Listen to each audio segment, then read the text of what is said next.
Good morning, ladies and gentlemen. A very warm welcome to you. My name is Kshitij Kapoor. I'm the Vice Chancellor and President of King's College London, and it is indeed a pleasure and a privilege to welcome all of you. I know there are some students in the room, so a particular welcome to students, because the question is, what are universities for? Well, they're for students, first of all. So welcome to students, welcome to staff, welcome to dignitaries, welcome to our Honourable Minister, Minister Jackie Smith, and of course, welcome to the MCU for being here. I'm really pleased to see this is probably the largest gathering of higher education leaders on a topic like this at King's College London ever. And that is because a topic like this is probably more important now than it might have been in the past. I had the privilege of being in Berlin last week. It's the time the wall fell. And there were, of course, official festivities, but I also had the pleasure of seeing some museums. And as I went through the museums that sort of captured the 1989 event and what happened after, I was touched by the naive optimism we had in those times, how there would probably be the end of history. Well, folks, sorry, history is back. And I think we find ourselves in a complex world, not new to mankind, humankind, but a world that would require different things of universities. So I think our title here, what are universities for? Higher education principles, values, and responsibilities in a fragmented world, is probably an apt one for us to focus on. Now, when I speak to people about the Magna Charta, now you might see there is an H in the CH, and people have asked me, is it Charta or Carta? No one can tell me where the H came from, but perhaps some of you know where the H came from, but they tell me it is Carta. So, Magna Charta, they say, well, look, universities are different. You live in different contexts. There are different political contexts, different funding regimes. There are private universities and there are public universities. How could there be anything universal about a university? And that's a good question. I think when it comes to formal regulations and guidelines, we will always be subject to our local realities. So therefore, the Magna Charta isn't in some sense a blueprint, but it is a compass. It is a guiding principle. It is a North Star, which you can use when you're living through a fragmented world. It is how to balance, in many ways, our academic rights and our academic responsibilities, but also, perhaps more importantly, our academic duty to the societies in which we live. So I'm delighted that we will get a global perspective on all of this. But I think, at least for those of us in the West, it is a sobering moment, because universities find themselves caught in the middle of what seems like a fragmented world. For right or for wrong, I think it would be fair to say that a large percentage of the population, at least in the Western countries, about which I'm more familiar, are beginning to see universities partisan political. And that is not in the good long-term interest of universities. At the same time, we have divisions within our own internal communities. Now, look, universities have never been a perfectly harmonious community. They have always been sort of contentious, fractious places, as they should be.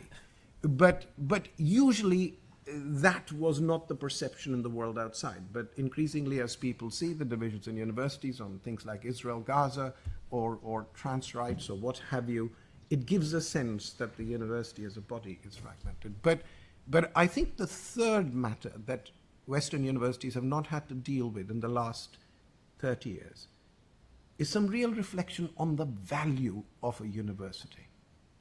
Up till now, universities have been the unabashed champions of social mobility. The issue was just if we provided access to people, social mobility will follow. But increasingly in the dialogues about universities in our different societies, there are issues of graduate employability, what that has to do with AI, who no one really knows at this point in time. But those are important issues, and you cannot separate them in the public perception of universities. So I hope we'll have a wonderful time listening to each other and our different perspectives from different parts of the world. That is the point of MCU and the observatory. And therefore, it is my pleasure then to hand over to Professor Patrick Dean for the proceedings. But before I do that, I thought I should end on two interesting historical notes. And I do not know precisely how they relate, but I will leave it for you to make the connection. So the first is, you are in Bush House. This is the building of King's College London. But this also happens to be the home of the BBC World Service.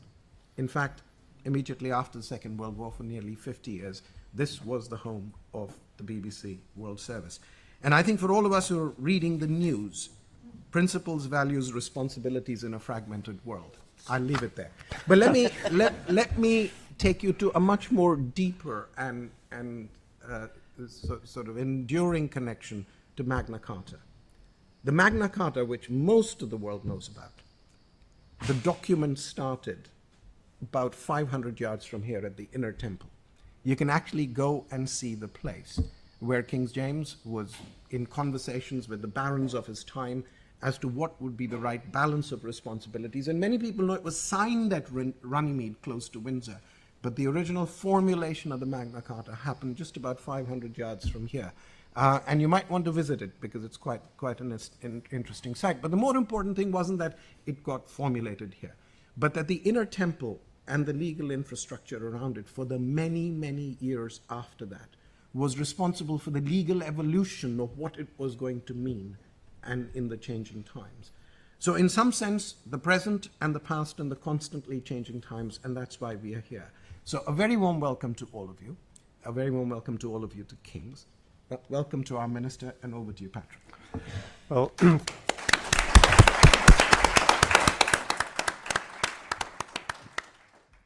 thank you very much, President Kapoor.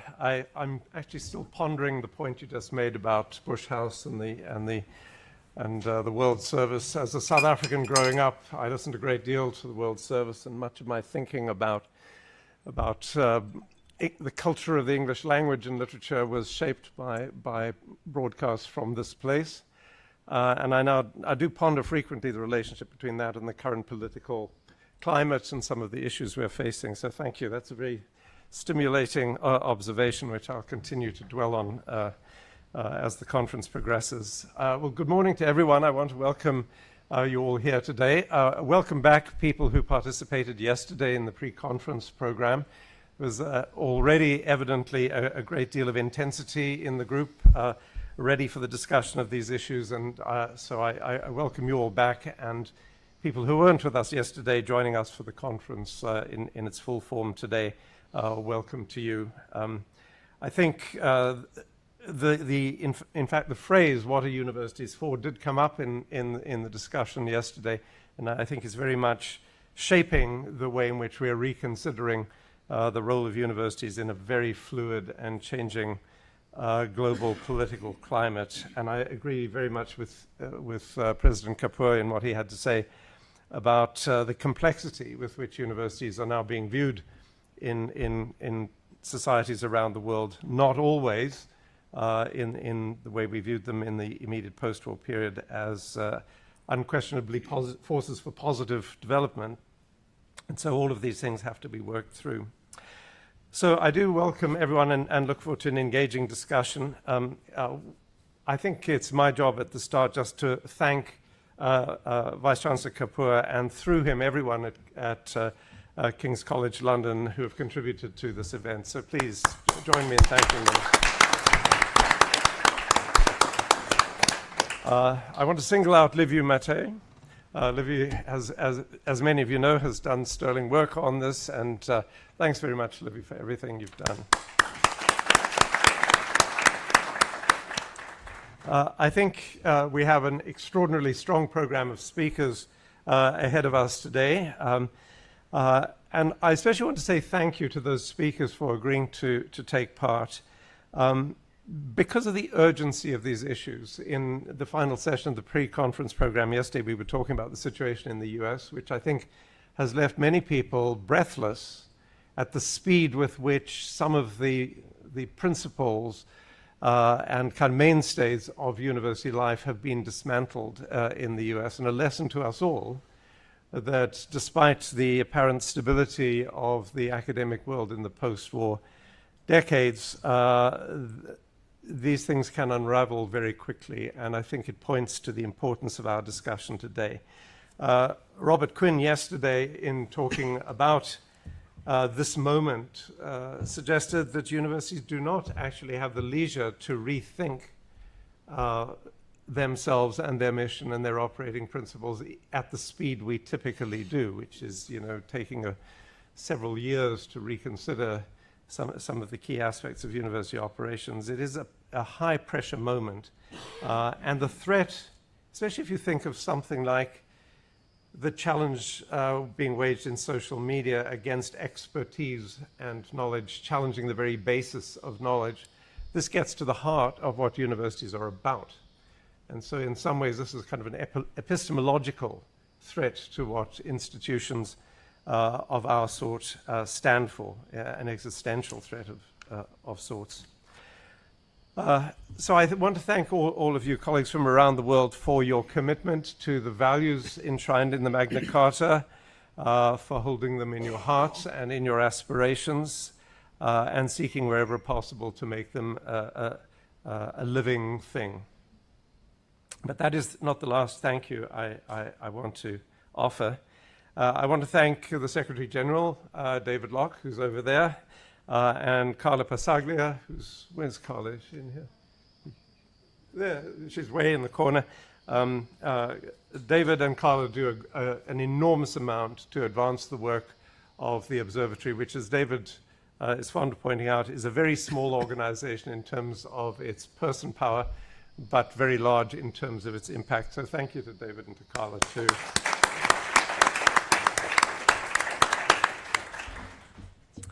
So it's now my pleasure to introduce the Right Honourable Jacqueline Jill Smith, Baroness Smith of Malvern, UK Parliamentary Under Secretary of State for Apprenticeship and Skills here in the UK. Jackie, over to you.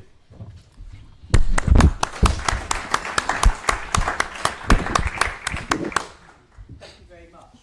Thank you for that introduction. And can I just say that I think the last time I was called Jacqueline Jill, I was in very big trouble with my mum and dad. So Jackie is absolutely fine. But I am delighted to be able to join you this morning and to welcome people to London today to witness a growing community of universities worldwide signing up to the principles of academic freedom, of institutional autonomy and social responsibility. These are, as we've already heard, such important values to affirm in these times. I went to university a few years prior to the original Magna Charta being signed, the original university Magna Charta, in 1988, although in the same decade, I hasten to add. And I'm proud that higher education, I'm proud that higher education is part of my ministerial brief, because universities have changed my life and they've changed the lives of those closest to me for the better. And I think many of the students studying at your institutions would say the same thing, that university opened their eyes to new ways of thinking, new experiences and new people, some of whom, of course, become friends for life. But universities are both collections of those personal stories of learning and the bigger mark that each institution makes upon the world.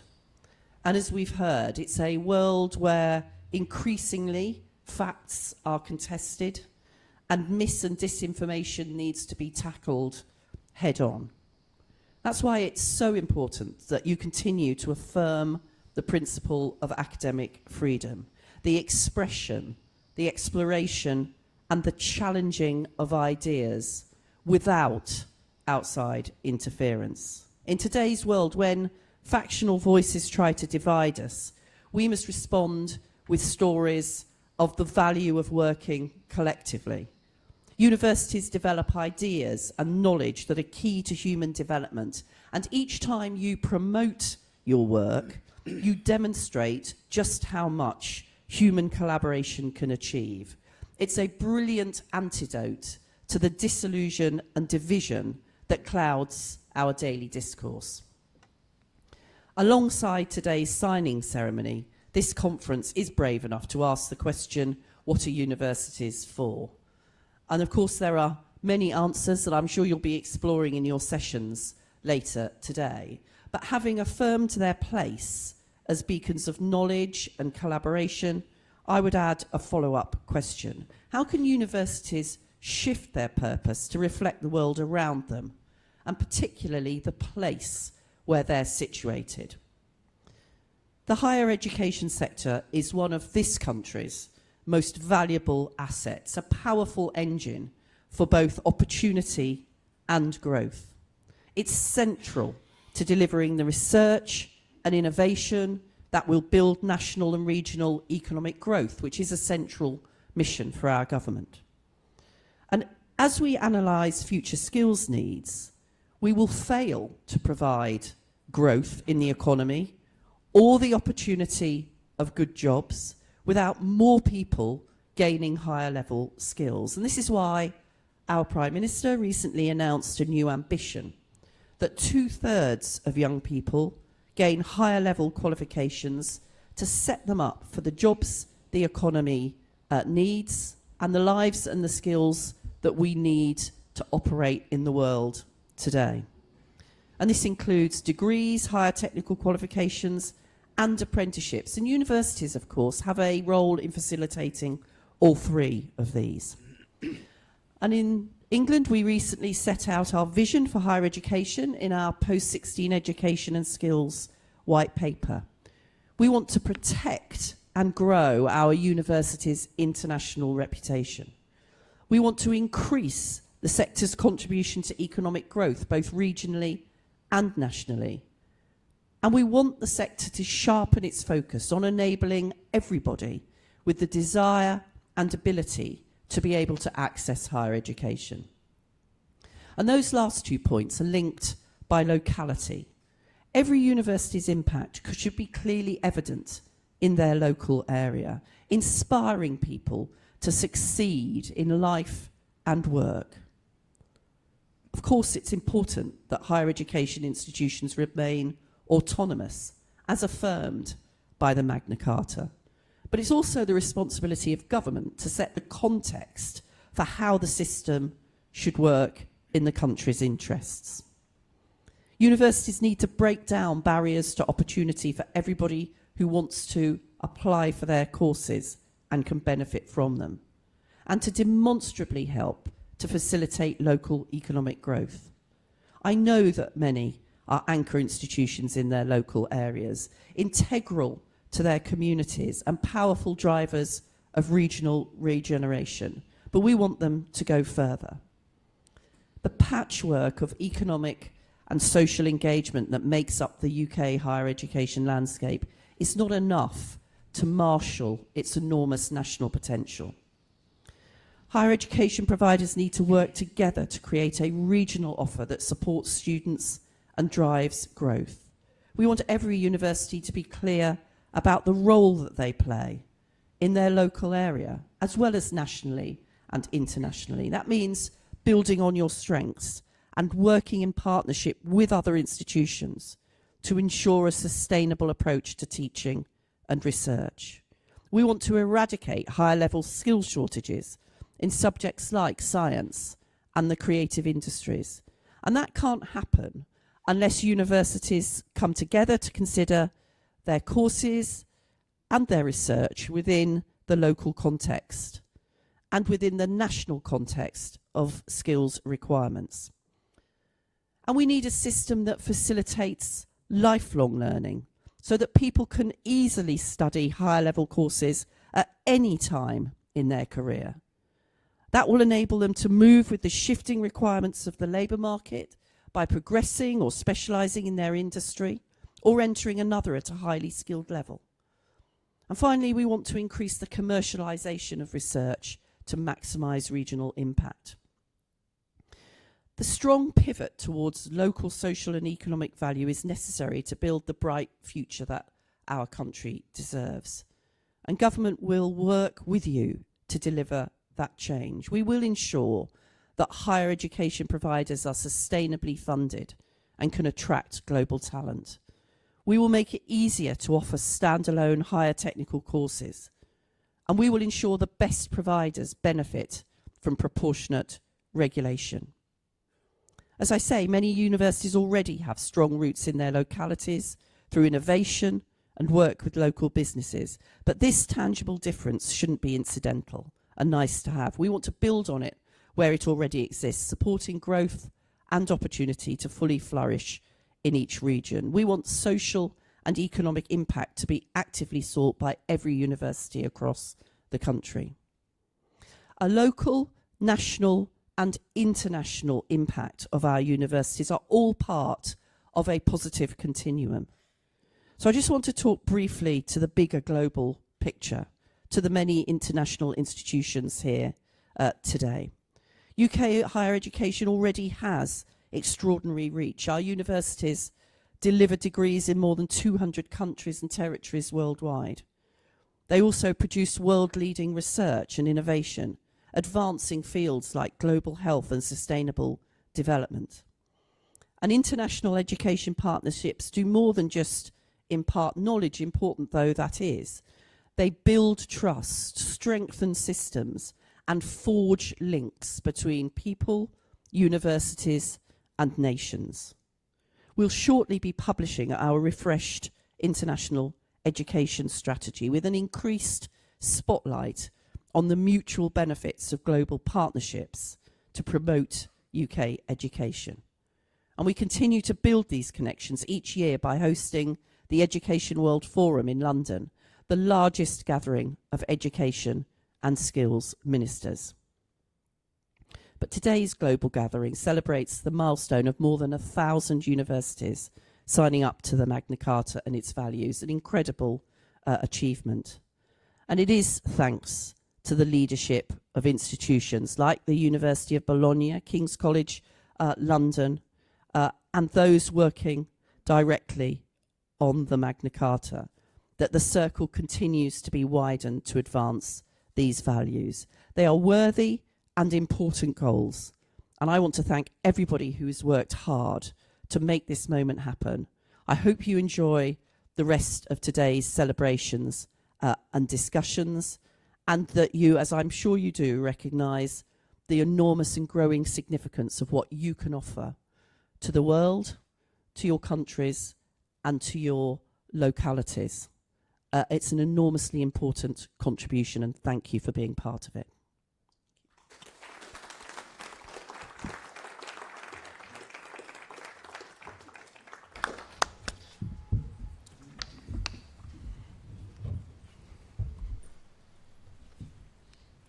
Well, thank you very much. Those are our opening remarks for the day. We're going to move directly on to the keynote session. So please join me in acknowledging our speakers today before we move on to that next session.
We have the privilege of having with us today for this keynote session two speakers, Michael Roth, President of Wesleyan University in the United States, and the Right Honourable David Willetts.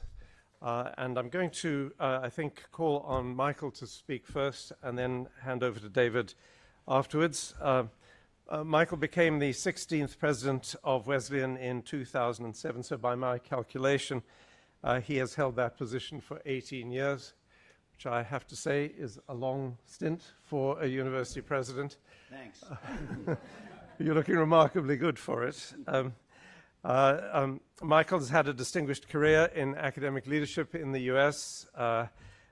He was president of the California College of Arts from 2000 to 2007. He's been director of the Getty Research Institute in Los Angeles and director of European Studies at Claremont Graduate University. He's been very much a university president at the heart of controversies on campus surrounding, for example, the boycott, divestment, and sanctions movement, and a number of other challenging geopolitical issues that have affected university campuses, particularly in the US in recent years. He has been recognized, however, for his defense of academic freedom, and in May, PEN America recognized him with the PEN Benenson Award for his opposition to government efforts to undermine the independence of universities. So, Michael, over to you. Thanks very much. Can you all hear me okay back there? Good. So it's a pleasure to be here. Thanks for the invitation. I think I was invited because of the extraordinary pressures that the current American president's putting on colleges and universities, and how we're dealing with that pressure in the United States. But I thought I should start by answering the question, what are universities for? Because I'll just take a few minutes. I thought that would be a joke. Thank you for laughing. I'm supposed to say, I can't see you in the bright lights, but I can see you just fine. So laugh when I make a joke, please. Thank you. So what are universities for? I wrote a little book called The Student, A Short History. And I said being a student should involve three things. The first, discovering what you love to do. The second is to get much better at the thing you've discovered you love to do. And the third is to learn how to share that or sell that with others all around you. So what are universities for? Not just what the student is for. But the first is to consider what we can and should know. The second is to expand knowledge. And the third is sharing and diffusing that knowledge. It's that third one that has gotten universities in my country and around the world into hot water and directly intersects with one of the founding principles of the Magna Charta, which is very hard for you to actually uphold, as you might have noticed, we just heard hearing from a government official, which is the independence of the sector. Everybody signed on to this agreement, said that I think it says the first principle, research and teaching must be intellectually and morally independent of all political influence and economic interests. And the person you just invited to address us told us that's not true. And we all applauded. She said, you have to do stuff for your community. You have to do stuff for the country. You have to upskill people so that to make UK good again. Thank you. Thank you. Thank you very much. So I was also listening and applauding. It made perfect sense to me. I believe those things, but they are in tension with this principle that universities should be independent morally and intellectually of all political influence. It's just not true. You want money from the government, and the government wants things from you, from us. So what kind of independence can we have when we're joined at the hip and elsewhere with government powers that have interests that sometimes, but not always, overlap with the missions of our institutions? Most of the time, and since the Second World War, those conflicts recede in favor of joint interests. But that's not because we have autonomy. It's just because we have conveniently joint interests for much of the time. But when the government decides that we should not educate certain kinds of people because they have the wrong race, or they claim to have a gender that the government doesn't recognize, or that we're teaching things that the government finds not useful, or worse, corrupting of youth, then that principle of independence comes under enormous pressure. And we all know that if we're heads of universities and colleges, but our jobs as heads of universities and colleges is to obscure that, right? So if I was talking in a different context, like to a group of business leaders, I wouldn't have said what I just said, right? I would have said what I usually say, which is how our overlapping interests are good for everyone. Please give me money. That's what I say at the end of almost every session, so wait for it. Because that is how we get along. But the ways in which we've gotten along in recent years have exposed the vulnerability of this core value we have, which is that we think the pursuit of knowledge, getting better at the things we know, and then sharing the things we've learned, should be independent morally and intellectually, as the Magna Charta says, from government power. So I don't have a way of resolving that. I mean, in college and universities, one of the things we often do is to find a way to talk about that tension and the trade-offs to which it gives rise. That seems to be quite sensible, actually. That is, that the principle of the pursuit of knowledge and the principle of the well-being of society are not always the same. And to consider that in a philosophy class or in a political science class or even at a institutional research committee meeting, and to expose the issues for consideration. That's what we do at universities. But of course, that is not necessarily what one does in politics, or when one is governing, or one is running a business that needs to make a profit. So I do think that those tensions are real. I mean, I think they've been part of university life for a long time, especially in the modern era when universities can't be cloistered off from the rest of society. You can imagine, I mean, we all know of historical cases where universities can engage in relatively free research in an autocratic society or in a society with an absolute monarch. When Kant wrote What is Enlightenment, you know, he was addressing Frederick, and he was arguing for the kind of freedom we would call today academic freedom, which was compatible with having a very strong monarch. In the 1700s, this was not implausible. In our time, it is implausible because of the interconnection of what we study, how we fund what we study, and the society which guarantees that funding.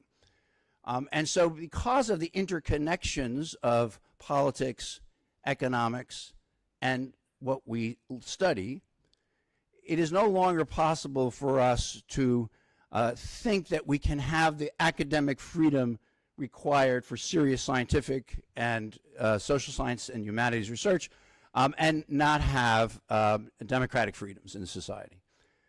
So, in other words, academic freedom depends on a public commitment to free speech and freedom of association.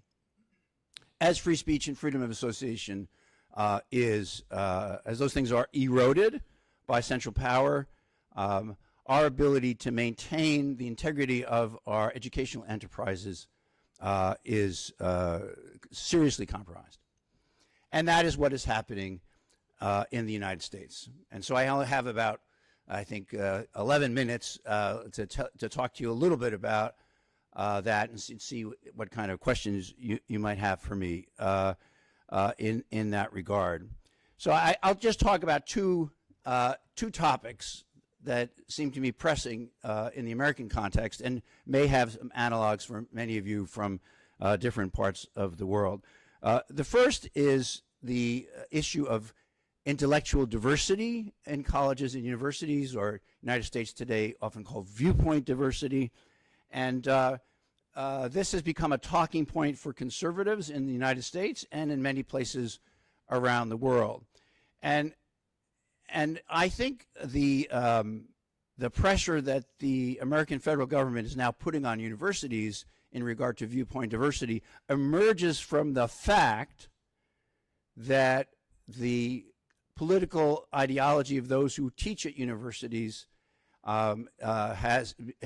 is from a very narrow portion of the spectrum of political opinion. In other words, all the studies in the United States show that over the last 25, 30 years, the political ideology of the professoriate has been narrowed to a certain point on the left side of the political spectrum, left for America, which would be kind of in the middle for you guys. And for many people that seemed natural, because with the condescension that only people on the left seem to be able to muster, they thought, well, that's because smart people are on the left. And I've had many people say this to me over the last several years. 10 years ago, I wrote an op-ed for the Wall Street Journal calling for an affirmative action program for conservatives at colleges and universities. And I did that in part to show the editor that he was wrong in saying a college president can't write a good op-ed, because a good op-ed has to annoy a lot of people. And we university presidents, we're in the business of pleasing people to try to get them to give us money. And so I wrote an op-ed that displeased everyone because the people on the left in 2016 did not want to talk about affirmative action in the United States because they were hoping people wouldn't pay too much attention. It was very unpopular, even among its beneficiaries.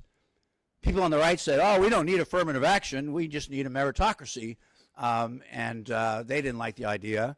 But my point then, almost 10 years ago, was that in order for us to have the trust of a broad sector of the citizenry, we have to have political views that come from a broader spectrum of the citizenry than we do now.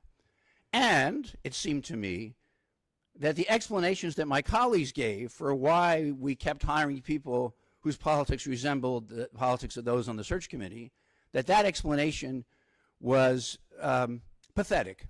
That is, it was the kind of explanation that white people gave about why they didn't hire people of color 50 years ago. It was the explanation that my teachers gave me and my friends when we advocated at Princeton all those years ago, why don't you hire more women? And the distinguished historians at Princeton said, we'd love to, but we only hire the best. And they said it with a straight face, as do my colleagues in sociology and anthropology, who say, we'd love to hire people with views different from our own politically, but we only hire the best. And they don't hear what any actually person who's registered to vote would hear, is just prejudice disguised by expertise. And so for 10 years I've been talking about that, and now, unfortunately for me, this is an argument that's been taken up by President Trump, which of course discredits the argument greatly. And I do think would be a terrific mistake if in the United States or anywhere else the government decided to monitor the political views of the professoriate and to insist, as recent deals, as we call them now, with universities have insisted, that the government should be able to tell you whether you have enough political diversity in a biology department or a philosophy department, et cetera. I think this is a terrible mistake. However, I also think it has been one of the major reasons colleges and universities in the United States have lost the respect of a broad swath of the electorate. It's because we're seen as parochial in the worst sense of the word. That our narrowness is not justified by expertise. Our expertise is delegitimated because of our narrowness. And the expertise, of course, as has just been said, across a wide range of fields in our culture and society has been delegitimated. And we have accelerated the delegitimation of expertise in the universities. First, by a kind of meta commentary on expertise that we've given ourselves in the humanities and social sciences, and secondly, by the flagrant appearance of bias across colleges and universities.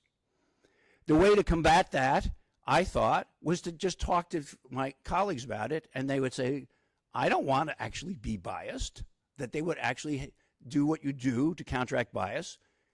You realize you have it, and then you try to mitigate it as best you can. This worked in Princeton, let's say, in that history department, which has got fantastically better in regard to the people from who they don't consider hiring. And it could happen in colleges and universities too, but it has not happened. And so at my small university, we've taken just some quick steps to model what intellectual diversity looks like. I'll just give you a couple of different examples. Some years ago, when we had protests around Black Lives Matter issues on my campus, because one of my students wrote an op-ed saying that there was great corruption in the Black Lives Matter movement, I wrote a piece to the campus saying Black Lives Matter, so does free speech, which did not go over well with many of the activists on campus. And Jelani Cobb, who writes for The New Yorker, around the same time had an essay saying that free speech talk is often a cover for racism. And so I wrote to Jelani Cobb, who's a historian and now dean of the Journalism School of Columbia, and I said, why don't you come to Wesleyan and give that an argument, and told him what I just did my free speech thing. He came, middle of this protest, lots of activists, and talked to the activists about how he and I had just had dinner, and we were talking about our differences. And the students were, you had dinner with the fascist Roth?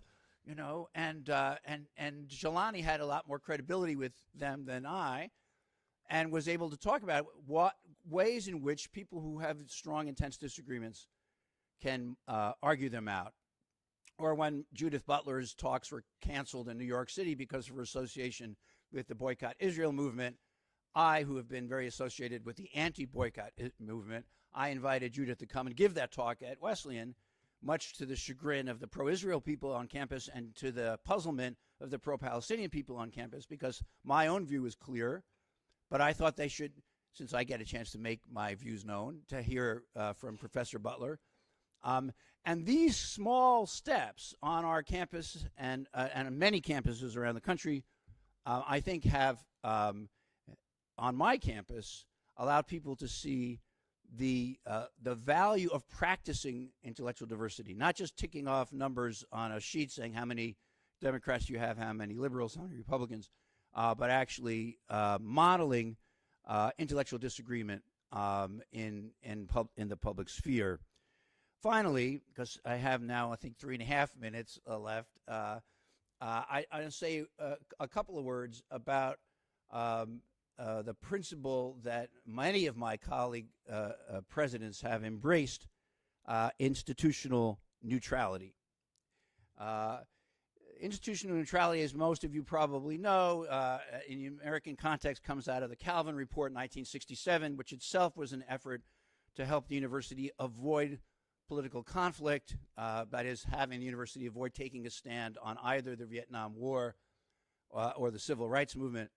And between 1967 and 2023, roughly 9 colleges or universities claim to subscribe to this notion of institutional neutrality. It's a very weak claim, in my view, given what they've said in various contexts. 9 between 1967 and 2023. By my count, just checking before I got up on stage, now it's almost 150 colleges and universities in the United States have discovered the principle of institutional neutrality in the last 2 years. It's incredible what science can do. This is not a principle. This is a cover for cowardice. It is a vehicle for college presidents to try to stay out of the line of fire, which might be a good thing. I'm not suggesting that everybody should step into the line of fire. But to describe your unwillingness to be either take a shot at or take a stand as a principle that somehow promotes free speech seems to me the height. Well, I was about to say the height of hypocrisy, but there's so many heights these days that it's one of the peaks of hypocrisy. We had learned from the conservatives that if you want more speech, you had to have more speech. There is no empirical evidence that if the president keeps his or her mouth shut, then more people speak up. In fact, on my campus, if I say something, all I know for sure is that there'll be plenty of disagreement. And so why institutional neutrality? An effort to keep colleges and universities independent, in the words of the Magna Charta, morally and intellectually independent. It's impossible. In times when democracy, free speech, and free association, all of which are crucial for learning, are under assault,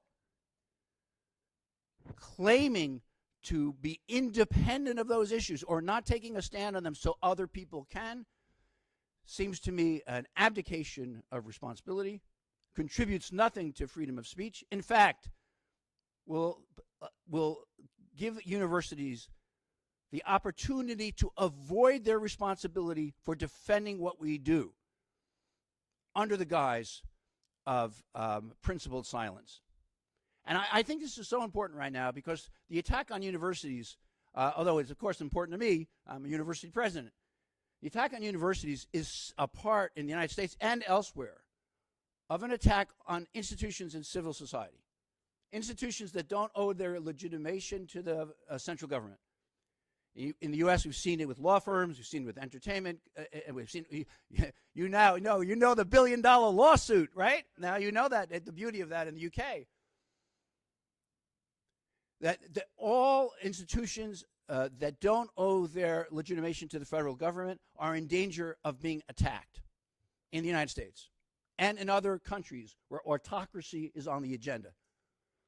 If universities don't stand up for free speech, they will not be protecting themselves in the long run. They will be eroding the foundation of what we do.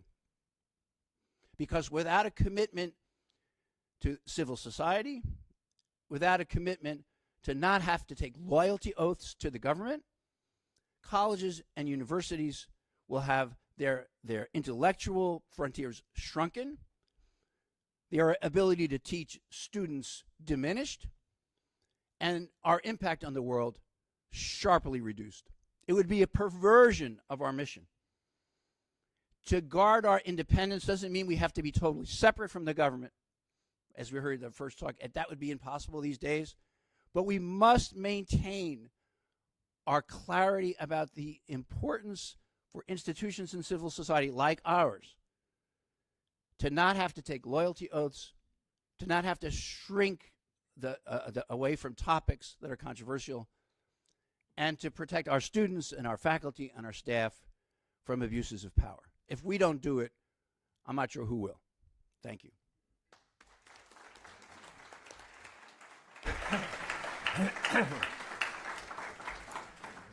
Thanks very much, Michael. Very, very stimulating comments there, and I know there will be a lot of response from the assembled group once we move into question period. I'll now turn to our second speaker, David Willetts, known to many of you, a former Member of Parliament, was Minister of State for Universities and Science here in the UK between 2010 and 2014, became a member of the House of Lords in 2015. And during David's period as minister, he pushed forward for caps on tuition fees in England and became closely associated with the idea of civic conservation. In other words, that focused on the notion that institutions are key to the relationship between individuals and the state, and therefore worthy of special attention. I'm sure David has moved on to other things since then, but over to you, David. Well, thank you very much for the opportunity to join you at this conference. And that was a fantastic address from Michael, who is clearly at the front line of many of these arguments. I used to be on the front line as a democratically elected MP and minister, I now operate from the safety of the House of Lords. And it is, but I do care a lot about these issues. And we'd like to start just by picking up on some of Kshitij's fantastic opening remarks, because it brings home to me the vivid dilemmas that Michael was just talking about. So, university is in the title, kind of, in its Latin form, of this organization. And although Michael wrote a short book about students, I wrote a long book about universities. And the opening section is, what does university mean? And there is a misunderstanding about what university means, which you find including in some of the classic texts like Cardinal Newman, the belief that somehow university means that universities are for universal knowledge. That isn't what university means at all. What university means is self-sustaining, like a mini-universe, fully autonomous, a self-contained entity. So it absolutely basically means any civic society institution of the sort that Michael was describing, and gradually its sense narrowed down to a particularly autonomous institution, a universitas, for study. But if university is to make the wider cause for independent institutions in a rich civil society, it is the holder of the name that represents that type of institution. However, of course, also, most universities have then attached to that a place name.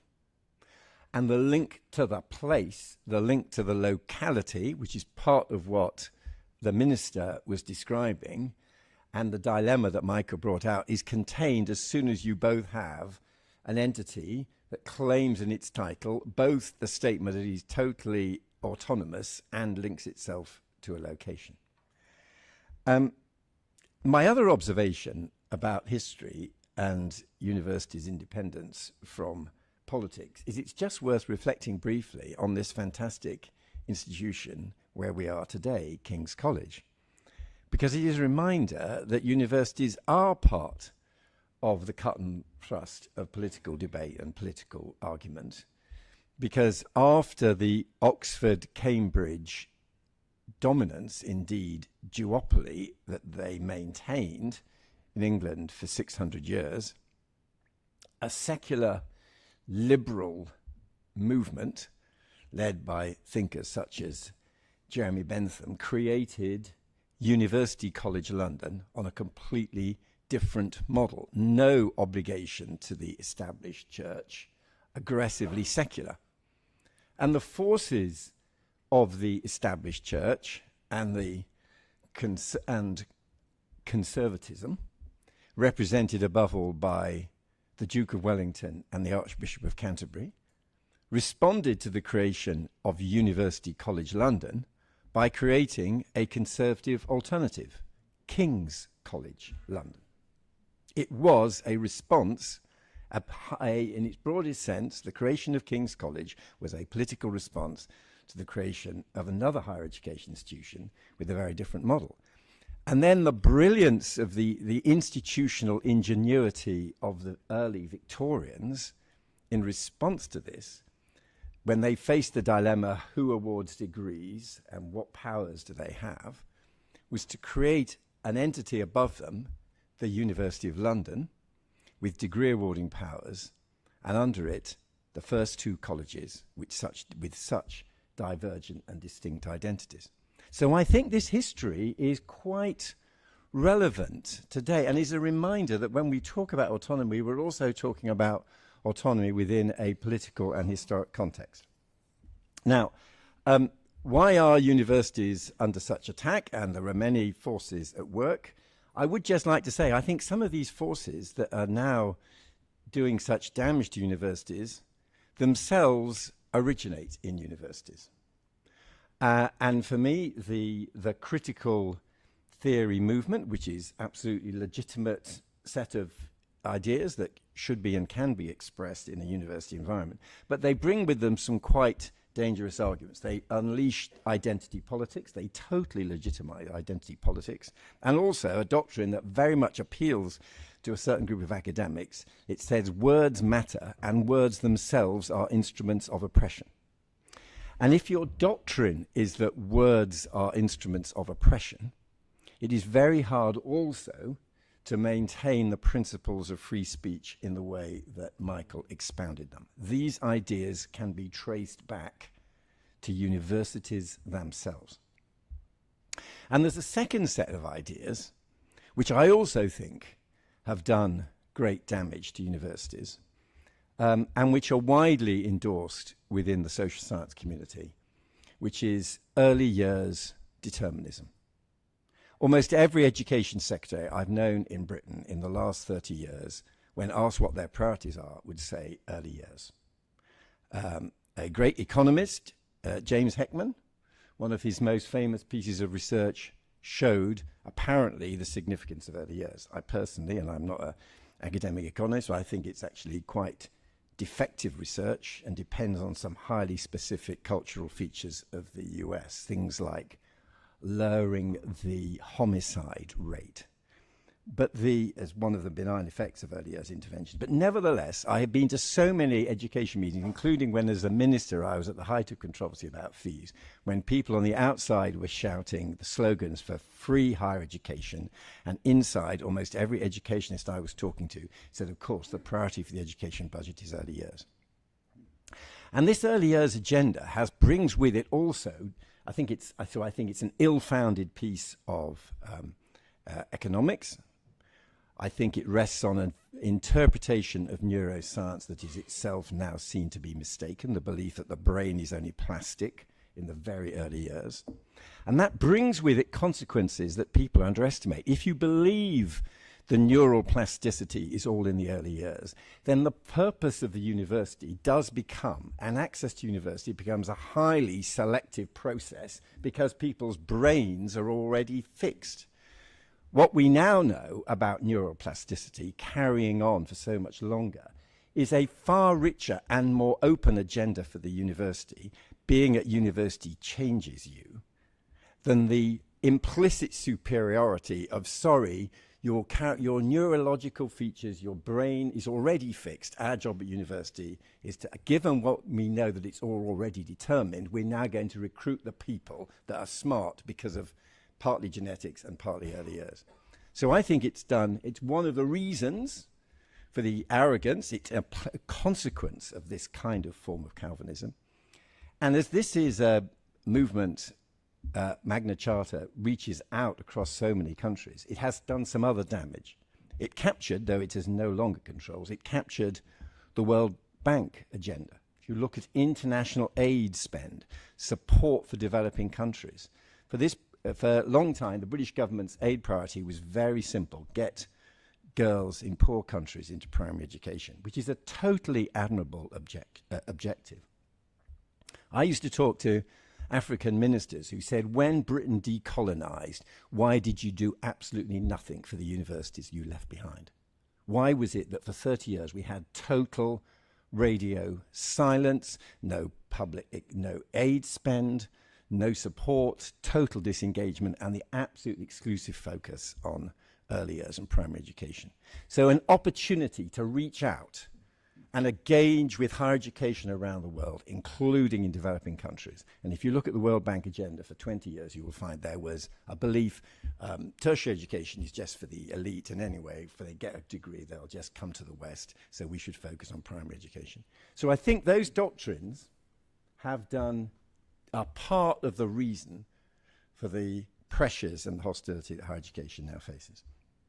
So briefly, just on the relevance of our experience in England, and I'll just bring out three things. First of all, funding, and I was heavily involved in actually not particularly redesigning a model, but lowering public expenditure on universities, lowering the funding of the education of higher education students by public expenditure grants, and shifting radically to a fees and loans model.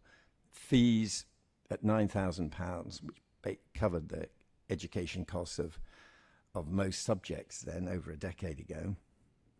funded by loans to students. So no student, it's not a private payment system. Student didn't write a check to go to university. They received a loan, but that was then repayable. It was not a commercial loan, not like the American model. It didn't say you've got to pay back from the moment you graduate. It was not like a credit card debt, but you basically pay back at the rate of 9% on earnings above a certain threshold. So it was a graduate repayment scheme. And I think that in the context of public expenditure controls and a total preoccupation for prioritizing the education budget on early years, not higher education, which carries on to this day, it was the right way to fund higher education. And of course, it's quite progressive because by and large, graduates still earn more than non-graduates, and this was only collecting back from graduates after they were above an earnings threshold. Now, I naively thought that one of the other advantages of this model was that it would be another support for university autonomy, because the universities would be less dependent on central government grants to fund their teaching. They would instead have a direct relationship with the student. The arrival of the student would bring the resource for the education of her or him, and then they would pay back. And my model was that the typical graduate over their working lives would pay back for the cost of their higher education.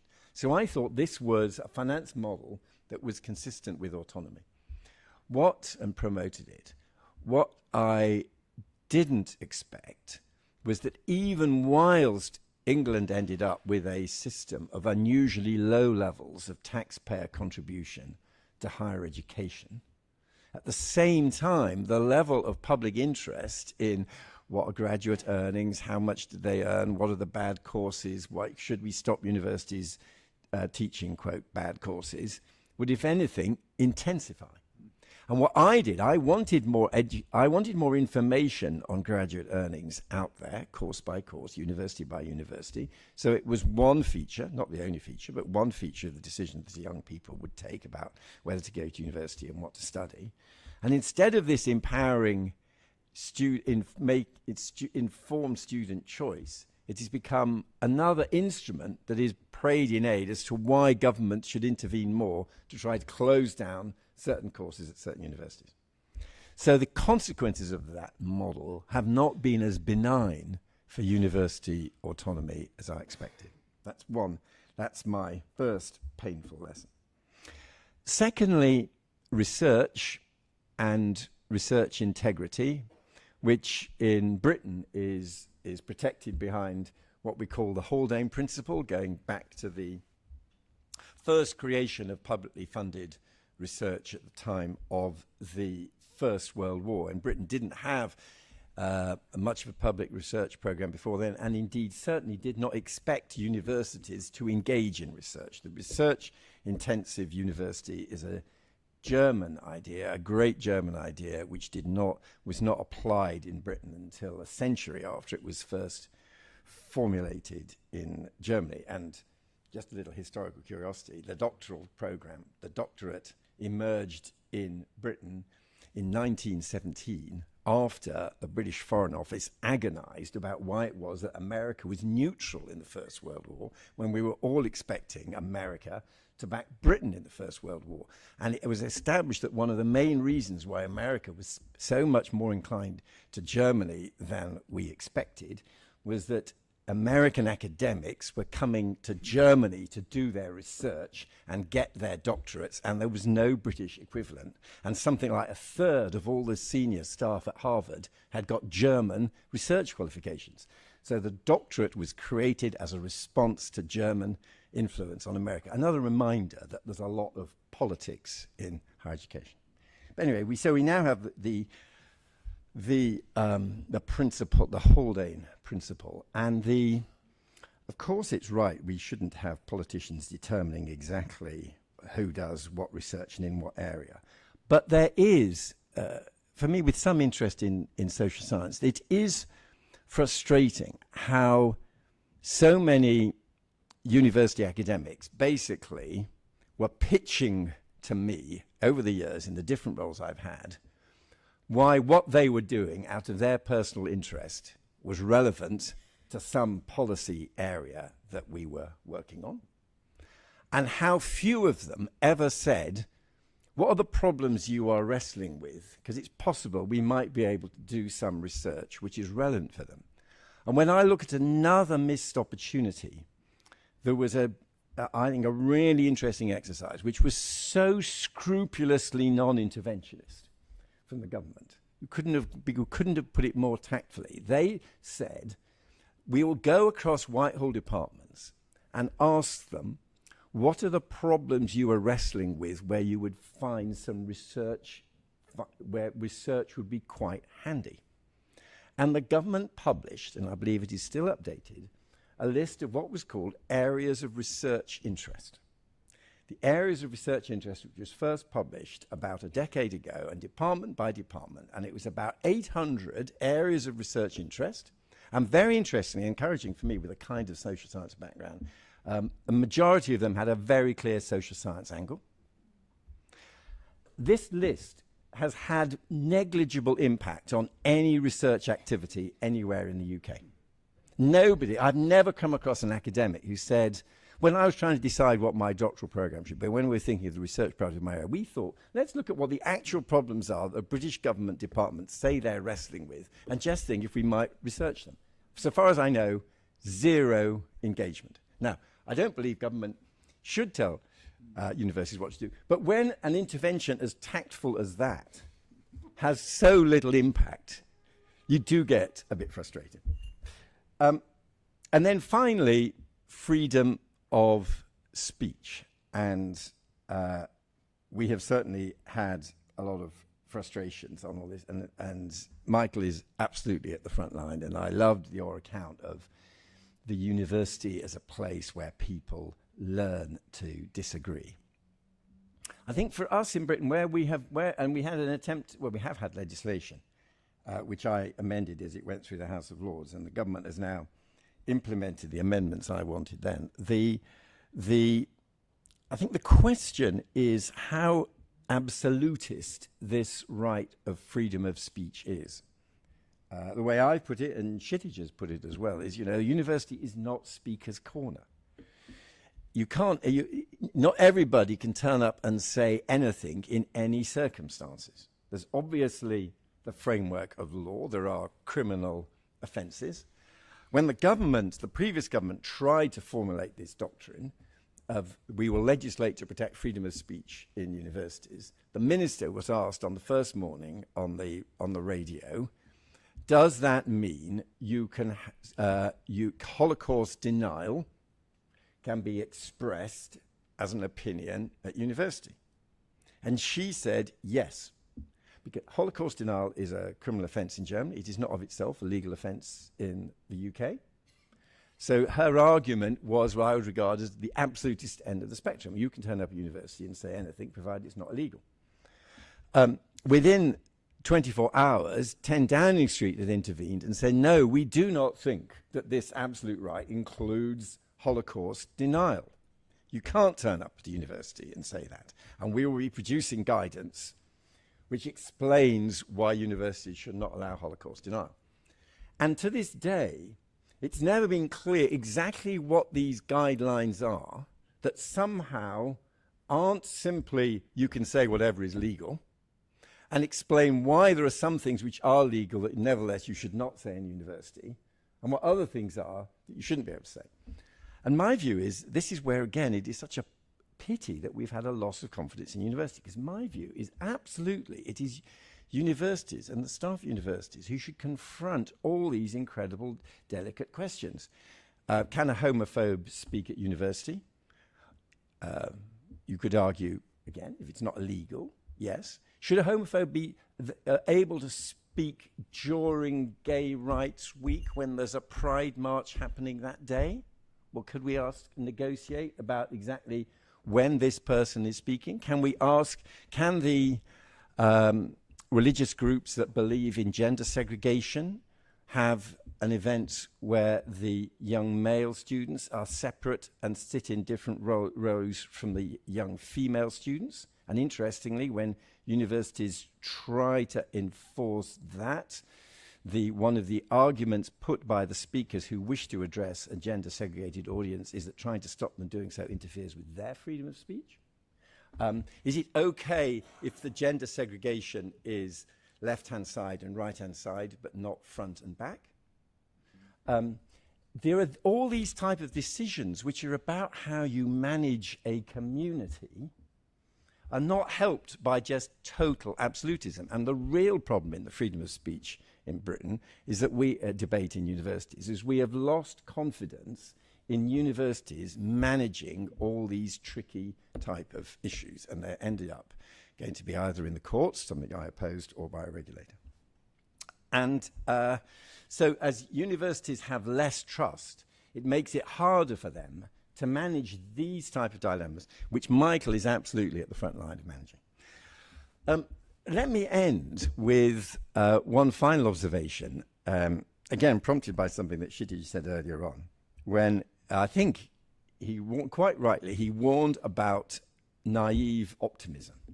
But I would like to end with a note of naive optimism on a question which is going across the academic leadership in Britain and Europe and more widely, which is, could America happen here? Is America a foretaste of things to come, and all the forces that are exerting such pressures in the US, could they happen here? Well, I can see versions of it happening here, but I don't think that the culture war as now being fought out in the US and with universities under such extreme pressure could happen here.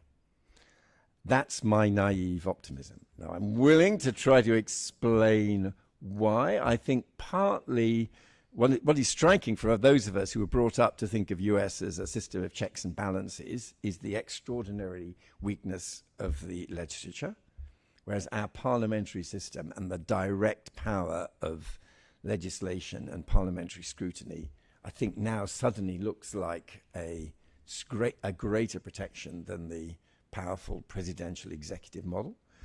I would say, oddly enough, for me, as fundamentally a free marketeer who thinks that we're in danger of over-regulating the labour market again, but actually employment protection rights are a surprisingly useful thing when you've got a social media storm around members of your academic staff.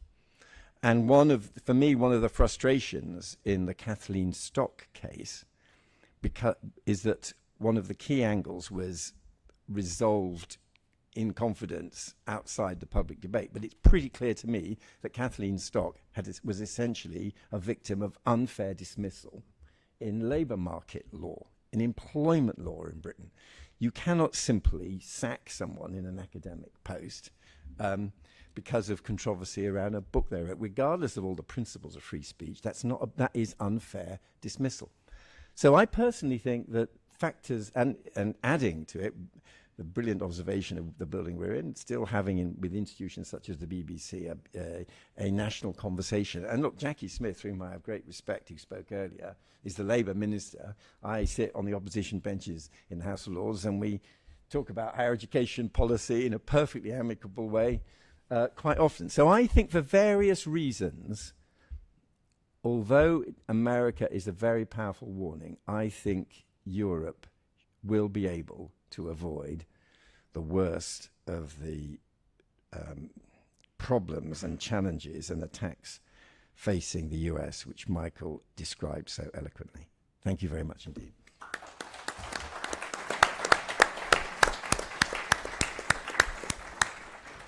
Well, many thanks, David.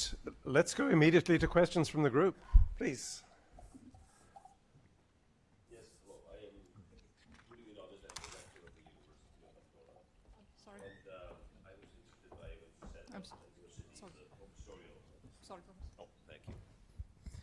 So, Julie Minovis, rector of the University of Andorra.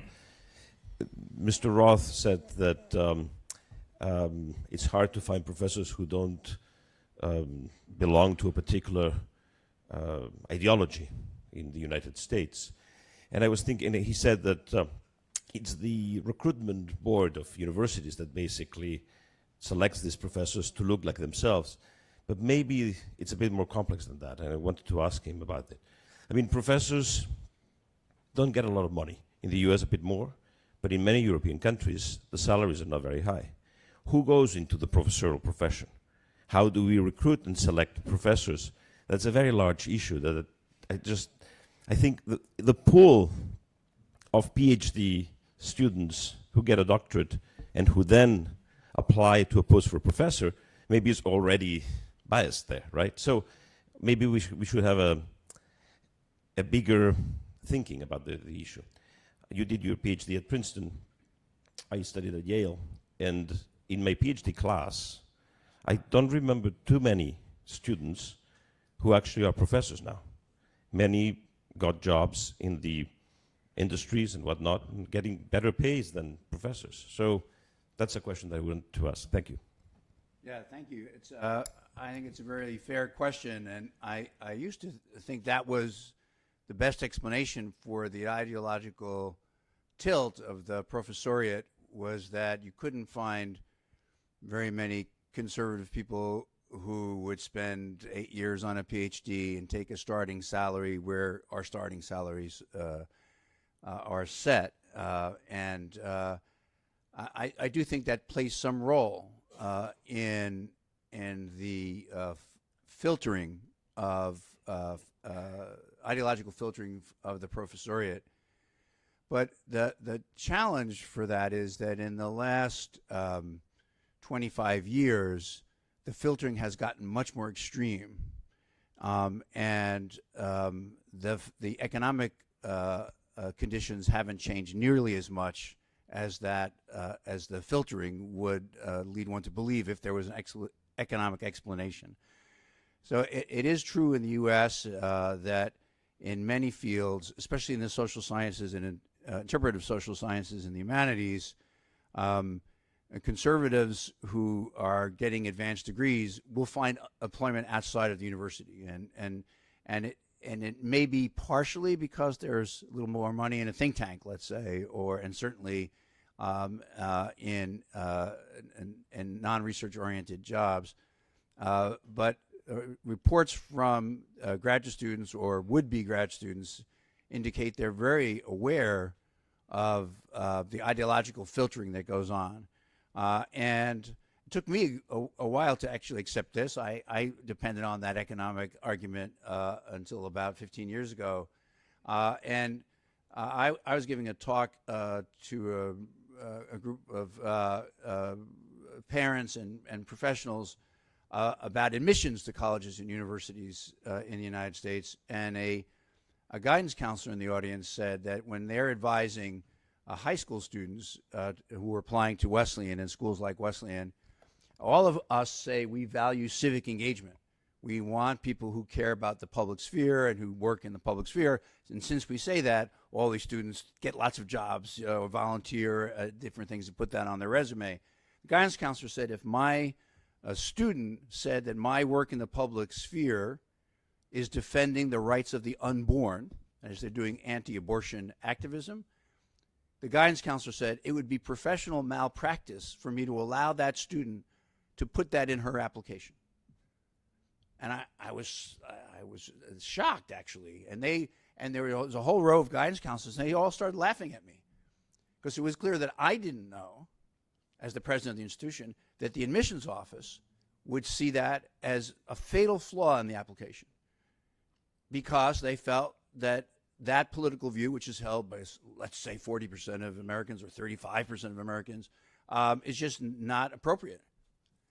And for me, that was a sign that we've, a fancy word, but we've reached premature consensus about what's an acceptable idea.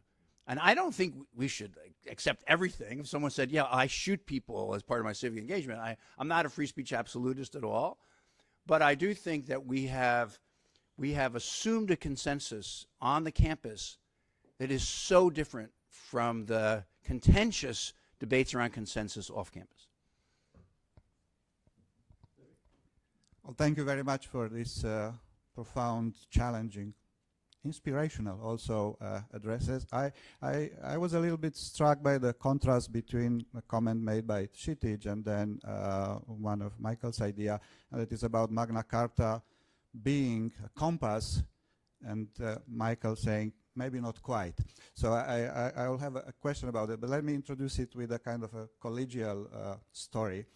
And this is something that happened in a village in Romania the day after President Kennedy was assassinated in America, obviously. So in the local pub, a group of men are having drinks with the president of the local kolkhoz. And the president of the kolkhoz drinks more and more and gets very sad, and then he cries, and the other men are asking, "What's happening? Why are you sad?" And he said, "But look what happened in the United States. You would understand that our life president is very difficult, so show some sympathy." So I wish I could show some sympathy with everything we are here about the terrible life of a university and college president these days. But I'm not sure that works bottom up or transatlantic. But the question is, can Magna Carta ask as a compass? You, Michael, you took issue with the principle of independence, which you discussed. I think it is important, and I am speaking as a member of the governing board of Magna Carta, that we are talking about a cluster of values. There is a principle of independence, and we can discuss what that independence is, but there is also a principle and the value of responsibility to society. There is a principle of academic integrity, academic freedom with all the freedoms that involves, but also a principle of academic integrity, the obligation to obey basically by academic and other standards. So, and independence is not independence from the society or isolation from the society. It's basically a little bit like David articulated, independence in teaching and research, so that Governor DeSantis doesn't decide whether a book of Dostoevsky can be used as reading material in a classroom. So this is how I understand the values of Magna Carta. But Magna Carta was first written in a particular context, end of the Cold War, when nobody knew the end of the Cold War period was coming. It was revised later on. So my question is this a model that can help actually in the United States? And a sub-question of this, can we in Europe help, from Europe help? Well, I appreciate that, and I think that the aspiration to I think of it as a kind of relative independence is I do think very much worth expressing, recognizing that our work is intertwined, should be intertwined with the needs of the societies of which we are a part, and that our universities are stronger and our research is more impactful and more relevant when we are in contact with the broad range of social and political concerns. Without that broad range of social and political concerns dictating the outcome of the research.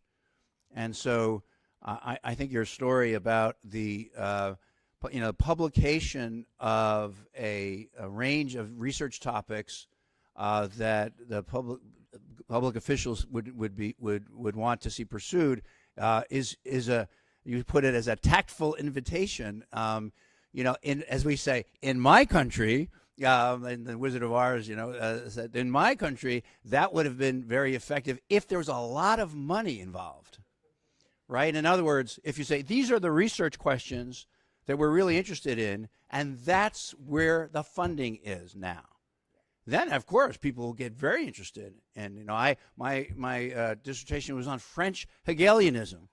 I had no expectation that the government would have been very interested. In fact, it would have scared the heck out of me if they were very interested in the readings of Hegel and post-war France. But I do think, and it's certainly true in the sciences, that the funding priorities of foundations and government agencies gets the attention of people who are trying to find the material support for the research they do. And I do think that's a very healthy ecosystem. And so but a healthy ecosystem is you have relative independence. You're entangled, to use the current word, with the government. You're entangled with public concerns, but they don't dictate the outcome of the research. But they can be enticements, invitations, incentives for research. I think that understanding how those incentives work is really an important function. But the absence of incentives or the withdrawal of federal support or public sphere support for research, I think will just impoverish the country more generally.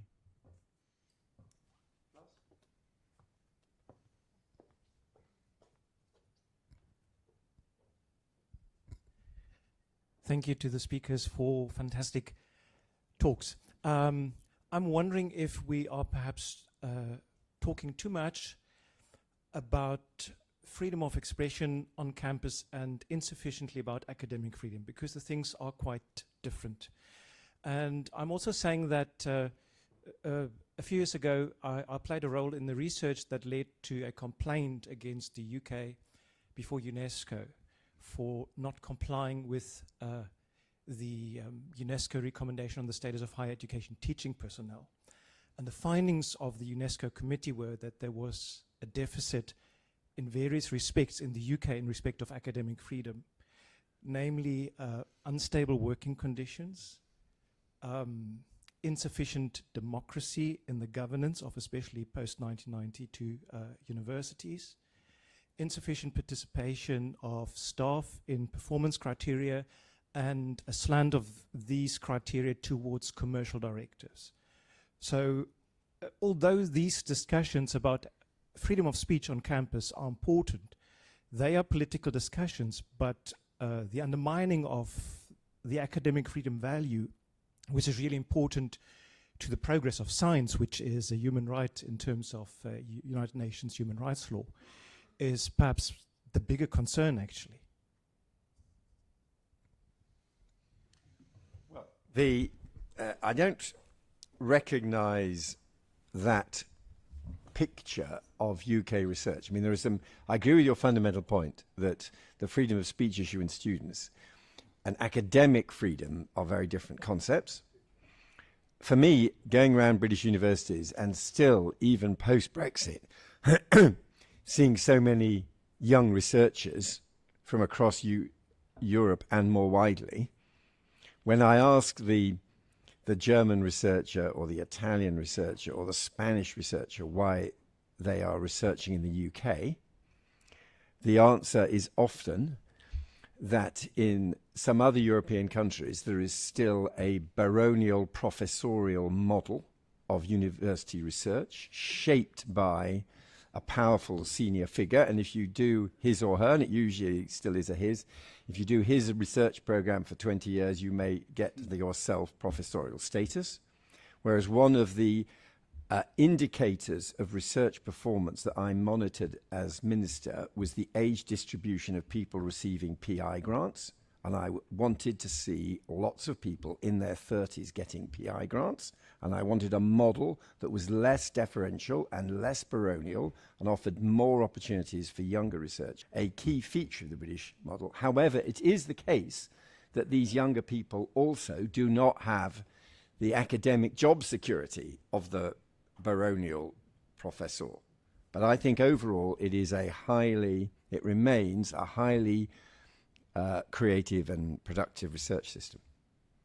One other comment on academic freedom, because you're right to raise that. And the academic freedom is the right to determine what the shape of one's discipline and the boundaries to it. And it is very different from freedom of speech, because in some ways it is the power to exclude. It is the power to say what you are researching or believe is not part of the corpus of knowledge or disputed issues in my discipline. And for me, this was brought home to me in a conversation with an academic in the Middle East who was a physicist and who had lost his job because he would not accept that an Islamic account of creation should be taught as part of the physics course at his university. And that was him trying to exercise academic freedom, saying, I have the part of academic freedom is the power to shape the discipline. In the US, it's the evolution trials. It's and which was an attempt, and the liberal cause of the pro-evolutionists was to exclude the doctrine of creation from the teaching of science in a school. Now, that guy that I spoke to in the Middle East was correct in standing up for what constituted physics. And eventually, I believe he got his job back because the university agreed and satisfied with the authorities that this doctrinal account of the origins of the world could be taught as part of theology and might be in some sense what the university taught, but it was accepted it was not part of the physics course.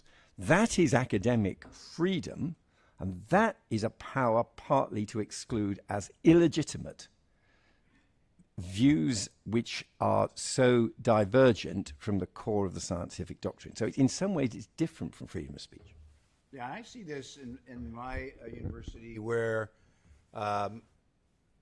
my call for greater intellectual diversity sometimes runs into conflict with individuals or even departments that feel that they have decided that a certain account of the history of anthropology and the techniques of anthropology is the most professionally sophisticated and advanced way of teaching anthropology. And I think as role of president, I can point out to them or make the argument to them that I think they're wrong, that they are excluding lots of arguments that have professional credibility. But at the end of the day, I'm not an anthropologist. And so I respect their right to do this, even though I think it's a big mistake. I think they're wrong to do it that way. But I think they have excluded certain other views of anthropology that they think are morally and politically wrong, and they've defined their discipline in professional terms to include those moral and political dimensions. So I feel as the president, I get to give a speech or make noises or even hire someone in another field where they will accept those views. But I do respect that their professional right, their autonomy, their academic freedom to teach their field as they see fit.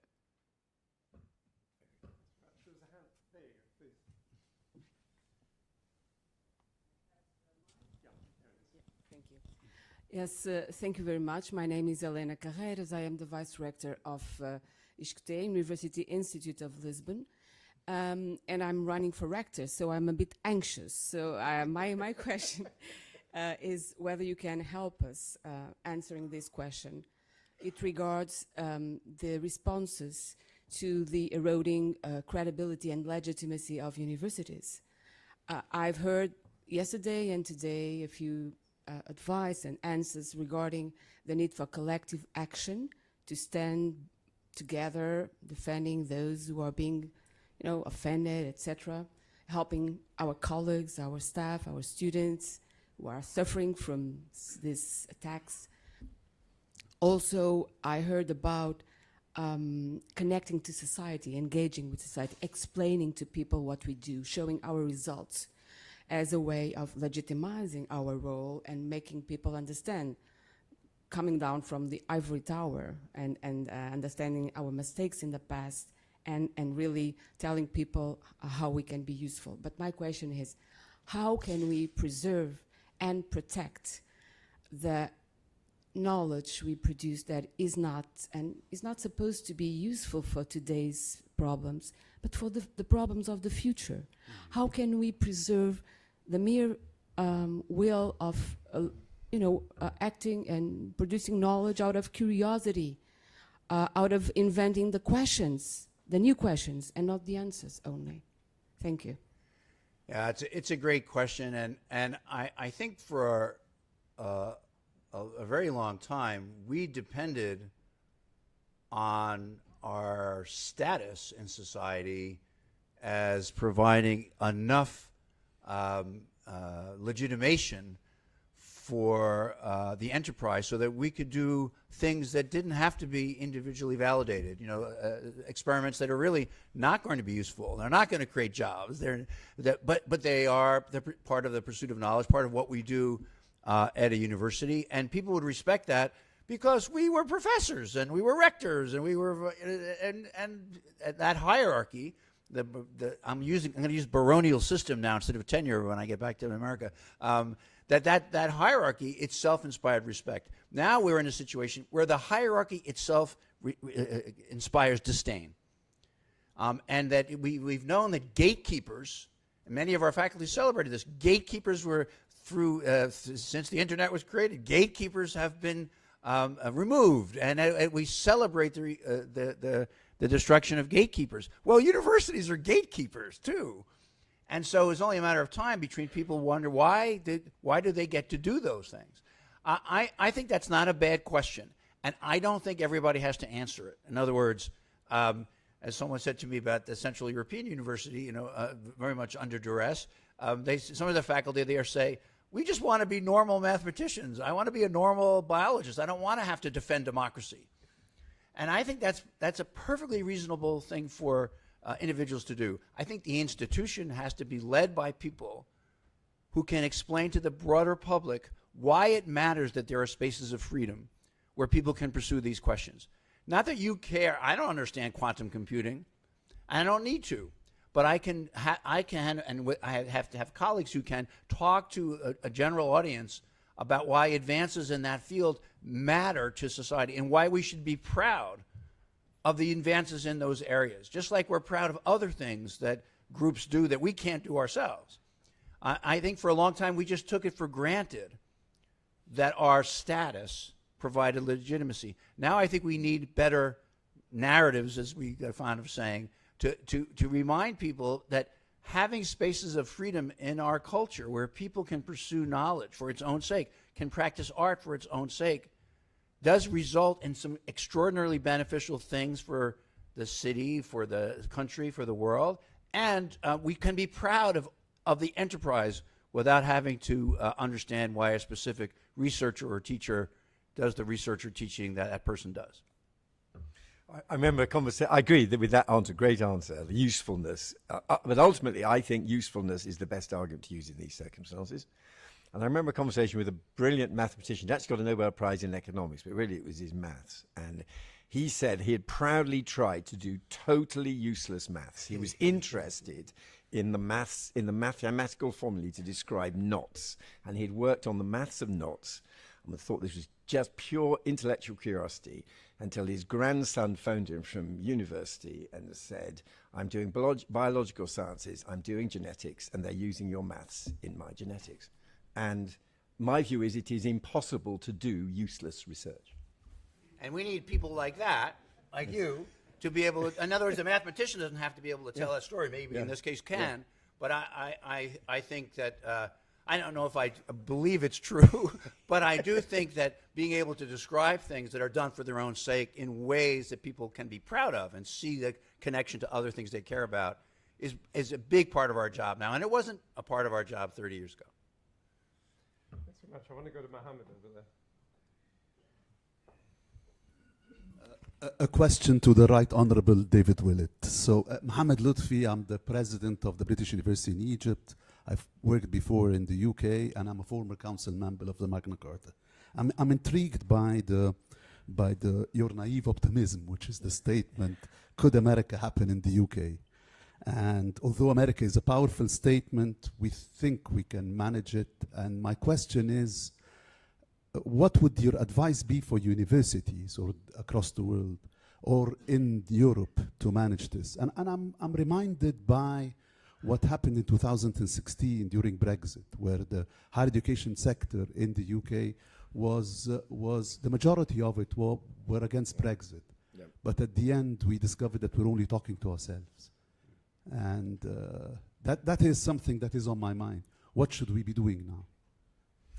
Yeah, well, I think I've just add two comments to the great observations Michael has already made. First of all, I do think that being useful is, there are some purists who think any kind of utilitarian consequentialist argument is conceding too much ground. I'm not part of that, and I think it's a pity that when you try to make sometimes arguments about usefulness, that is seen as itself as a betrayal of the highest principles of academic inquiry and autonomy. My view is that universities are incredibly useful institutions, and fortunately the usefulness comes in lots of different ways. It's that wonderful quadrant. There are social benefits and there are individual benefits, and there are economic benefits and there are non-economic benefits, and the social science research has enabled us to fill each one of the four kind of slots in that quadrant. So yeah, I think usefulness is very important.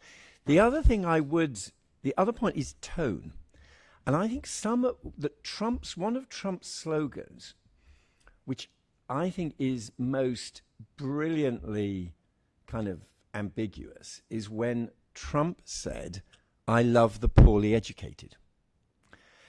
And some people react with shock when you just read, well, Trump loved the, surely you don't want to be poorly educated. What does Trump mean? I love the poorly educated. But equally, it's a very potent, and you could argue, moral statement. And part of the problem for universities is, I think, they've not thought through what it means to love the poorly educated. It's a very powerful, and I think it's the sort of instinctive immediately just to dismiss it is another part of what's wrong with Trump. I think it's missing an opportunity, and it can lead to lots of consequences. But one of the reasons why I laboured so hard on the early years stuff, universities are not selecting some people who have inherent superiority in some way. University is moulding people. And so the advantages they have may arise as a result of participating in higher education. It's not that yet some prior people have higher qualities in some way. So I would, but equally the work by Enrico Moretti in labour market economics. So in areas with concentrations of large numbers of graduates, non-graduates earn more. But whatever form it takes, engage with that Trump slogan. I think it's really important, and I'm not sure what the situation is in your various universities, but there are so many mechanisms that institutions can use now to bring content from universities to communities that are underserved educationally. Not in a kind of condescending way, we're offering you crumbs, but in a way of sharing the good work that we do with high school students, with retirees, with all kinds of groups of people who have extraordinary interest in learning, but may not be a traditional university student. And we're a very small school, but we have thousands of high school. We have now millions of students around the world actually taking our classes online, and with various degrees of attentiveness, with various degrees of connectivity, but almost all of whom seem to appreciate more of what we do because they are exposed to what we do, not just in our wonderful campuses, but through various mechanisms of delivery these days, which can spread the work we do much more widely. We go to one last question. Eva? Oh, yeah, Nikki, please go ahead. Hi, my name is Nikki Bojakel. I am the student rector at Queen's University. I work with Principal Dean. My question's for you, President Roth. I really appreciate it. It seems like you're really taking on the question of if not here, then where, and I think that's a very admirable thing to be doing. And I'm curious, my part A question is, in modeling diversity viewpoint, do you think you're turning away certain prospective students or employees that might actually contribute to the different thoughts who end up saying, oh, I don't want to be here because of these other polarizing views? And my second part to that is, yesterday we spoke a lot about values and living values, and I'm curious, do you think that it's possible for a university to choose a set of values and actually live those while also reflecting the diversity of our societies and communities, because there is a spectrum of values? Yeah, thank you for those questions. I'll start with the second one. I do think it's possible to have a set of institutional values that are not parochial, to use the word I used before, but are not just totally meaningless, that they're so broad that they don't really indicate something. So let's take the basic value of a commitment to intellectual diversity and tolerance. That would exclude some people who just don't want to be in the room with a trans person or just don't want to be in the room with someone who voted for Donald Trump. Those people might feel excluded from an institution that wants to be capacious in its openness to various points of view. I think that you do exclude those people. That a university that lives by certain values would exclude people who don't want to entertain those values or are unwilling to discuss them. And so, and I do hear this on my campus from time to time, especially from students and younger faculty members who have learned the following trope. They say, how can you expect me to speak with someone who, and the rest of the sentence goes usually something like this, but always denies my humanity. And people these days say that a lot. I mean, you can, and from the right, from the left, doesn't matter. But that phrase, denies my humanity, is supposed to actually validate your own exclusivity. I'm not going to talk to those people because, and on one hand, I believe that. Actually, I'm also a pragmatist about free speech. I don't have an absolute value. I don't think you should invite Nazis just to show you believe in free speech. But I also think that an institution can be much broader in its appeal and in its willingness to take on issues than many of our schools are these days, or especially many of our student bodies are these days. And so I think we can be welcoming. Now, the first part of your question was, could you? Yeah, so are there students who are just saying, I don't want to go there? Yes, I hope so. I mean, in other words, if someone actually does not want to encounter political or cultural aesthetic difference, I actually think they would be, our education would be wasted on them. I'm fond, my admissions people hate when I do this, but I'm fond of talking to small groups of students who are looking at the university, deciding whether they want to come. And I say things like, well, if you're not interested in music at all, you probably shouldn't come here. I tell them to go to one of our rival schools, just to be nasty. And people say, well, we have very few music majors, actually. Why would you say that? You're excluding people. And I say, well, I think if you've already excluded this whole range of experience, I take music example, as something you don't care about and you're 18 years old, our school is probably not the best place for you. Our school is a great place for people who actually are prepared to entertain interests and passions and modes of inquiry that they never thought they would be interested in. If they've already excluded certain things, certain people, I don't want to be around those kinds of people, I don't want to be around these fields of study, then I don't think we're a good fit for them. Of course, most of the students who hear me say that, they don't want to be the kind of person who's already narrowed themselves that dramatically at age 18. They don't want to be that person. And so I don't know if actually we're really excluding people, but I think that if we live by certain values, then you have to exclude people who want to use violence against their opponents, and you have to exclude people who are unwilling to listen to alternative points of view. And I don't worry too much about the meta issue, like, well, aren't you excluding people who, yourself, who are intolerant? I am excluding those people, and I think that's the only way to have values that have some content, but are inviting people to a conversation about those values and modes of inquiry that arise from them. Eva, the last question here. Thank you. I've been struggling whether or not to ask this question, but Nikki gave me courage.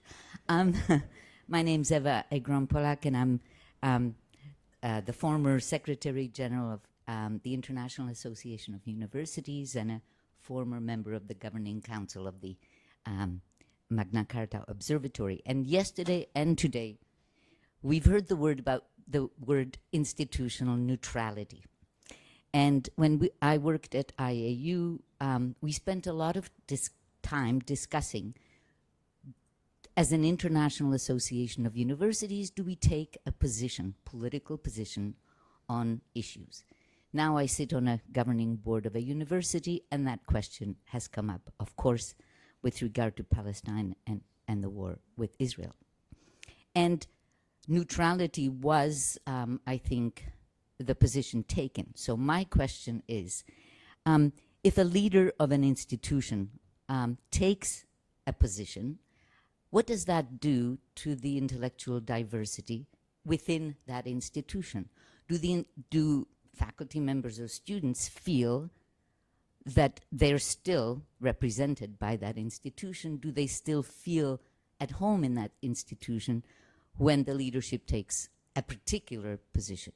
Because you said, I think Michael Roth said, neutrality is cowardice. And that's a very strong statement, and I've been struggling with it. Is it? Or is it a protection of the university as a place where all perspectives can be heard without prejudice and where the intellectual diversity can flourish?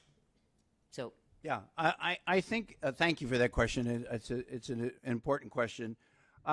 I think that my point was that this is a historical, the institutional neutrality is historically specific. And it became, there are many things that presidents, chancellors, leaders can speak out on. And institutional neutrality was developed for the now 150 schools in America that have embraced it in order to avoid taking us down to Israel-Palestine. I don't think it's about free speech. It's about, I don't want to annoy the pro-Palestinian students and faculty or the pro-Israel constituencies of the university. I think if people said that, if the president said, you know, I have views about Israel and Palestine, but I don't want to annoy anyone, so I'm not going to say them, I'd have a lot more respect for their cowardness, for their position than I do. But it's a notion that if the president, now there are institutions where the president doesn't speak out on anything. And I'm not saying they should take a stand on Israel-Palestine or on Somalia or on tariffs or on whatever. And there are people in America who say, well, if you speak on one thing, you have to speak on everything. That's never been true for anyone, anywhere. And so it's an empirical question. If the president speaks out on something at King's, all the faculty say, oh, we have to feel that way? I don't think so.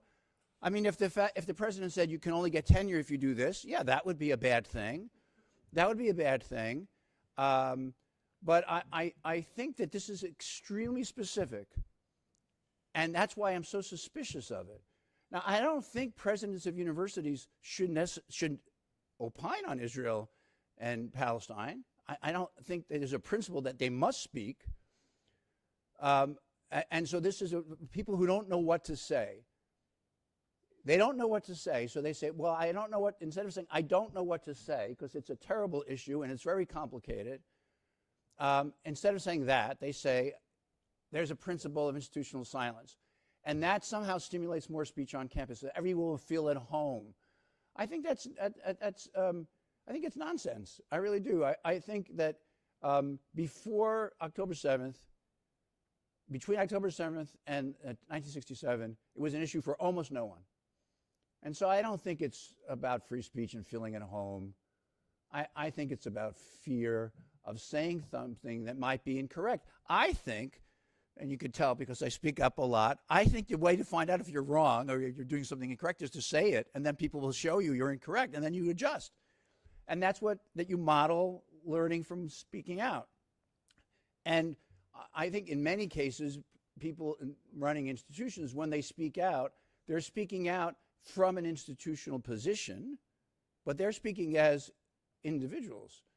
And so if they never speak out on matters of contemporary relevance, then I think it would be odd to somehow now speak out on Israel-Palestine. But if they often speak out, then it would be odd to avoid one of the crucial moral questions of our time from our perspective of our students and faculty. But I don't think it really encourages more speech, or if it protects the university, it protects the university only in the sense that there's no easy answer. And instead of the president saying there's no easy answer, which would also annoy a lot of people, they say, I'm not allowed to speak, or I'm exercising, as at the Princeton, great genteel university, at Princeton, they have institutional restraint. and which I think is a very waspy, old-fashioned way for Americans to talk. I joke sometimes that Wesleyan, the only principle is that the president shouldn't say stupid shit very often, and occasionally he does anyway. Please join me in thanking Michael and David.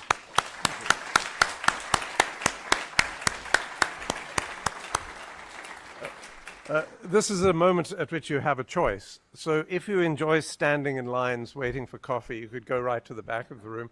Or if you don't enjoy standing in line, go to the room on the other side of the hall. Coffee is available. Thank you very much.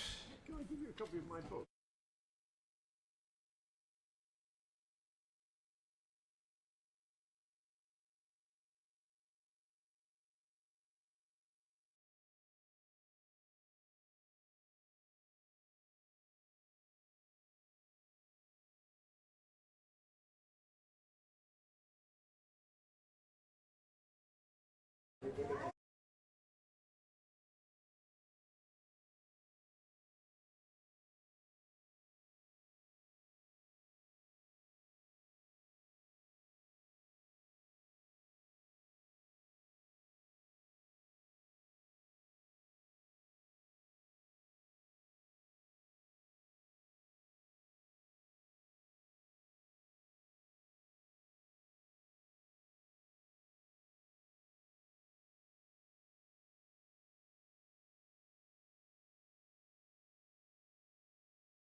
we will, as you will soon find out, continue our discussions about the theory and practice of university values.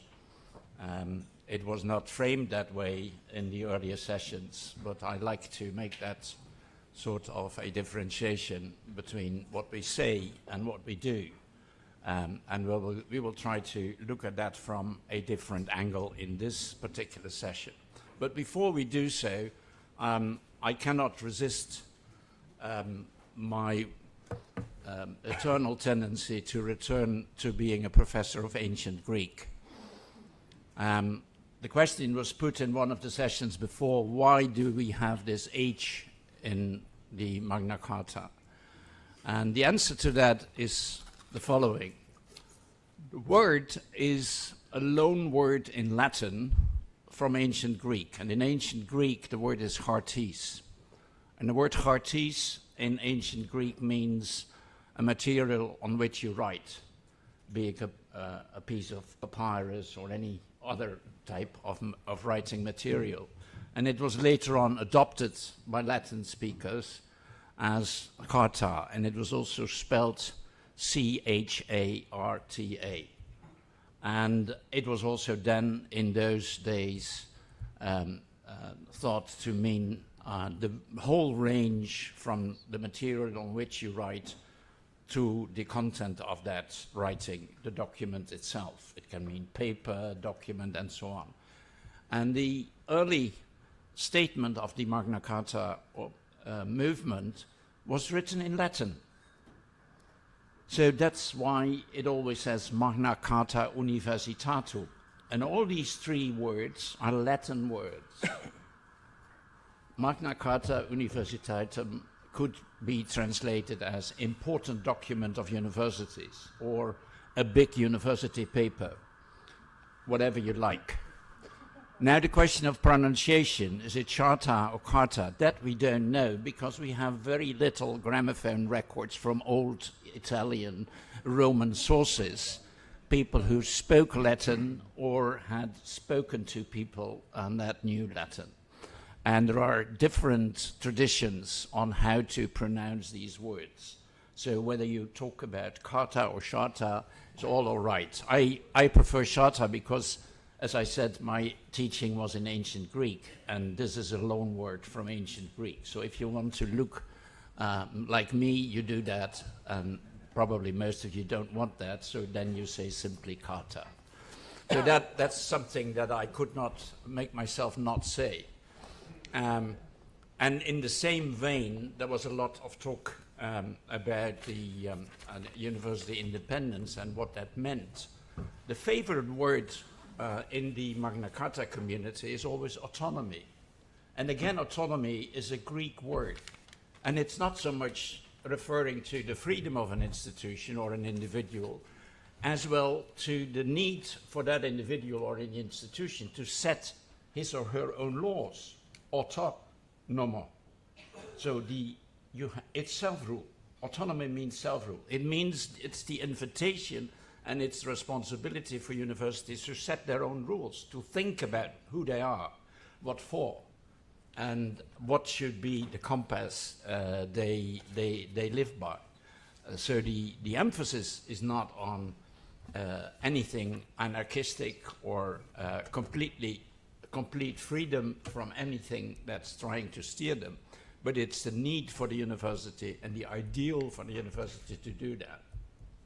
And the drafters in 1987-86 of the original Magna Carta Declaration very much wanted to find common ground among European universities. And in those days, in the 80s, the leadership of the universities of those days, they had been schoolboys, it were all boys, the drafters, they had been schoolboys during the Second World War. And they were the first generation of leaders building up university systems in European countries after the war. And that was not an easy story. And in every country, it was a very different kind of situation. Remember, people who had been starting their university careers in Franco's Spain, or under military rule in Greece, compared to people in Sweden who had been, or in Switzerland, who had been neutral during the war. So all these European countries had a very different history and had a very different set of challenges. And what they wanted to do in the 80s was to find common ground among universities with all those backgrounds, being able to stand united and try to find strength in that collaboration. And that's exactly what we, 37 years later, here, under the present kind of set of challenges, want to repeat. Well, enough in terms of getting rid of my personal needs, and now on to the panel. We are here discussing how, from a relative outsider's point of view, the theory and practice of values in university is seen, and how, from a relative outsider point of view, different organizations, different groups, alliances, and institutions in the world are speaking out on these matters. And it's my pleasure to have 5 members in the panel, one speaking to us by digital means, Amy Reed, who is with us from the US. She is the current director of the Freedom to Learn, the Campus Freedom chapter of Penn in the United States. So she will speak from that point of view. To my left is Karel van Nettelbos. He is a project officer at UNESCO, and he will speak from that vantage point and against that background. To my outer right is Jonathan Becker, whom we have seen and heard already yesterday. And this is speaking here as the leader of the Global Higher Education Alliance 21. And next to him is David Akrami Flores, who is a policy officer at the DAAD, and the DAAD is the German acronym for the German National Agency for the Support of Internationalization. It is basically about academic exchange in its title, but its program and its agenda has widened quite a bit over the years, and it's the main supporting voice for all of higher education in Germany in the field of internationalization. And last but not least, seated next to me is Cesar Michael Hash. He is from Romania, and he is in the leadership of the executive office of the European higher education area. And in his portfolio, if I have it correctly, is this focus point that has been in focus at this organization over the last 10, 15 years, how values are defining our well-being or our challenges and problems in the European higher education area. That's it in terms of introductions. I will now give the word to each of our 5 panel members in the order they have been listed in your program, and then we will have a sufficient amount of time to engage in an exchange and a discussion on the points they raised and or the points that you might be wanting to raise from your point of view. Karel, would you please start? Yes, thank you. Good morning, distinguished representatives, ladies and gentlemen. My name is Karel van Nettelbos. I work at the Social and Human Sciences sector at UNESCO headquarters in Paris. It's a pleasure and honor to be here with you today, and I will speak a little bit about how we at UNESCO codify values and principles in science, both as rights and responsibilities. And for that, I would like to bring to your attention a normative instrument called the Recommendation on Science and Scientific Researchers, which is a standard setting instrument adopted by all our member states in 2017, and which replaces or updates an instrument from 1974 called the Recommendation on the Status of Scientific Researchers, adding importantly a 4-yearly monitoring exercise, so making it a bit more actionable rather than only aspirational. Now, standard setting instruments are non-binding, they are soft law, but they are intended to influence the development of national policies, laws and practices that eventually trickle down to universities. And so, as I mentioned, this instrument has a 4-yearly monitoring exercise, and to facilitate that exercise, member states decided to organize the values and principles captured therein in 10 key areas, and I will briefly go over them. They are the responsibility of science towards the contribution of UN ideals such as justice, peace, human welfare and dignity, the environment, and so on. The need for science to meaningfully interact with society and vice versa. The role of science in national policy making and international cooperation and development. Promoting science as a common good. Inclusive and non-discriminatory work conditions and access to education. So again, this one is particular relevance to universities. Any scientific conduct is subject to universal human rights standards, balancing the rights, freedoms, and responsibilities of researchers. And here, of course, we're all thinking about academic freedom, but also scientific integrity and ethical codes of conduct for science, the vital importance of human capital for a sound science ecosystem. So here we're thinking about employment, mobility, education and training, working conditions, protection of scientists, and of course the role of member states in creating enabling environment for all these other key areas to take place. And here we're thinking about governance, infrastructure, public funding, and so on. And so the scope of this recommendation applies to all the sciences, natural sciences, social sciences, humanities, and so on. And it applies to not just all scientific researchers, but also technicians, support staff, and students that contribute to research. And importantly, again, for us today, it also applies, of course, to institutions responsible for research and development, like universities. So I'm underlining that because universities are both subjects, but also agents of these principles.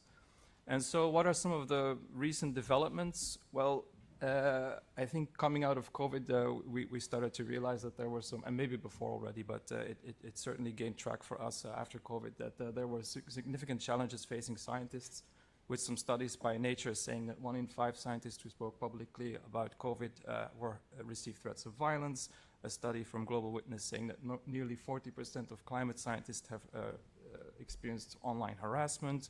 Nearly half of women scientists say they experienced sexual harassment at work, but this was a major study by L'Oréal Ipsos in 2022. And of course, the good work being done by our friends at Scholars at Risk, noting that in conflict zones, researchers are silenced, displaced, or worse. And so in light of these challenges, member states asked UNESCO in 2023 to strengthen the implementation of this recommendation with a particular emphasis on the freedoms and responsibilities of scientists.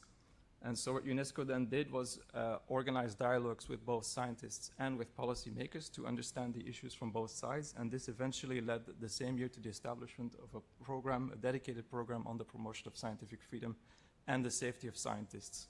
And it didn't end there. Actually, a few months later, we gained more support from member states when 60 member states, 60 countries decided to support a call to action on freedom and safety of scientists, outlining shared priorities and concrete proposals for advancing this agenda.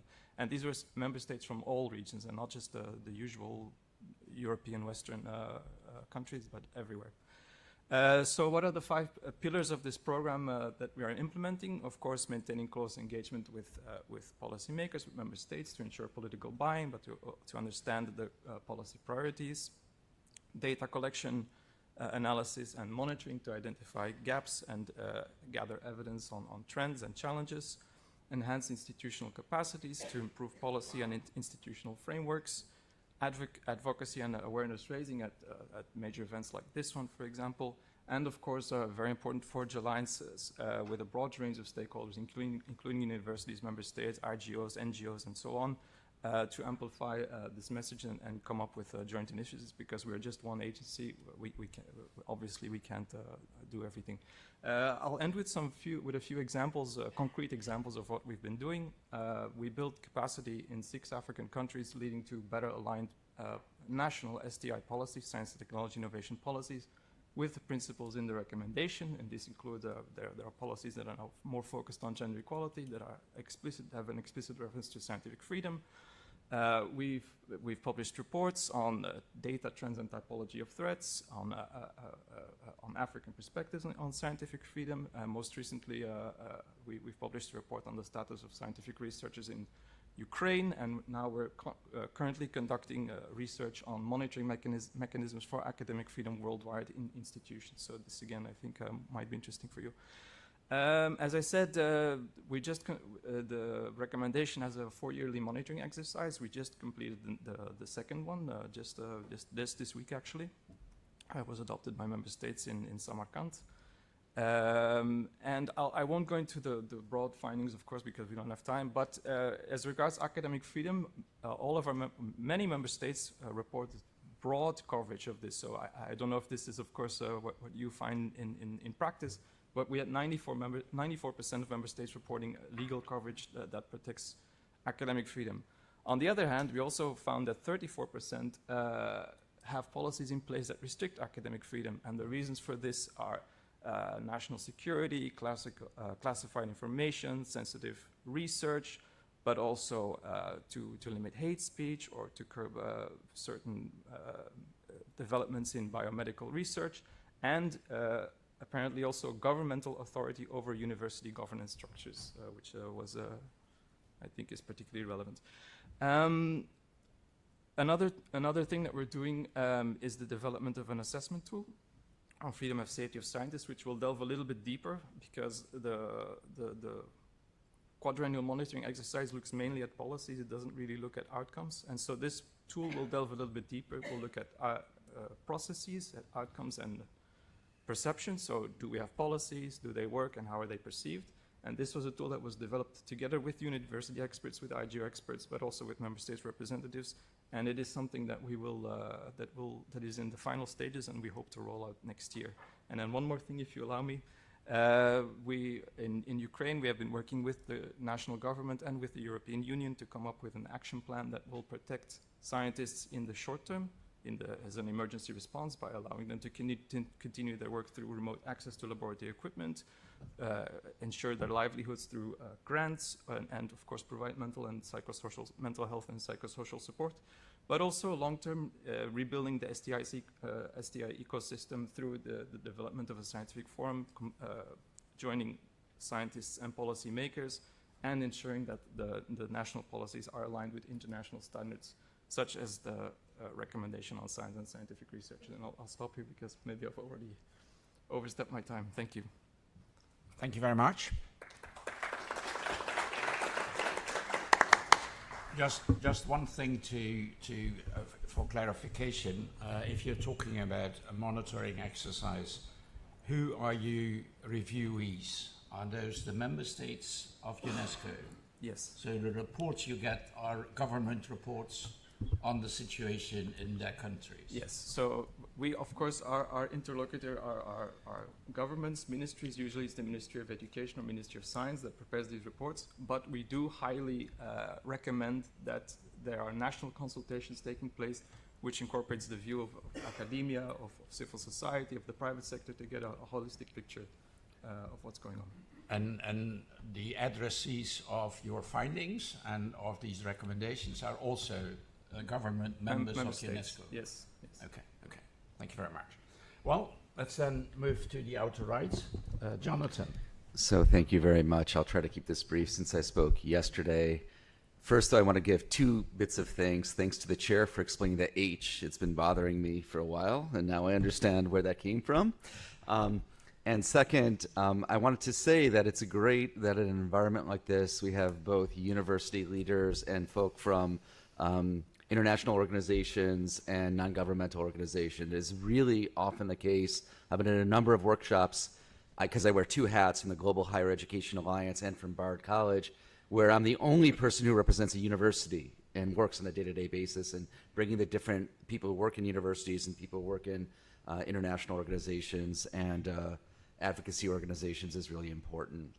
I wanted to pick up briefly, and again be brief, from what Michael Roth said, and I'm going to frame it with an article I wrote for Liberal Education. That's the publication of the AACNU, which Lynn Pasquarella represents.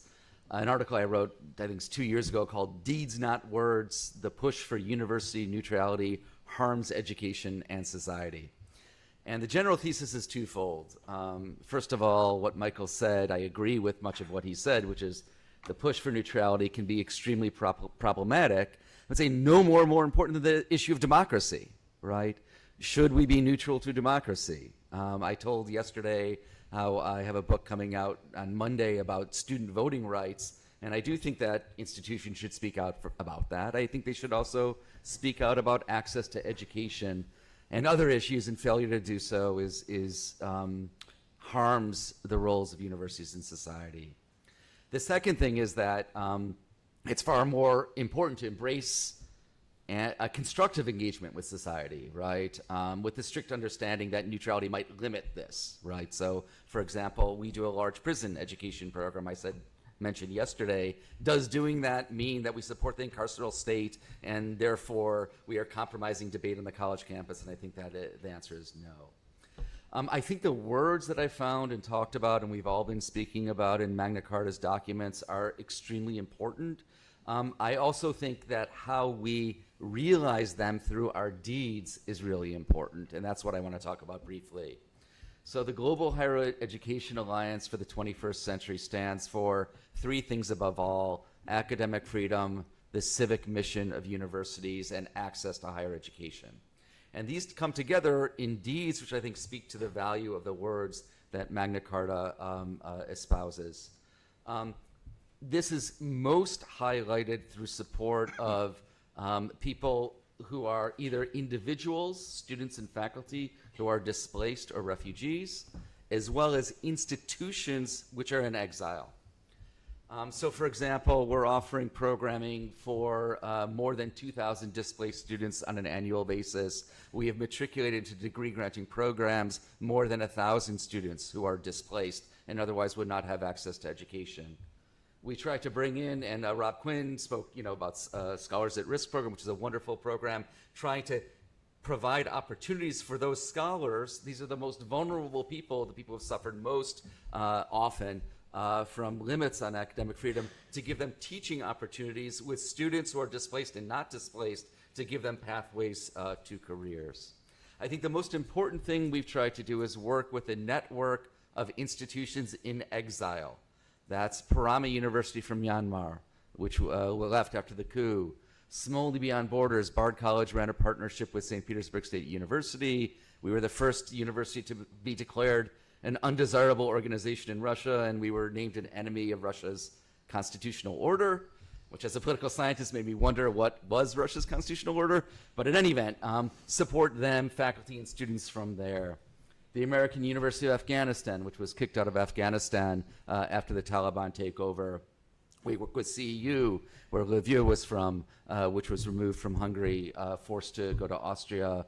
And European Humanities University, an institution from Belarus, which was forced out and is currently in Lithuania. We also, I see Amy Reed over there, we worked with, in our previous incarnation, with folk from New College, Florida, where she comes from before she went to Penn, which really was the canary in the coal mine in the United States. And I wish more people had followed what was going on in New College, Florida, because it is a replication of that we are seeing now. So I think what we're trying to do through our deeds is to find opportunities to support institutions which might not otherwise exist, who are the most vulnerable in terms of encroachments for academic freedom, find opportunities in virtuous circles whereby faculty who are displaced can teach. Both, again, we try to mix in the classroom students who are displaced and students who are not displaced, from universities in exile and universities which are brick and mortar, and create these virtuous circles to enhance education. The other area that I mentioned yesterday, which I will touch on briefly, is civic engagement, where we see, a core part of the institution is to empower students and to tap into their idealism and energy to achieve important things, particularly in education. So some examples, I mentioned the Bard Prison Initiative, which is sort of the largest degree granting program of its kind in the US. Most famous because our prison debate team beat Harvard, right?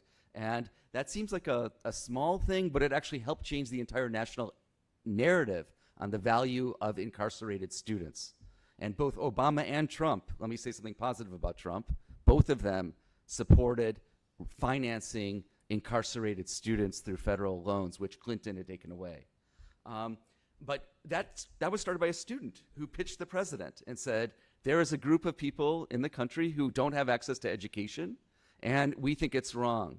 So tapping into student idealism. We did a similar thing in New Orleans through our early college in New Orleans, which at one point educated nearly 10% of public school students in New Orleans in post-Katrina. We're currently doing the same in Ukraine, where we're setting up an educational program with Kiev School of Economics for Ukrainian high school students. I spoke about this related to voting as well. I think the most important thing I want to say is through creating deeds, particularly in education, but also in the area of civic engagement and democracy, by empowering young people, by promoting education, we are trying to realize the words of organizations like Magna Charta. Moreover, I would say finally, that by uniting words and deeds, we're also enhancing the educational process, which is our core mission. Our students who are taking classes with people from around the globe, especially people who are displaced, believe they're learning more and learning better because of who they're studying with. And our faculty who are engaged in these programs, who are more like my age, feel a revival, right? Because they are teaching different types of people in interesting and important educational environments. So we believe that by uniting word and deed, we're realizing the core missions of academic freedom amongst the most vulnerable, and we are enhancing our core educational mission. And by uniting the two, we are moving the process forward of academic freedom as it's widely understood. Thank you. Thank you very much. Jonathan, just for our information, it's the Global Higher Education Alliance 21. Does that mean they have 21 members? No, it's my nightmare. It's because I agreed to a title I wasn't happy with, and everyone gives me grief about it. So we were the Open Society University Network. 21 is the 21st century. So we have more than 21 members. And importantly, our members include universities and things like libraries and NGOs, so it's relevant, and I'm happy to discuss with folk separately, although I'm hopping on a plane to Washington as soon as we're done, about what it means to be a member of that. And we look forward to joining Magna Charta presently, actually. So. Thank you very much. Cesar, your turn. Thank you very much. So my name is Cesar Mihai Haj. I am the co-chair of the working group, the Bologna follow-up group, working group on fundamental values. It's a mouthful, but the Bologna follow-up group represents the Bologna framework ministers and stakeholders between ministerial conferences. First of all, it's great to be here at the Magna Charta Universitatum conference, as the Bologna Declaration that started this whole process has in the declaration referencing the fundamental principles laid down by the Magna Charta Universitatum of 1988. So these are connected. I was asked to discuss about how values can be codified outside university, so I will try to make this connection between the topic and the work of the European higher education area. In the European higher education area, the codification occurs primarily through intergovernmental ministerial communiques prepared by this Bologna follow-up group and its substructures like the fundamental values working group. For the first decade, the fundamental values were present in the work of the HEA, but they were not presented in a systematic way, and they were not central to the policy work within the Bologna process, as the main focus was on structural reforms like the three-cycle system. However, after the 2015 crisis on academic freedom, there was an increased pressure to address this problem of fundamental values. That's why the IHEA engaged into a major policy journey to safeguard these values.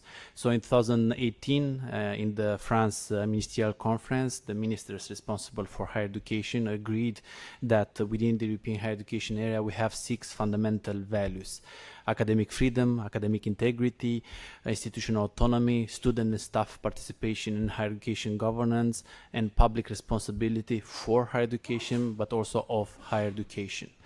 The process continued after Paris, and in Rome in 2020, ministers agreed on the common understanding regarding academic freedom, and we engage in a well-articulated policy framework of defining this common understanding of fundamental values. This continued in 2024 when ministers agreed on how we codify these values, the rest of the values in the European higher education area.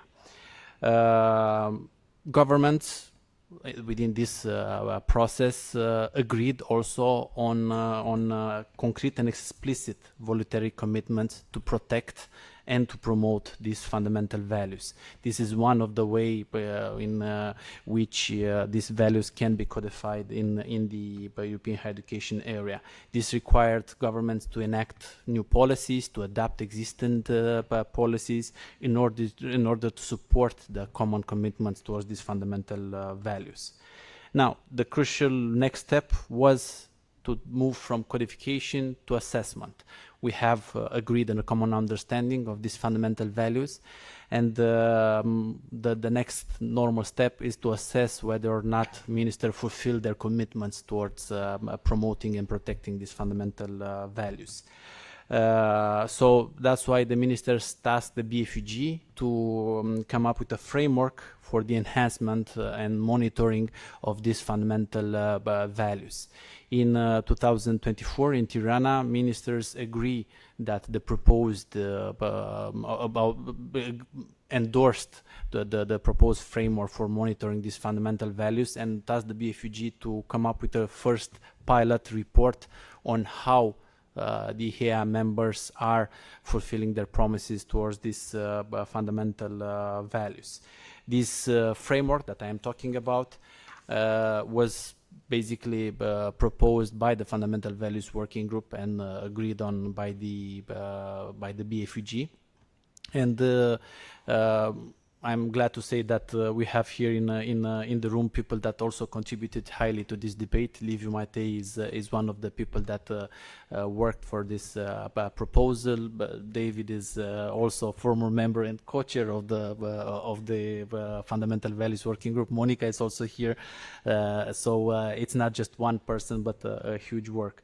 So how we looked at this way of monitoring these fundamental values, including academic freedom, is to look at the EURE perspective, checks on the existence and alignment of the legislation and regulation, both for protection but also for promotion, the policies and initiatives towards these values, but also on the de facto, which is a more qualitative narrative perspective on these fundamental values, by looking on infringement, fulfillment towards the fundamental values, but also on threats or positive developments.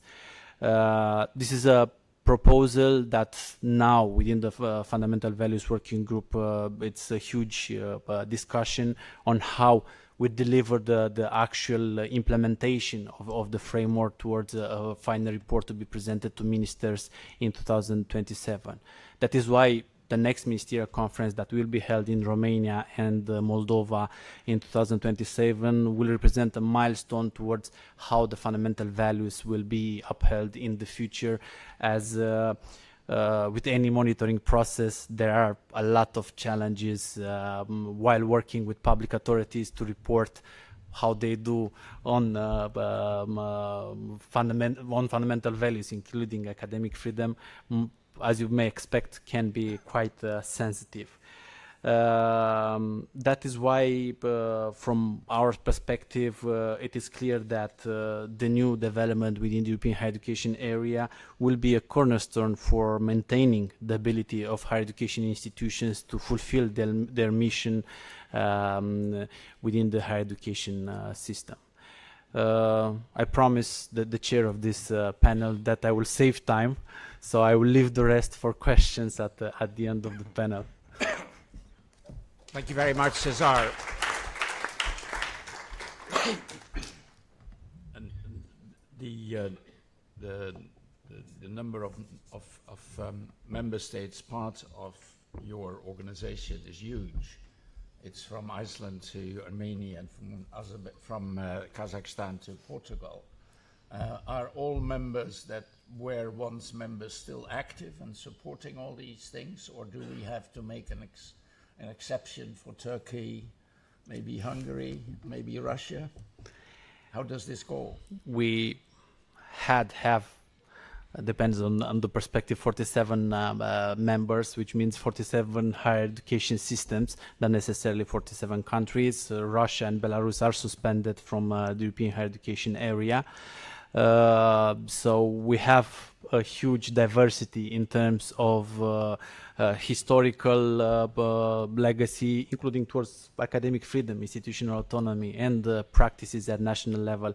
That's why the first step was to design a common understanding within all the states, so we know all what we mean by academic freedom. Now, in this process of monitoring, I expect to have a lot of sensitivities with different public authorities, but at this point, everyone is active in this discussion, even countries that were not very active before.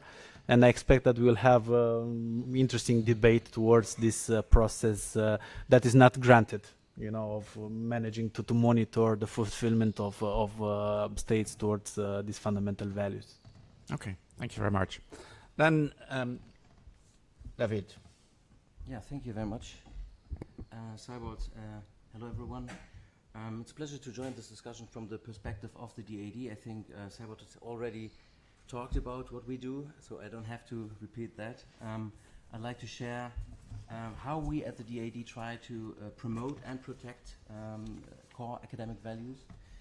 Values like academic freedom, autonomy, democracy in general, and of course also responsibility towards society. I'll connect this to our DAD strategy 2030 and give a few examples as well, how we deal with difficult partners, how we support students at risk, and how we recognize research on academic values through our Fundamental Academic Values Award. So in our strategy 2030, we make one thing clear: democracy and academic freedom are the basis for everything we at the DAD do. At the same time, we all know that international cooperation has become more complex, politically, socially, and of course also geopolitically. So what we say is we need to balance value and interests.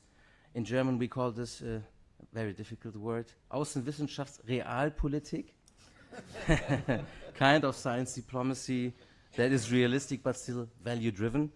So this balance guides all our work from funding programs to policy advice. We often remind ourselves that the European education area is built on shared values, and the same goes for the European research areas, of course.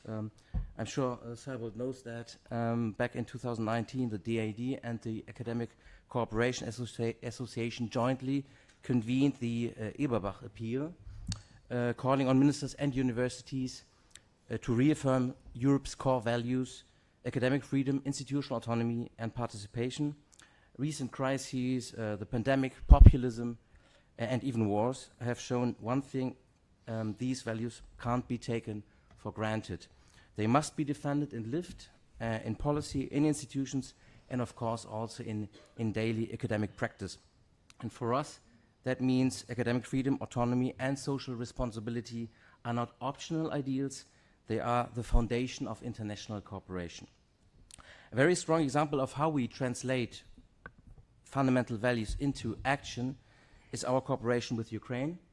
until early 2025, the DAD coordinated an EU-funded project that provided peer support for the implementation of Bologna reforms across all EHEA countries. Building on this experience and recognizing the particular needs of Ukrainian higher education institutions, we used additional national funding to work directly with 10 Ukrainian universities, and together we focused on strengthening institutional capacity, implementing Bologna instruments, and promoting internationalization, all under wartime conditions, of course, and mostly through online meetings. As our Ukrainian colleague Ilya yesterday reminded us, universities in Ukraine continue to face enormous challenges, keeping education running, supporting students and protecting academic freedom in the midst of war. Now a new follow-up project will start in December 2025, and we expect strong participation from Ukrainian institutions once again. And we've also invited the Ukrainian Ministry of Education to join the consortium as an official partner. So I think all this shows how solidarity and cooperation can make fundamental values tangible, not just words, but real instruments for resilience and recovery. At the same time, we apply the same principles in spirit of realism. And I talked about that at the beginning. After Russia's invasion of the Ukraine, the DAD suspended institutional cooperation with Russian state organizations, but we continue to support individual Russian students and researchers who are committed to academic freedom and international dialogue and who want to come to Germany to study or to do research. That's what we call Außenwissenschaftsrealpolitik, a form of science diplomacy that protects principles while remaining open to people. It means acting realistically, but never cynically, supporting individuals today who may become the bridge builders of tomorrow. Value orientation and pragmatism can go hand in hand because science diplomacy must defend fundamental principles while staying responsive to global realities.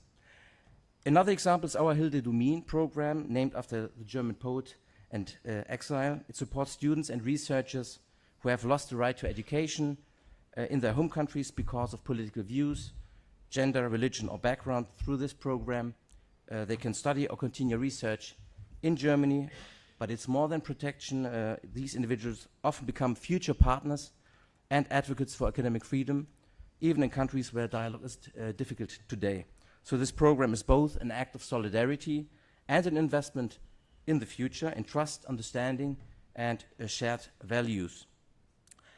And I would also like to mention the Fundamental Academic Values Award, which we created within the Bologna context. It's an international prize for young researchers who explore topics such as academic freedom, university autonomy, and social responsibility.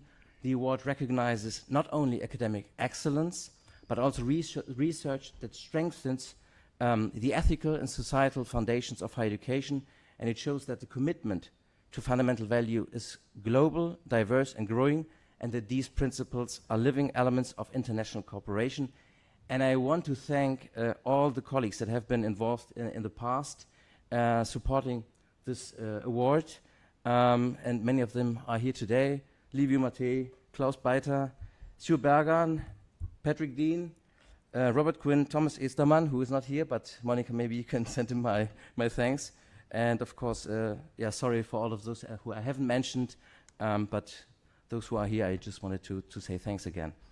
So to sum up, values are at the heart of everything the DAD does internationally. They are not a side topic.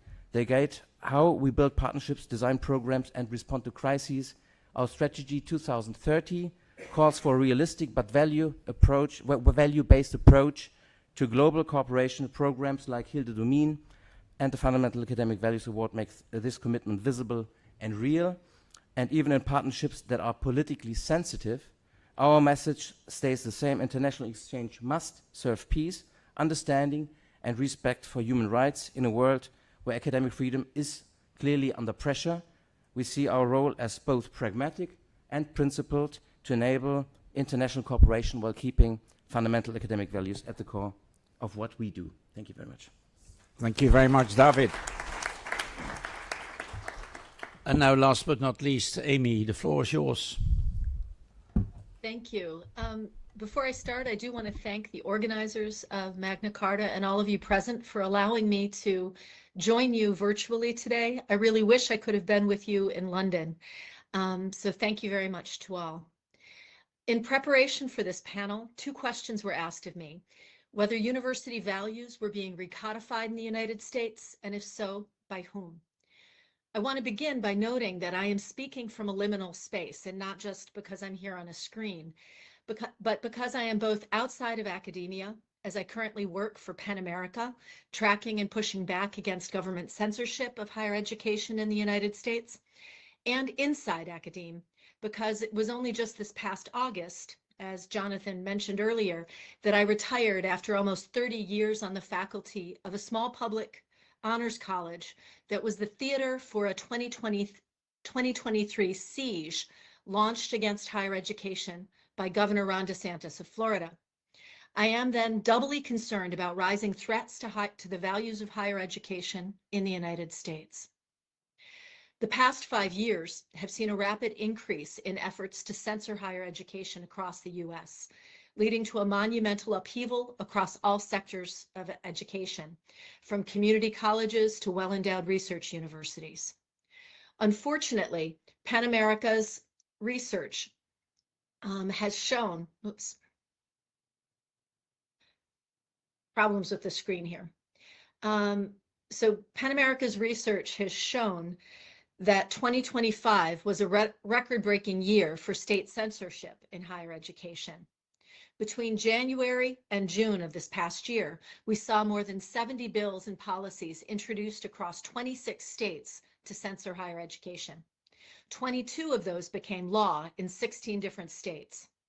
While 13 of those laws included provisions specifically censoring classroom instruction, what we at Penn call educational gag orders, all but one of those laws included indirect measures, such as limits on tenure, shared governance, or general education, for example, that chill the campus climate for free expression and academic freedom.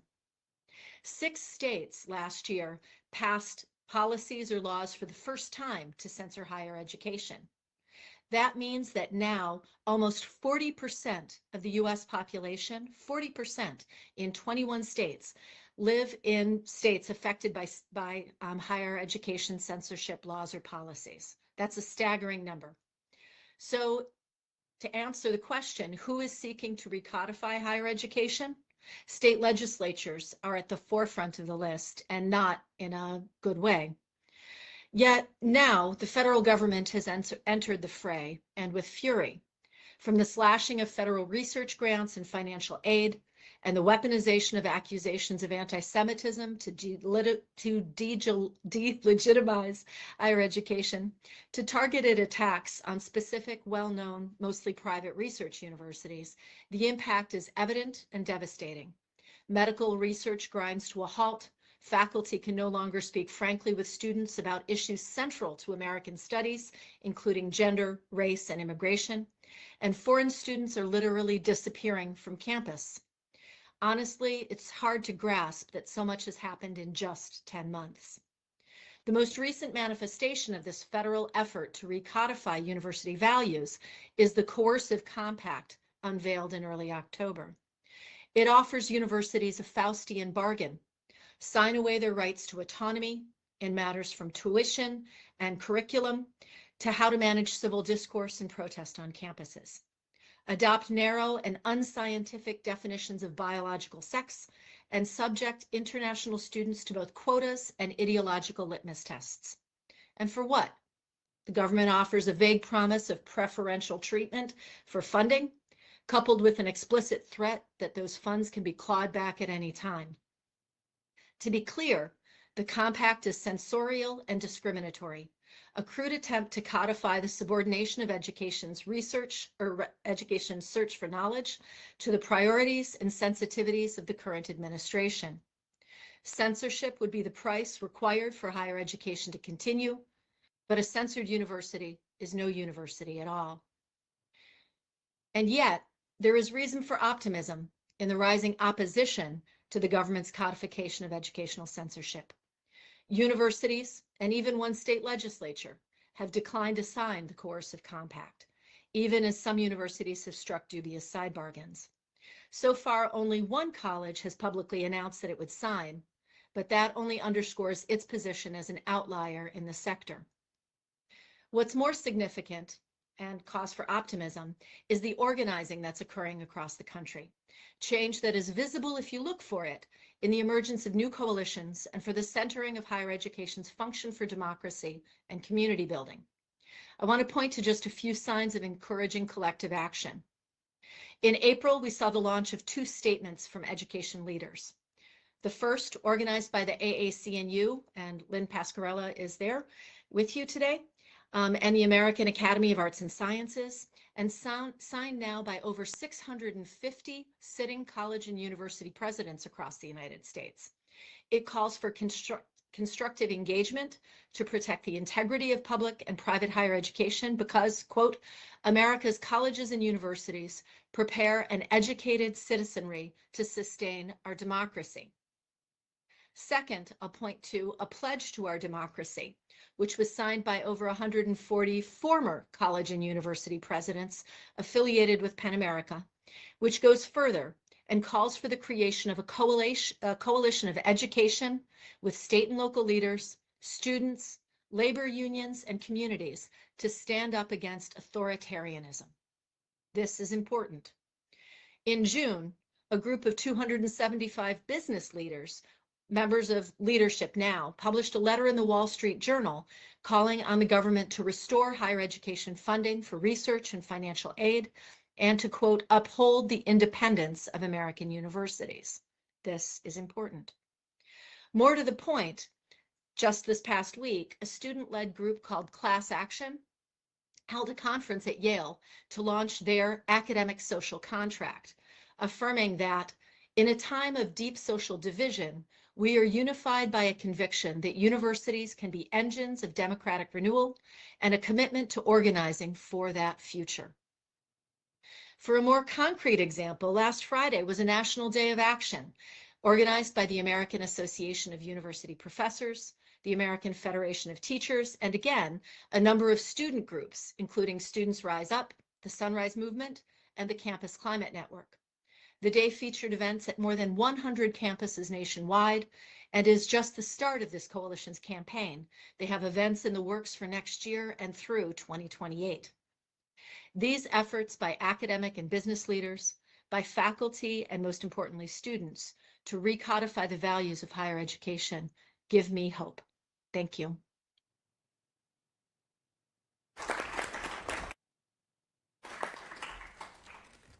Thank you very much, Amy. So we have had a rich overview of all sorts of activities, stock taking, promoting, upholding of values, organizing resistance and defense against infringements, very clear signs and models for support and solidarity. Thank you all very much for presenting these to us. They are all by themselves already signs that if we stand united, we can do lots of things that maybe in our individual cases, in our individual locations, we are unable to do. We have some time left for exchanges and questions with the audience. Who would like to speak? Klaus. Okay. Yeah, we have a microphone because then Amy can also follow. Otherwise,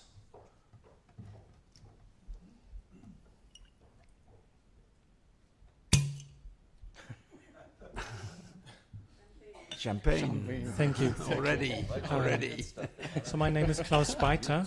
I'm a professor at Northwest University in South Africa and an ambassador to the Magna Charta Observatory. I've got 2 questions to Carl.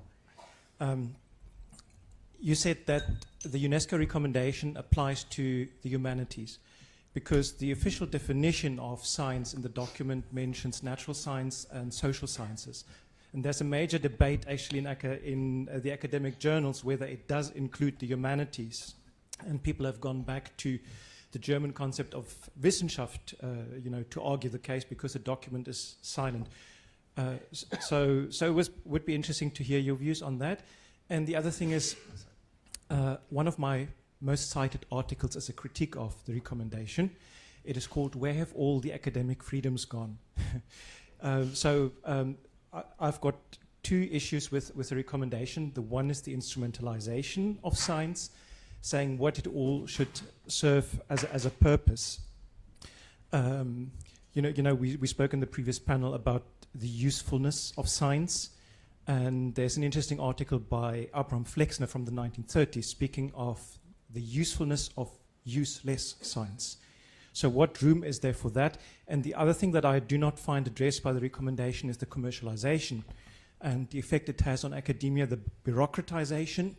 So you find, for example, that academic staff in especially the UK is the job group with the highest state of mental disorder because of job stress, which obviously affects academic freedom. So these are, and research that shows that 1 in 4 people in the European Union commits to self-censorship because of mainstream pressures. So these are things that could, of course, be rectified in the assessment criteria. So 2 questions. One about the inclusion of humanities in your recommendation and in your monitoring, and then a couple of possible improvements in the recommendation. Is there room for that? How do you view this? Thank you for those questions. Regarding the humanities, there is indeed an argument to be made. The recommendation states that the word science signifies the enterprise whereby humankind, acting individually or in small or large groups, makes an organized attempt by means of the objective study of observed phenomena and its validation through sharing of finding and so on. And the term sciences signifies a complex knowledge of fact and hypotheses in which the theoretical element is capable of being validated in the short or long term, and that also includes the sciences concerned with social facts or phenomena. Now, if you think that the humanities should not be included in that description, that's an argument that can be made. That's not something that I necessarily have all the answers to, but in my view, it does. Regarding the operationalization or the usefulness of science, yes, you are right. We advocate for a science that serves humanity, that serves society, that improves or that respects the environment, that serves peace. That's not to say that science that does not cover these things is therefore necessarily a bad thing, as it was mentioned in the previous panel, which I thought was a very interesting statement. We don't know yet what the answers are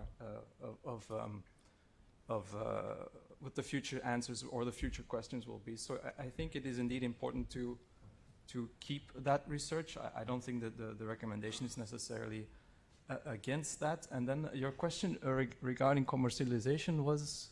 Well, because it does not comment on that. The major threat to academic freedom in democracies is not the authoritarian threat, it's the commercialization and the pressure to comply, for example, with science that is directed towards a very specific purpose or that has a commercial usefulness. And the bureaucratization around to ensuring that, which has like a mental effect on a lot of scholars that feel overwhelmed by the pressures. Yes. Mm-hmm. Yes, well, that's exactly, actually, that's one of the findings from one of our research pieces that we've done. When we look at scientific freedom, when we look at safety of scientists, we look at not just physical threats or political threats or legal threats, we also look at economic threats. And indeed, as you mentioned, a lot of scientists, particularly in the South, say that their research agenda is determined by big donors. We've also seen threats from corporations who take legal action against scientists who bring knowledge to the fore that might go against their commercial interests. These are things that we are now trying to address through our new program on freedom and safety of scientists, but this is not something, again, as I mentioned, that we as UNESCO alone can do, and we need to get our member states on board. They need to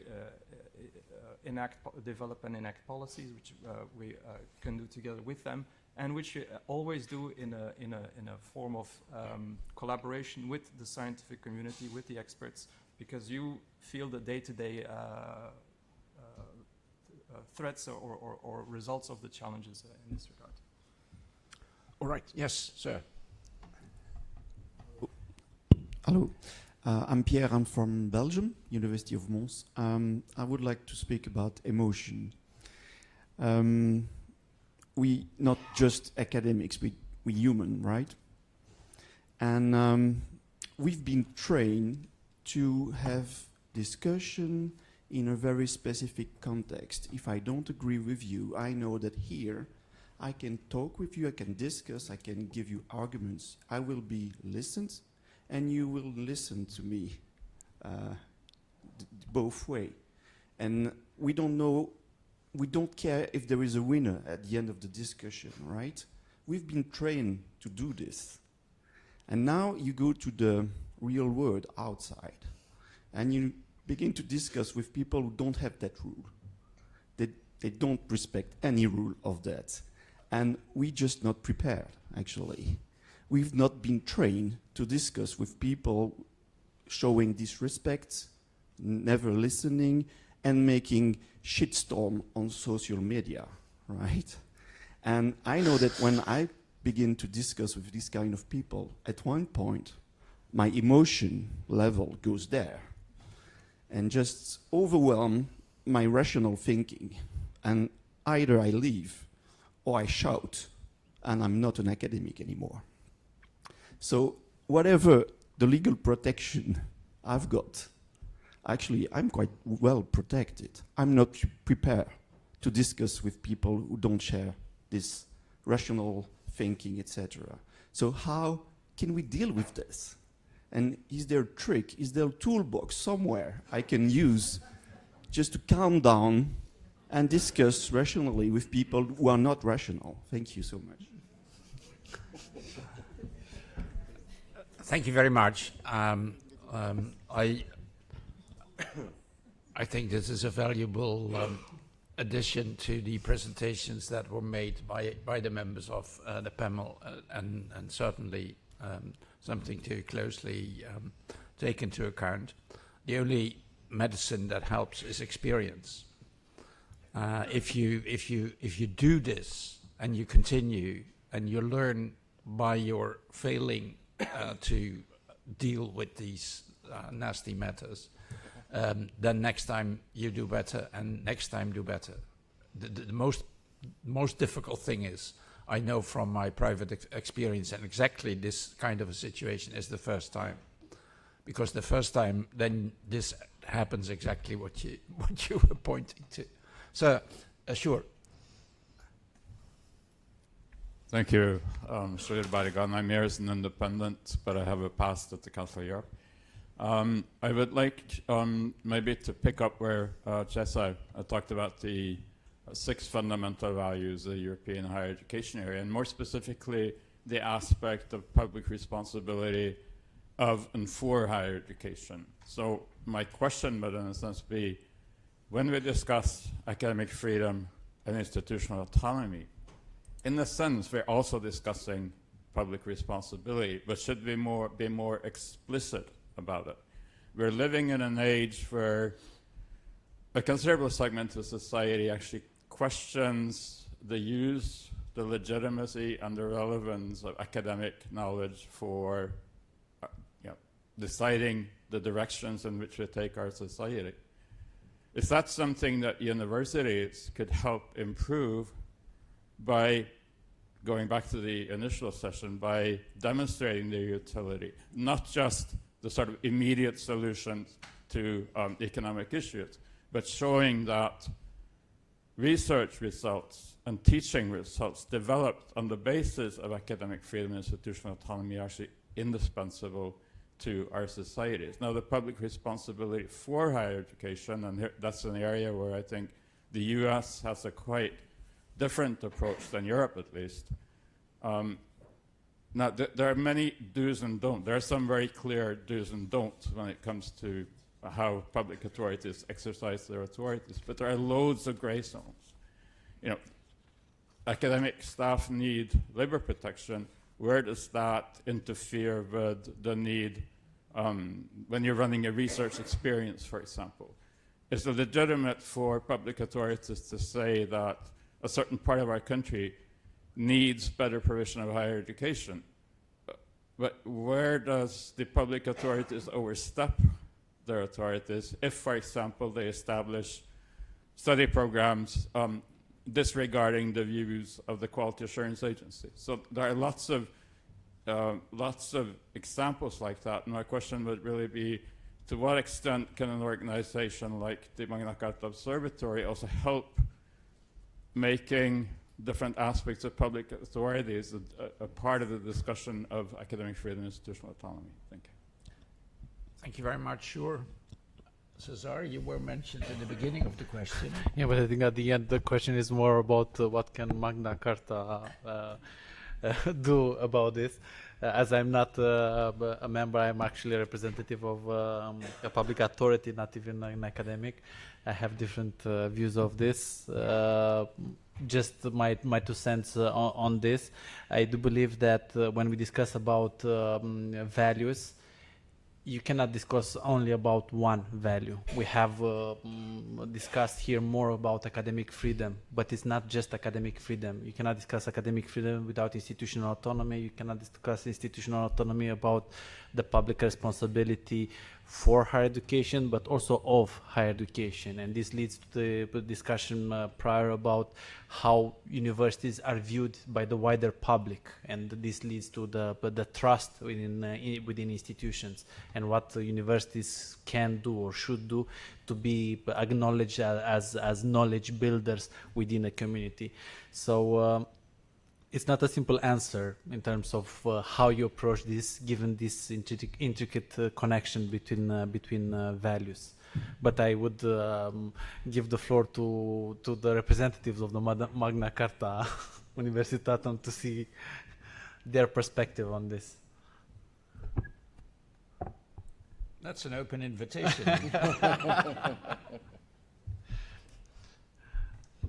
Could I say something slightly different, which is when I read about social responsibility in Europe, especially in the United Kingdom, third mission of university, it so often centers on economic development that it has me concerned, right? And I think one can talk about universities' contributions to society without so narrowly boxing oneself in that way. And I think the difference between the American and the European one is that the United States one is talking more broadly about contributions to society often.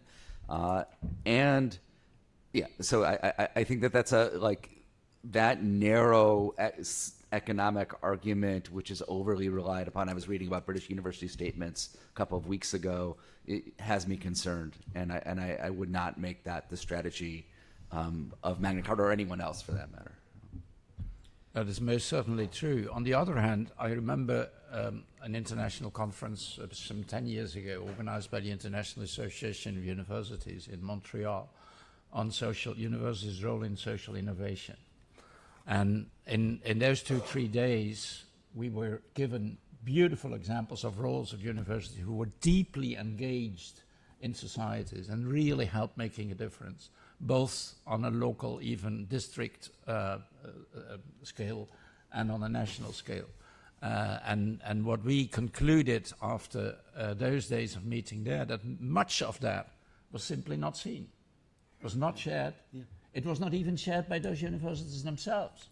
And this is something that, to me, in some extent, is really the enemy of university engagement. That is the kind of reputation management that is taken over much of universities worldwide. The kind of information that is promoted by reputation managers and consultants with a business background, and the main success is when there is no harm, when there are no reproaches, when there are no complaints. But especially when, as a university, you want to show that you're open to this kind of an engagement and that you are with and you feel with the places where trouble is in your society. It also means that you position yourself as vulnerable and as a partner in that kind of misery, instead of the guy who has the glossy brochures and the perfect solution to everything. So the public image that universities have, and that universities have often done very much investment work over the last 20 years, is completely into the wrong direction. So that might play a role as well. That we should work into a complete other direction as a university to show a much more open and emotional face. One last question. Yes. Sorry, I didn't want to speak again, but I was really touched by your question, the emotion work that we all have to engage in. And I think I would, instead of only mentioning experience to deal with these situations, I think we need more passion. Yeats, the poet, the Irish poet, he says that the worst are, the best lack conviction and the worst are full of passionate intensity. In a time of emotions, my 2 cents to this discussion would be we need to put more emotion and passion in the way we defend some of the values we are talking about, like, you know, freedom of expression, and transmit trust. In a time like this, people are afraid. It's fear that is really running decisions and reactions of society. So why don't we use emotion to and be more passionate, not so gray as we try to be, to defend these same values: human dignity, freedom of speech, the rule of law, all those we're talking about, democracy. I think we can do that, and we should change the way, the form of the way we address society. So I'm sorry, just wanted to. I think Yeats is useful to understand this. Thank you. Can I add something here? Sure. Yeah, about this discussion, including about the role of the university within society. I just met with someone from Romania here at this conference that I didn't see for a long time. And I remember about a good practice example about a university that opened its campus for the community. The university, the campus was situated in a place where there were no parks. The community didn't have a place to go to with the children in a green area. At some point, the university decided we're opening the full university, the whole campus, so citizens from the neighboring buildings can come and go through the campus at any time. This is a type of approach towards the community that's more about a feeling than a commercial partnership with a firm that can serve something, but it doesn't reach the actual population. And the question is, how do you reach the wider public to understand what you're doing and that you're part of the community, and not only big firms with tech partnerships that a normal citizen from a city would not care about it. And when we discuss about what the university does, he would have a very narrow perspective of what the university does. He doesn't know that they co-design a tech that helped them do something. They are not privy to that information. So even that connection, physical connection between universities can help change this emotion towards universities. All right. Thank you all very much. First of all, thank you, Carl and Jonathan and Cesar and David and Amy, for your contribution, for sharing your work and your successes and your plans with us, and thanking the audience for your stimulating attention and your questions. It's time for lunch. Thank you very much. If I knew, I wouldn't have intervened again.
Start shortly. If I may call on the other panelists to complete the gestalt here.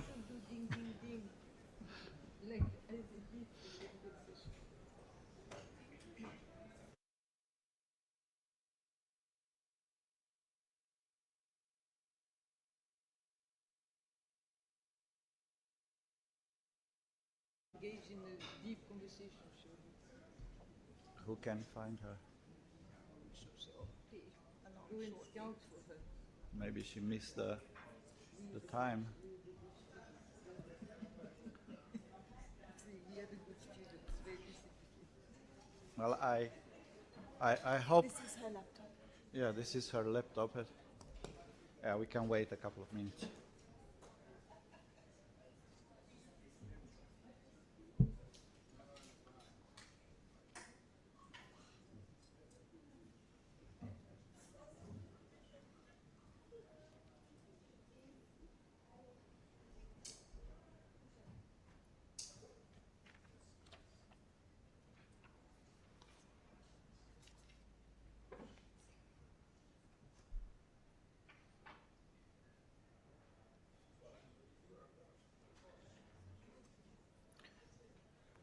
Well, we hope Hiligi will join us shortly, so I think we can start. Thank you very much for being here, for coming back. I hope you had a little bit of time to relax and catch up with old friends and make new friends during the lunch after the very intense sessions of this morning.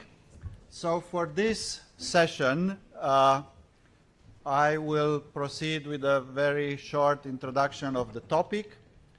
Then I will introduce the panelists. We will have a complete series of interventions by the panelists.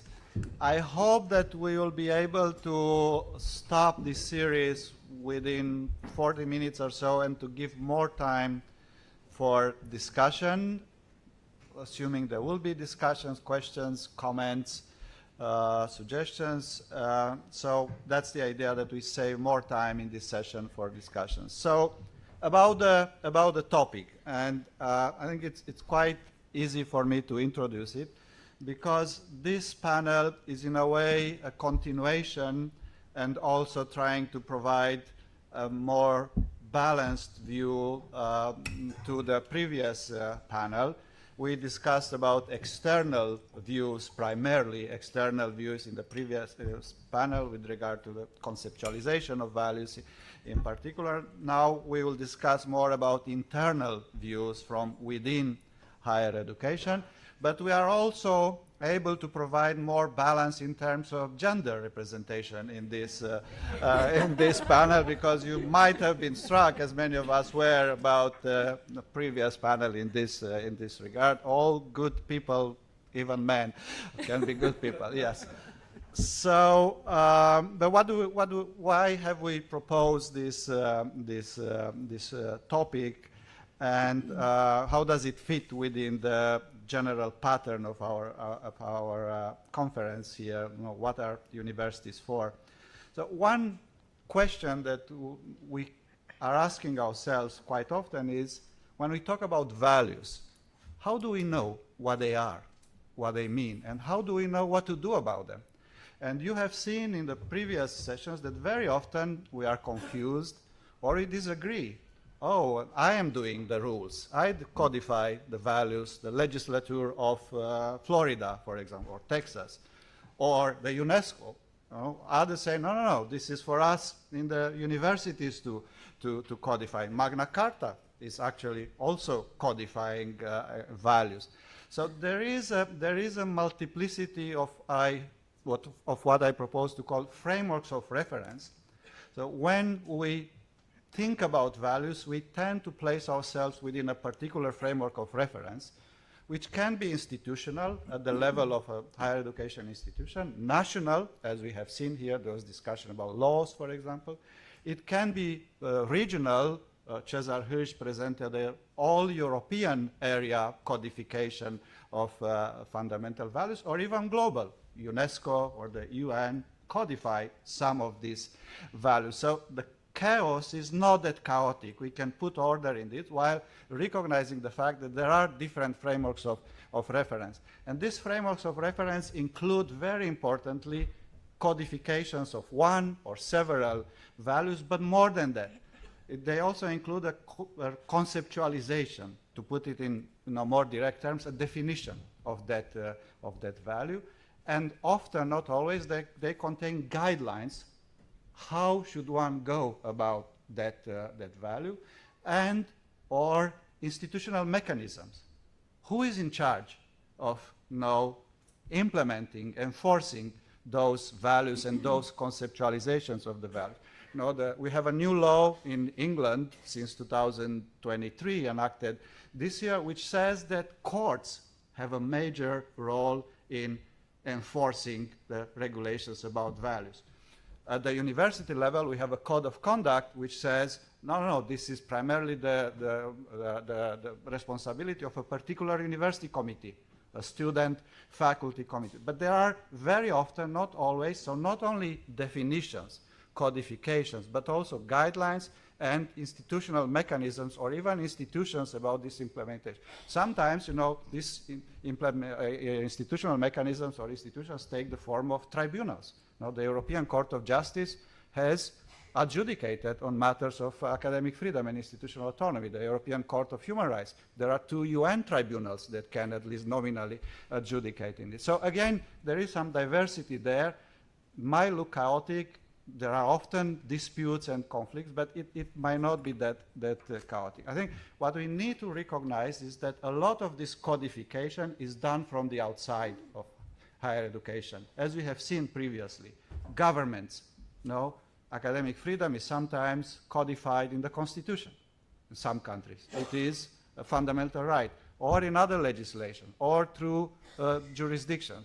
We talk about intergovernmental organizations, and this was also presented here. But universities also codify values. We spoke today about the Chicago principles, for example. That is an example of codification of, well, not clear to me exactly what values, some values at a university level. But it's not only the university themselves, the universities as an institution. Sometimes university associations do this, and we will discuss very important examples about how associations of universities codify values and act for their promotion or protection, or other university organizations like student unions, or student organizations, not just a student union in a particular place. So this is what we want to talk about now, how universities or university communities, groups, organizations participate in this work about codifying the value. Now, I mentioned briefly, and I will not add to that a lot except one, these frameworks of reference contain everything I mentioned already, plus sometimes provisions about monitoring. So it's not about only definition, guidelines, institutions, but also monitoring.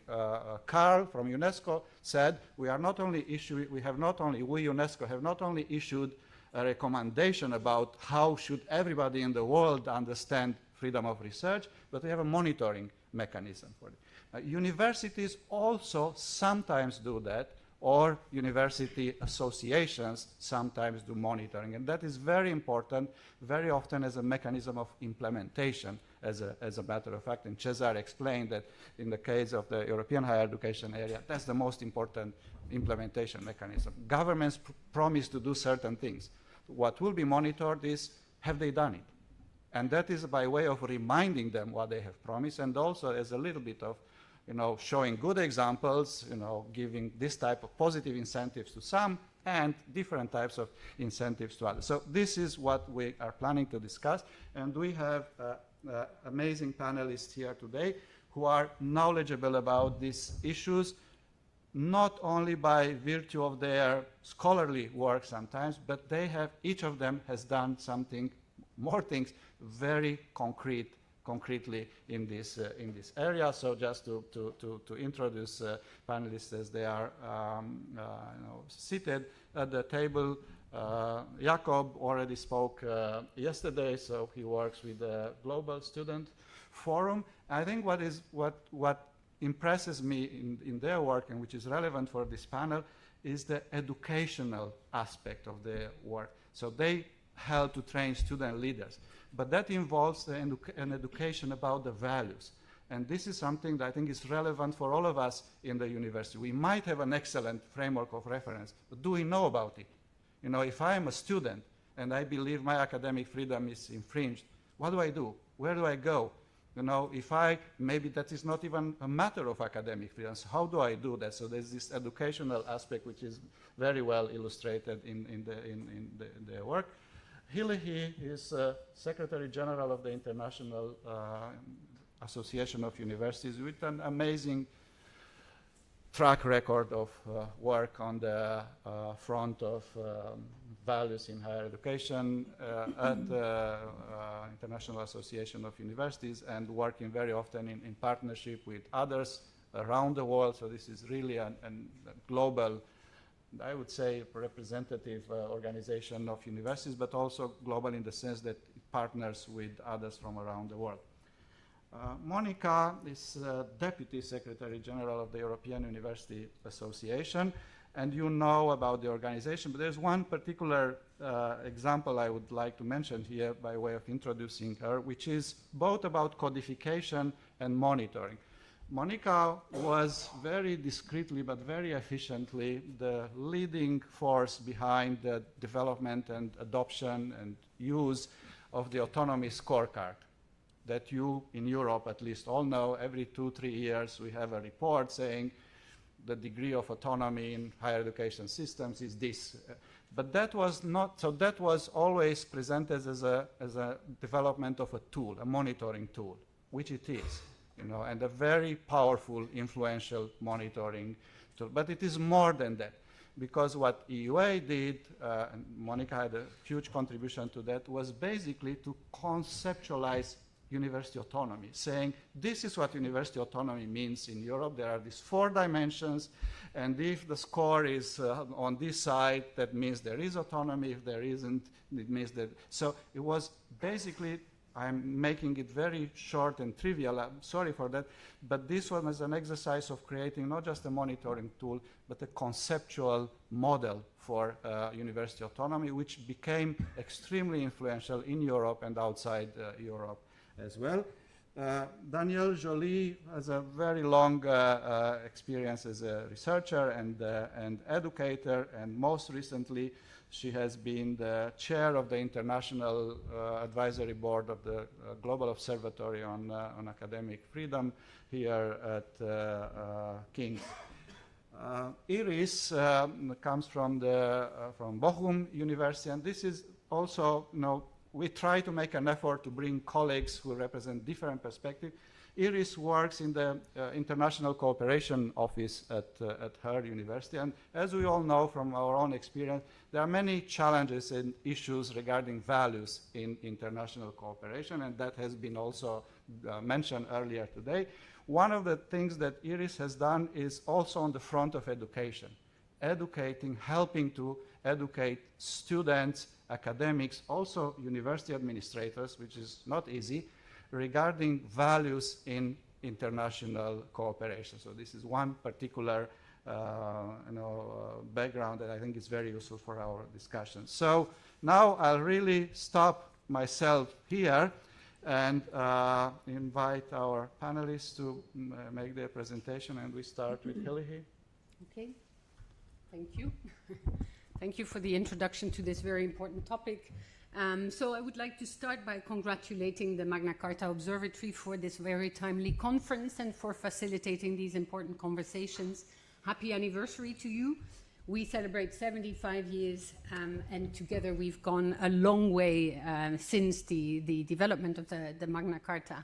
We see this is a very successful anniversary because there are many friends around in the room. The IU is a long-standing friend indeed and partner of the Magna Carta and follows its work closely since the beginning. We've even shared wisdom, as Patrick Dean is the president of the MCO, also the vice president of the IAU, and their connections there, bridges built, and a lot of work in common, and also some of the ambassadors, in particular, Eva Grompoliak, my predecessor, and now senior fellow to the IAU, and also bringing all these values continuously also to the work that we do. The values outlined in the Magna Charta Universitatum are embedded in the entire vision and mission of the IAU, and it permeates throughout the IAU strategy. And that's what I would like to explain, how we bring these values to the institutions, but how the institutions bring them also to the association as a global umbrella of universities working together from the different continents. We recognize that the very mission of universities is to help us better understand the world we live in, and that education, research, and community engagement should all be geared towards generating a better future for everyone. We defined our strategic priority areas of work around 4 priorities: value-based leadership, you hear it already, fair and inclusive internationalization, higher education and research for sustainable development, and ethical and human digital transformation of higher education.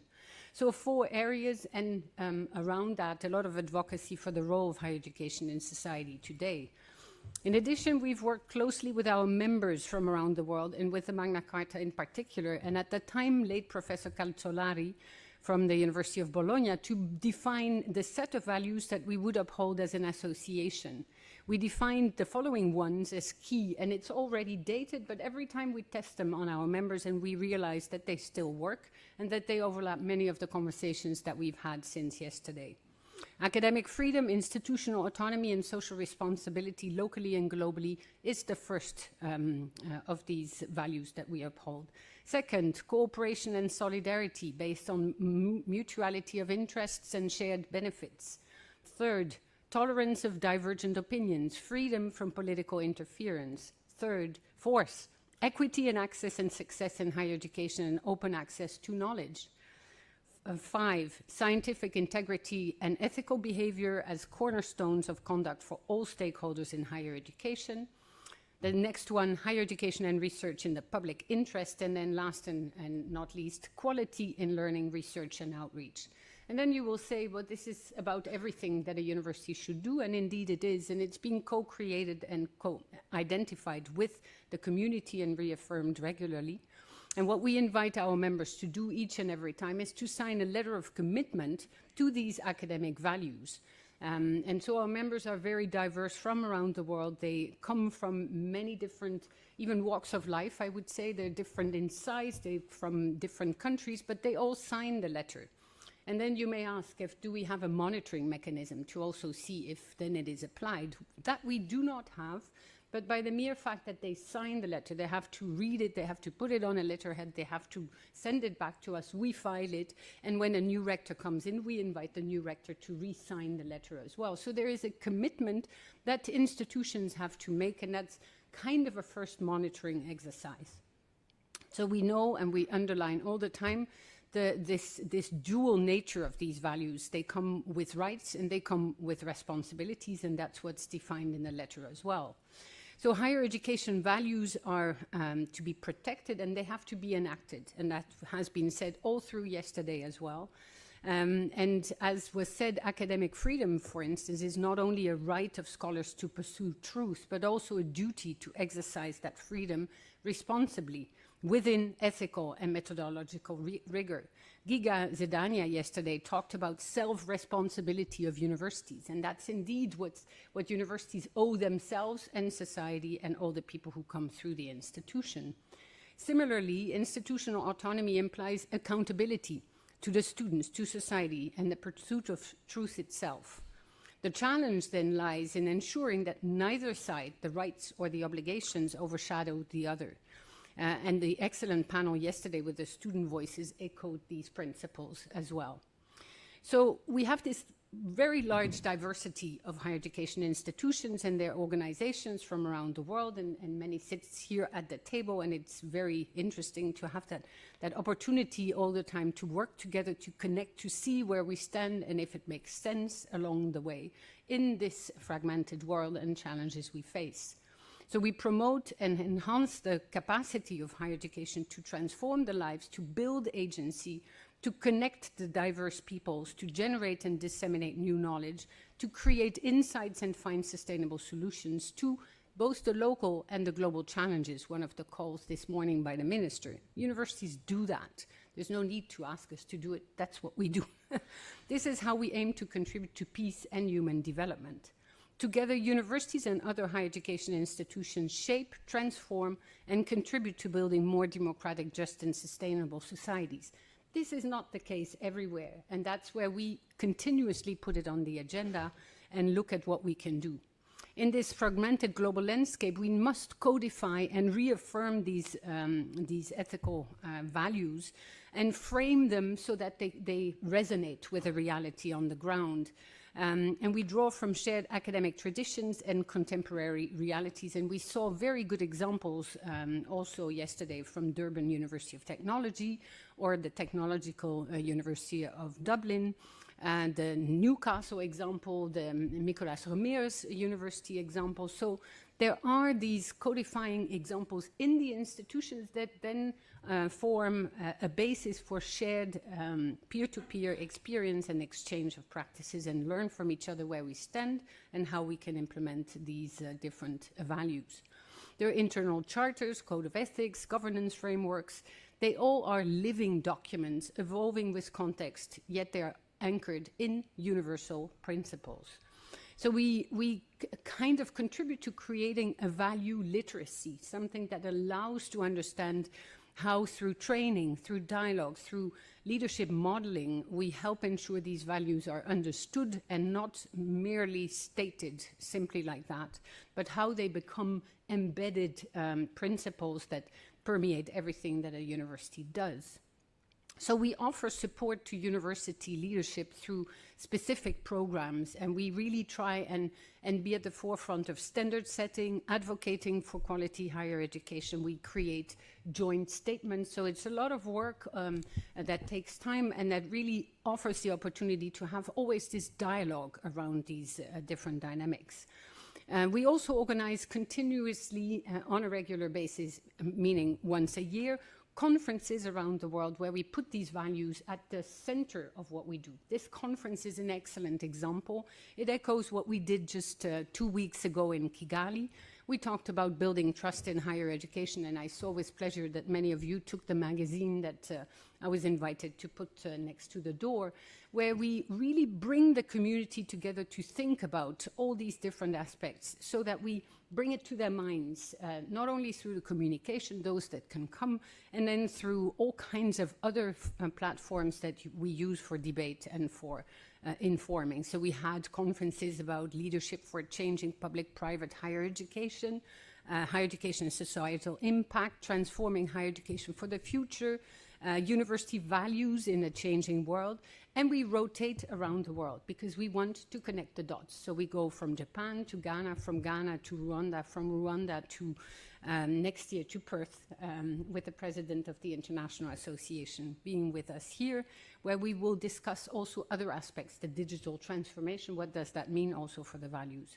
So it's joint debates in different forms and shapes through webinars, through repositories, through dialogue in writing also, where we always ask for voices to come from the different universities of the world. So we pay attention to regional balance and gender balance. In today's world marked by geopolitical divides and digital echo chambers and competing truth claims, we need to really share and find points that will allow to identify the academic values that make sense for everyone. As Lynn Pascarelli said yesterday, integrity is up for grabs, and this foments mistrust in international cooperation, and that's what we have to counter through everything that we do. So the global academic community, also through these policy statements that UNESCO was referring to today, or a roadmap for higher education and the future of education initiative, the IU policy statements, they provide a framework for transnational coherence. And everybody said it yesterday already, we need to come together. Of course, universities compete, but we also definitely have to come together and work together in order to counter the fragmentation narrative that is destroying more than it is constructing. And as Bob said it yesterday, there's never been a better time to defend academic freedom, and we can only do it together, and not in isolation, not Europe alone, not the Arab world alone, not Africa alone, not. We have to do it together in order to better listen to society at large, respond more structurally, and advocate for what Patrick Dean called the something fundamental that universities do, and that is hard to sell, and yet is so precious to develop and uphold. So higher education associations, and I will conclude with that, must model what it teaches, the dialogical negotiation of values, always questioning, always debating, always reaffirming them collectively. If they need to change, we need to do it together, we need to discuss, we need to see, and then there is an opportunity to do that. In fragmented times, university associations have a special role as spaces of mediation where the exercise of rights and the fulfillment of obligations meets in the shared pursuit of truth, human dignity, and global solidarity. We have to ensure that the Lewis bridges that some people wanted to close yesterday remain open, and on the contrary, become these bridges to better cooperation. Thank you. Thank you very much, Hilary.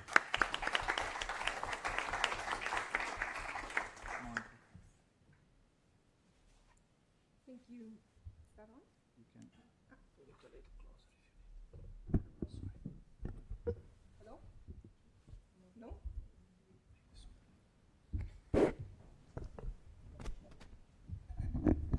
Yeah. Okay. I think that's better. Okay. Thank you, Liviu, and thank you very much, Hidege. So my name is Monica. I am indeed the Deputy SG of the European University Association. Just 3 sentences on EUA, in case some of you do not know what the organization is. EUA is the largest association organization of higher education institutions in Europe. We have just over 900 members, consisting of institutions, so higher education institutions / universities, but also national university associations. So it is also an umbrella organization.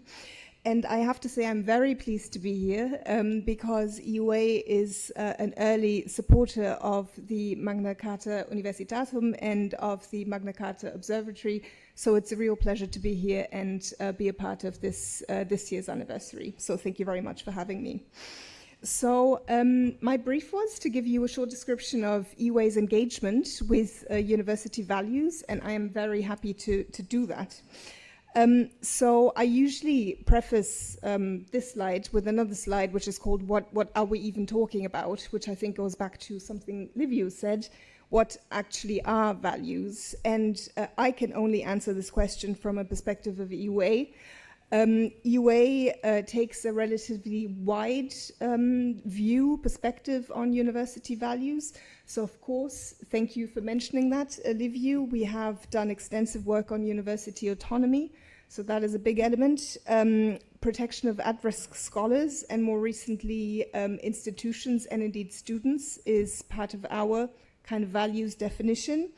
But then, of course, we're looking into academic freedom, issues around ethics and integrity, engagement with society, which has come up a lot during the discussions that I listened to this morning, and widely issues around openness, tolerance, and dialogue, which I also actually think featured quite highly. So this values concept, which I think sometimes can seem a bit fuzzy, has actually given rise to quite concrete and detailed, in-depth EUA activities. So, of course, the autonomy scorecard, which Liviu has kindly mentioned and advertised. We also have, for a long time, been committed to fostering support for at-risk academics. So we are collaborating with key partners, including Scholars at Risk and other organizations. and we are also engaging in concrete projects on this particular issue. Most recently, we've been very engaged on work around academic freedom for obvious reasons. It's become a very kind of topical issue again, obviously, over recent years and months and years. So, and we most recently published the principles and guidelines for academic freedom, where we really try to formulate how universities themselves can protect and promote academic freedom. We published that document in February 2025. So you see that our engagement is quite widespread and varied, and I think what's very important is it adapts. So you see this slide behind me, which is just called Some Key Events. I'm not sure you can read it, but anyway, I won't go into the timeline in great detail because I think the main events will be familiar to participants of this conference. But the point I want to make really is that EUAs and indeed I think other actors' activities on values are responsive, very much responsive to external developments. So, for example, and you see this on the slide, so the coup in the military coup, attempted coup in Turkey in 2016 was followed indeed by a renewed political public commitment to fundamental values by the Bologna ministers in 2018. And colleagues in the previous panel talked about that at some length. So the move of the Central European University to Vienna, in addition to other events, led EUA and partners to publish a joint statement on institutional autonomy and academic freedom in 2019. And the Russian invasion of Ukraine was followed by activities in support of the Ukrainian higher education system and academics. Several projects, including the MSc for Ukraine program. We established a task force within EUA looking at this particular issue, and we also have a rapidly growing number of members from Ukraine indeed. So what I wanted to do was to highlight this kind of interplay between external stimuli, triggers, EUA activities, and indeed other related developments. So I'm here on the slide, you see the development of the Academic Freedom Index, which you may be familiar with, which was a very important initiative as well, a kind of data-driven initiative, but also various policy initiatives, which we haven't really discussed yet, by the European institutions, for example. And just a final 2-3 notes on the approach that we take in our work on values. So I think what is important for us is to really suggest ways, and I hinted at this before, ways for universities to protect and promote values themselves and thereby strengthen their own internal and external resilience. This is really important to us. This is something that we very much highlighted in this recent publication on academic freedom. Maybe we can take this up in the discussion later on. We also, and I think this resonates with the topic of the conference, we always highlight universities' responsibilities as well as their rights. So we are very careful not to present academic freedom, for example, as a professional privilege, because I think that during times when universities are sadly losing public trust and solidarity, that is a problematic avenue to take. I think instead we need to demonstrate and explain to the public why healthy and strong universities benefit them too. So maybe we need a kind of new concerted public case for academic freedom and for fundamental values and why the entire society benefits from it. And finally, something else that we emphasize in our work, and here I'm thinking in particular of the work on academic freedom, but I think it is relevant to the work on values more widely. We really emphasize the kind of the conundrums and challenges for institutional communities and especially for university leadership when addressing values-related situations or issues. So we take up issues around academic freedom and funding, which also has been discussed this morning. So what is or what should be the influence of public and private funders on research and teaching? Academic freedom and free speech, can they sometimes be in opposition to each other? How can you accommodate both on a university campus, for example? Or geopolitical considerations, obviously very important in the current climate. Academic freedom, what does it mean for the openness, academic freedom versus the openness of science and knowledge security, for example? Those are hugely important issues, and I think they're issues that university leadership in particular really having to face every day. They are not theoretical, they are everyday issues that they are grappling with.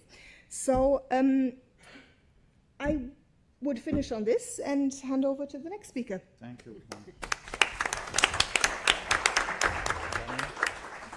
Yes, thank you very much for inviting me to contribute on behalf of the Global Observatory. I also have other hats from the University of Warwick and from the École des Hautes Études en Sciences Sociales, so I have a dual responsibility, triple responsibility. Liviu asked me to speak about academic freedom in Palestine.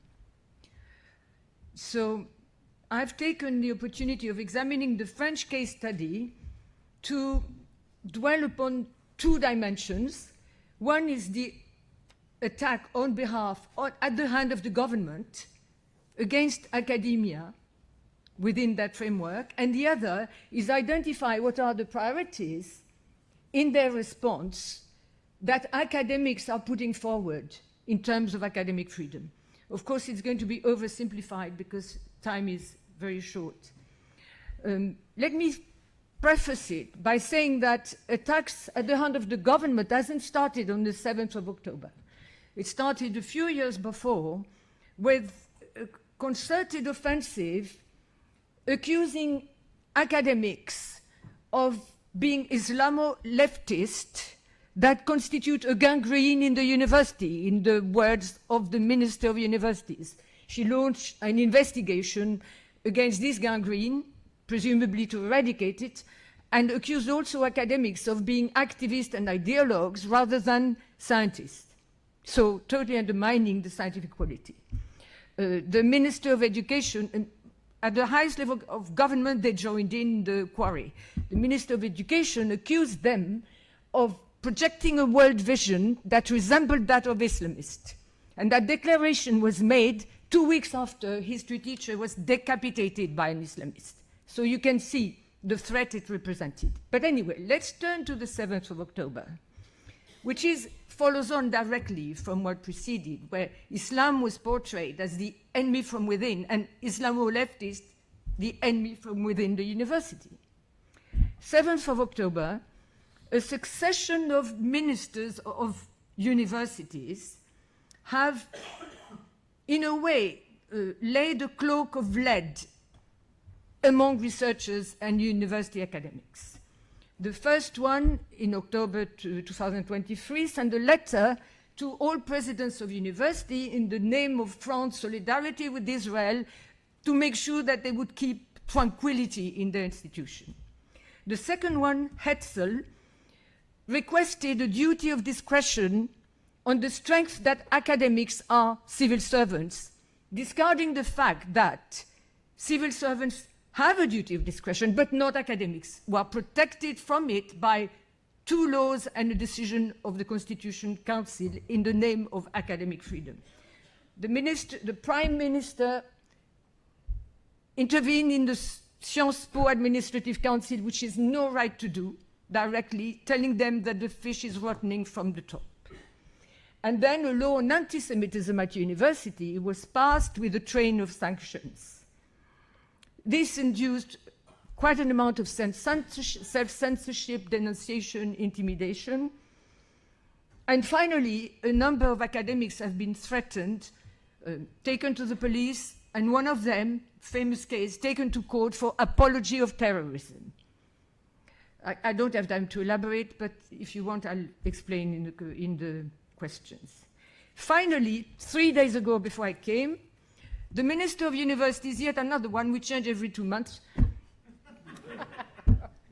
but they're all the same, has intervened directly with a written letter to the administrator of the Collège de France, the most eminent higher education institution in France, that had programmed a large conference with international scholars, renowned scholars on the history of Palestine, to ban it, and it was banned.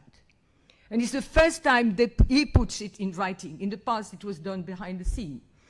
So, how have academics responded?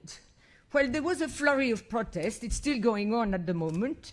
Trade unions, France Université, the Center for National Research, and 4 organizations have been created in the last 3-4 years by academics themselves to defend academic freedom. Will they succeed or not, I don't know, but they do their best. But what are the points that they have stressed in terms of the defense of academic freedom? What are the dimensions, the values that they have given priority to, that they value themselves in terms of academic freedom? In the collection of my data, I've identified 4. It doesn't mean there are no other. Those are the priorities. One is protection against political interference. You can see why, because it's cascades of them. 2, insisting on the quality, scientific quality of research and integrity of research from all outside influence, including the market, but also politicians and so on and so forth. 3, the right to choose the themes of research, the theoretical approach, and the epistemology, evident in terms of people studying Islam who are accused of being Islamo-leftist, or people studying the Middle East who are accused of making the apology of terrorism. And 4, this is the one I would like to throw out for debate, is, I think the others everybody will agree on probably, is a social responsibility of academics in the delivery of public good. And this has manifested itself in 2 demands. One, some academics have asked their institution to call for a ceasefire in Gaza. Others have asked their institution, no, others are the same sometimes, to end partnerships with Israeli universities and Israeli companies, because a number of departments, more engineering and that sort of thing, not social science, collaborate with Israeli companies which may be on the border of creating weapons. Now, does that pertain to academic freedom? Does that pertain to values of academic freedom? Well, let me support my argument. One is the UNESCO. You have had a good explanation of it this morning, but I'll just quote one thing again, which is that the knowledge and science produced by academics must, inverted comma, promote progress. But also, the National Council of Research, le CNRS, has justified, and I quote, the political role of science to participate in a world more lucid and more just. And finally, the Ethics Committee of the Center for National Research, which embraces all research in France, has published a guide on political and social engagement of academics. Its president states the right and freedom of political commitment. And the guide declares, and I'm going to quote it so that I'm sure I don't distort what they say by my own enthusiasm. So, one quote, science is a human enterprise nourished with values. As a conclusion, academics also carry values and shouldn't pretend that they don't hold any. And there's no incompatibility in principle between political commitment and the quality of science. I offer you all these quotes. And finally, that researchers must bring a contribution to society's debate as holders of specialized knowledge. Of course, there are guidelines as to how you do it. Scientific rigor, expliciting your own standpoint, your epistemology, situating your research, and so on and so forth, as guarantees, and of course, respecting the laws. For instance, not calling for the assassination of the president. It would be the king here. I have finished. I'm concluding. And I'm offering this for debate. I think it's well worth discussing. Everybody will agree and disagree, but that should give us some food for thought. Thank you. Thank you very much, Daniel.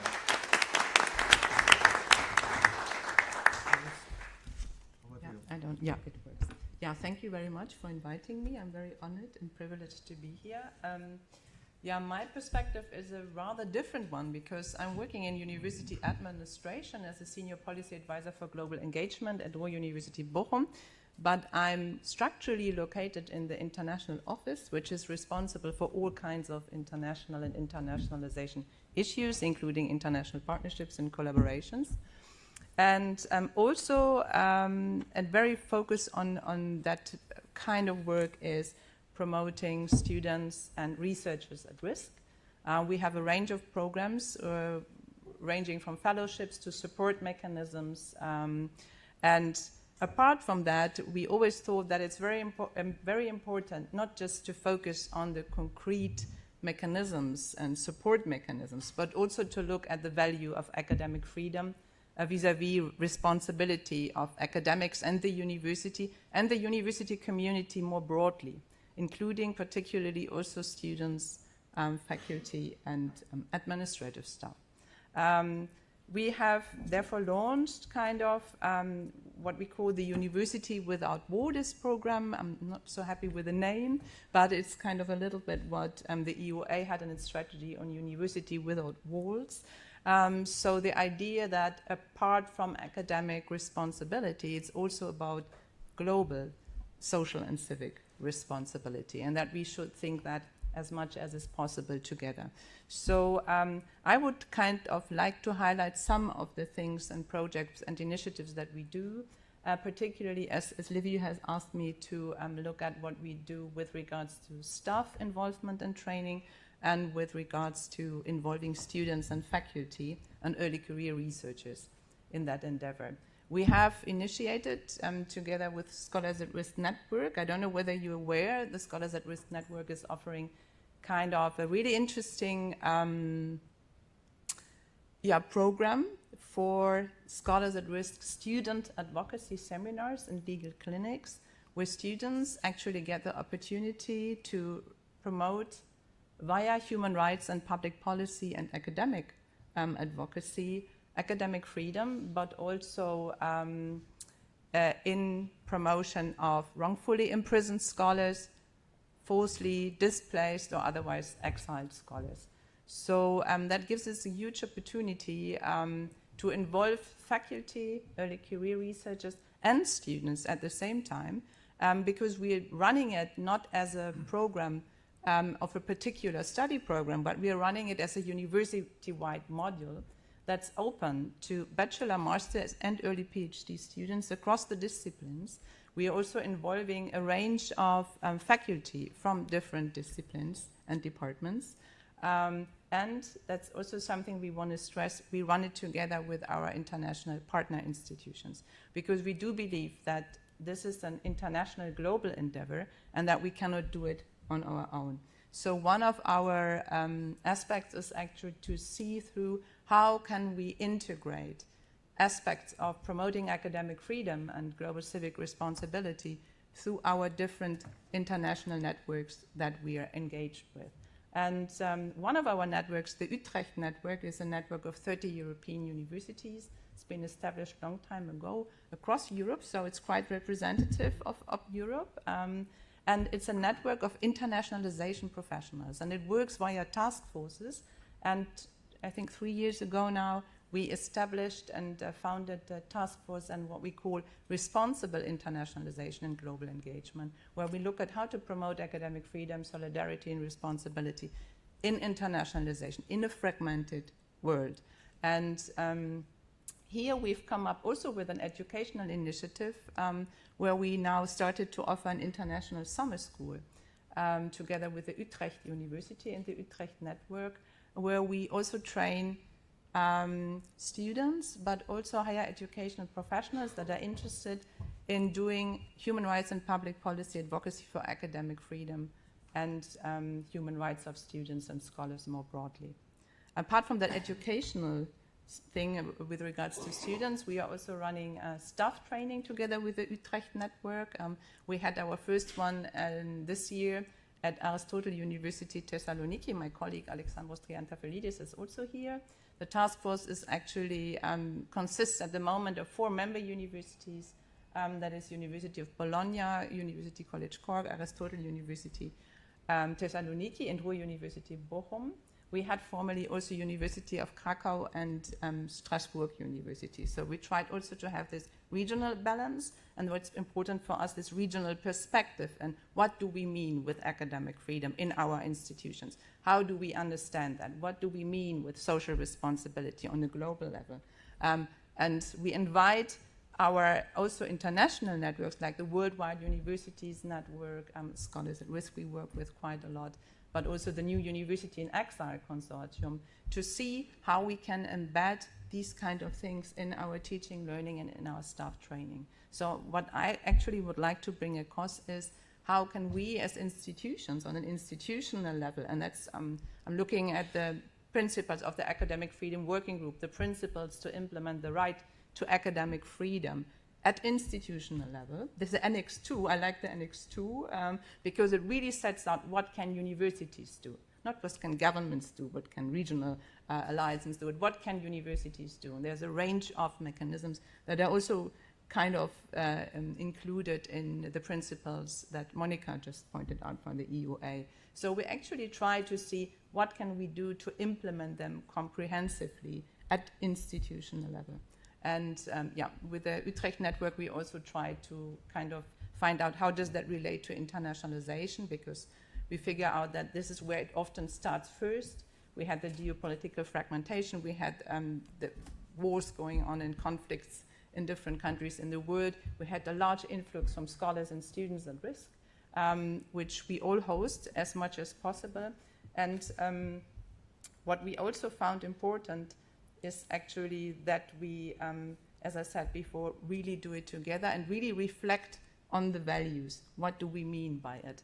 What do we mean? What do our partners mean? Because what we figured out is we don't know what we mean with academic freedom. That is something that we need to discuss. It's nothing, because we have this here, and Magna Charta says we should respect it, but what does it mean? I mean, there are efforts at the EU level, but what does it mean at the institutional level? We have a codex on academic freedom and diversity at our university, but this is also very short and concise, and I hope that in the near future we are also having a whole process starting to discuss how we can, what do we mean by academic freedom, diversity, and global civic responsibility, and then also to see how can we implement it into the institution. Yeah, thank you. That's actually what I want to say.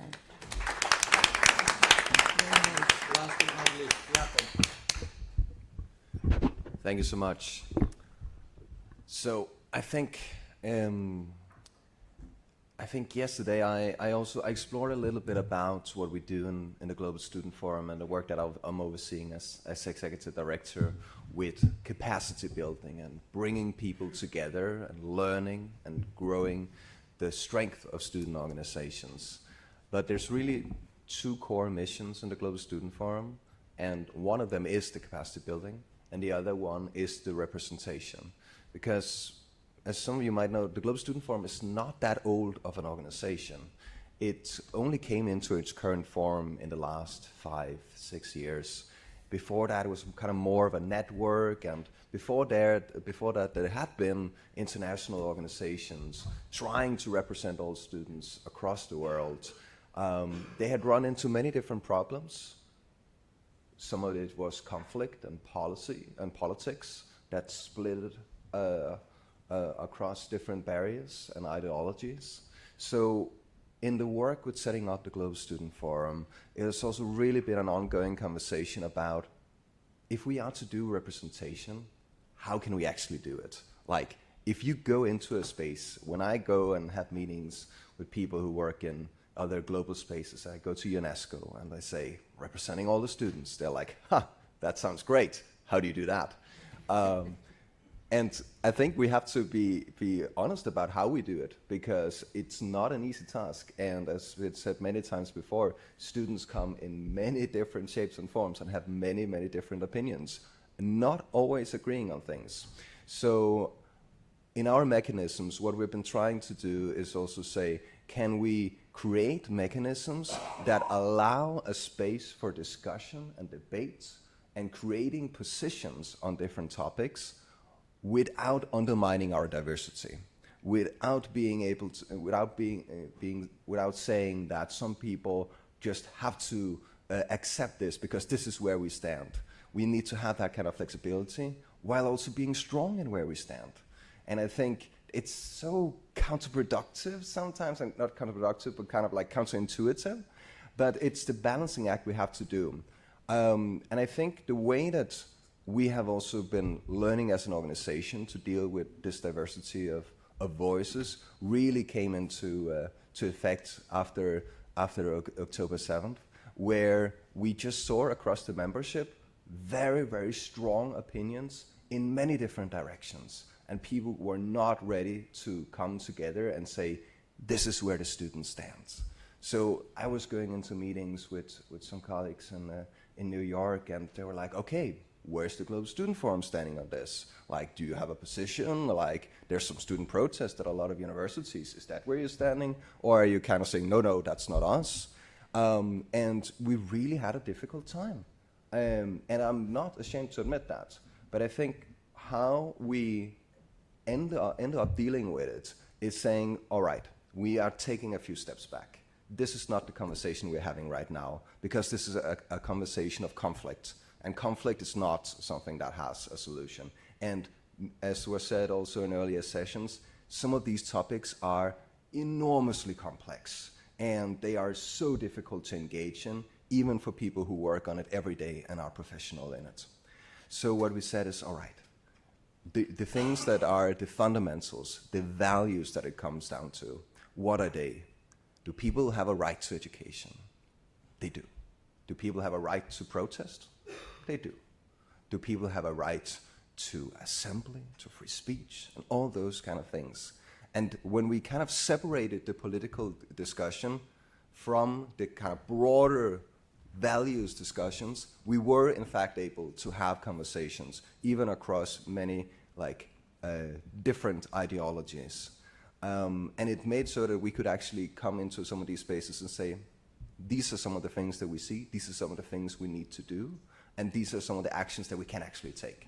So I think the point I'm really making here is that looking at the broad university sector, there are so many opinions sometimes on different things, and people who are not always looking for solutions or compromise or agreement.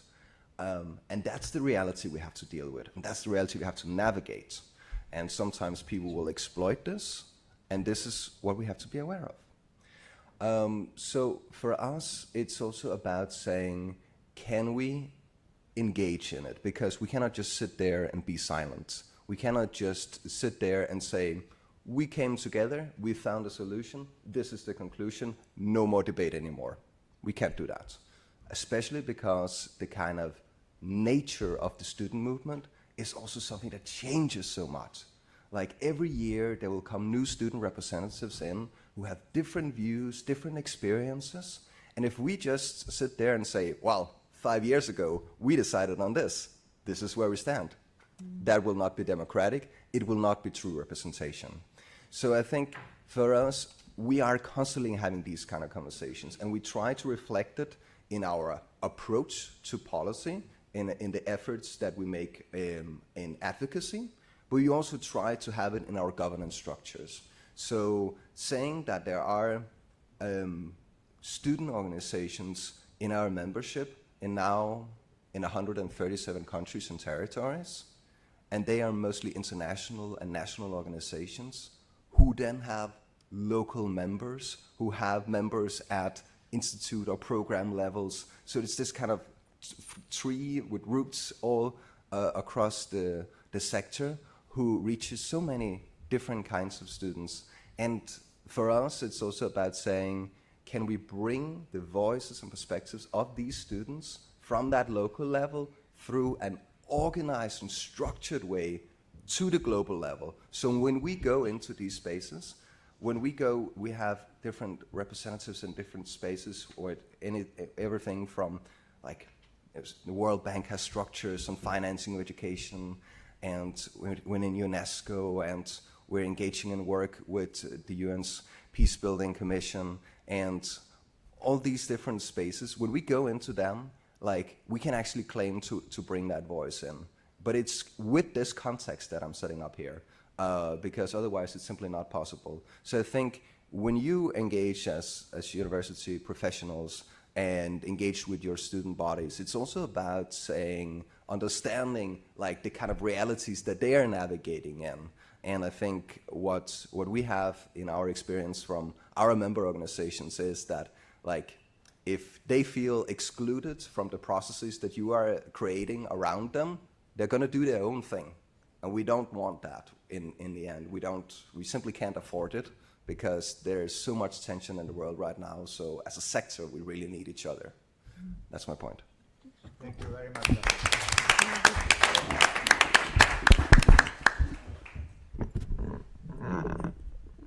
So thank you very much. I hope you appreciate the diversity and richness of interventions, and by richness I mean the substance and the depth of the substance, and maybe the two work together, diversity and richness, very well. I learned a lot from this conversation, and as you are thinking about your own questions and comments, for which we have a good half hour. Thank you for keeping the time, by the way.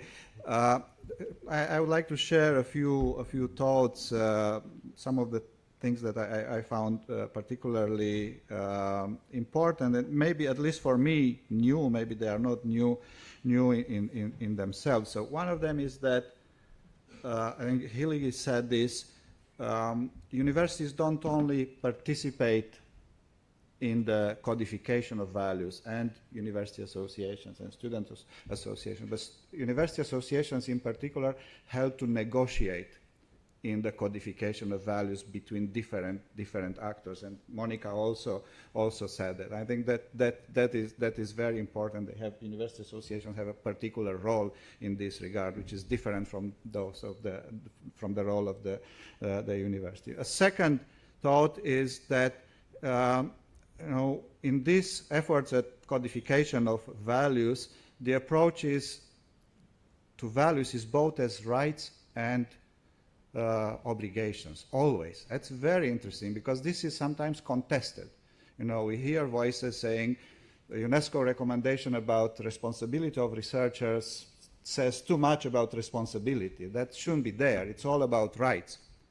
I'm not saying that I agree with that, but I think the perspective here seems to be that universities are really engaged with both rights and responsibilities, which is, for me, very interesting. A third observation, I think Monica said that in this effort at codification, university associations react to development. So it's in a way reactive. So it's probably, you didn't say that, but it's never proactive, never transcendental. Let's imagine the best possible model for the best possible world, but it's reacting to something that is happening. And in Europe, a lot has happened as a reaction to the developments in Turkey after the coup or CEU.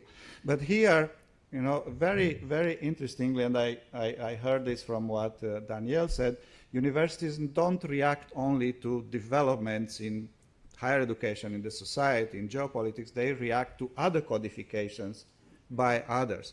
And this dispute ongoing in France is a little bit of that.